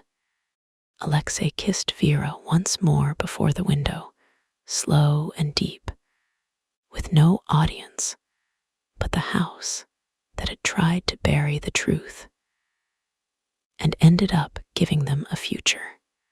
When he lifted his head, his eyes were dark and warm. "Stay," he whispered. Vera smiled, not because he asked as a command, because he did not. "I'm here," she said, and in the ruined, restored, still unfinished house of Morozov, that was enough for a beginning.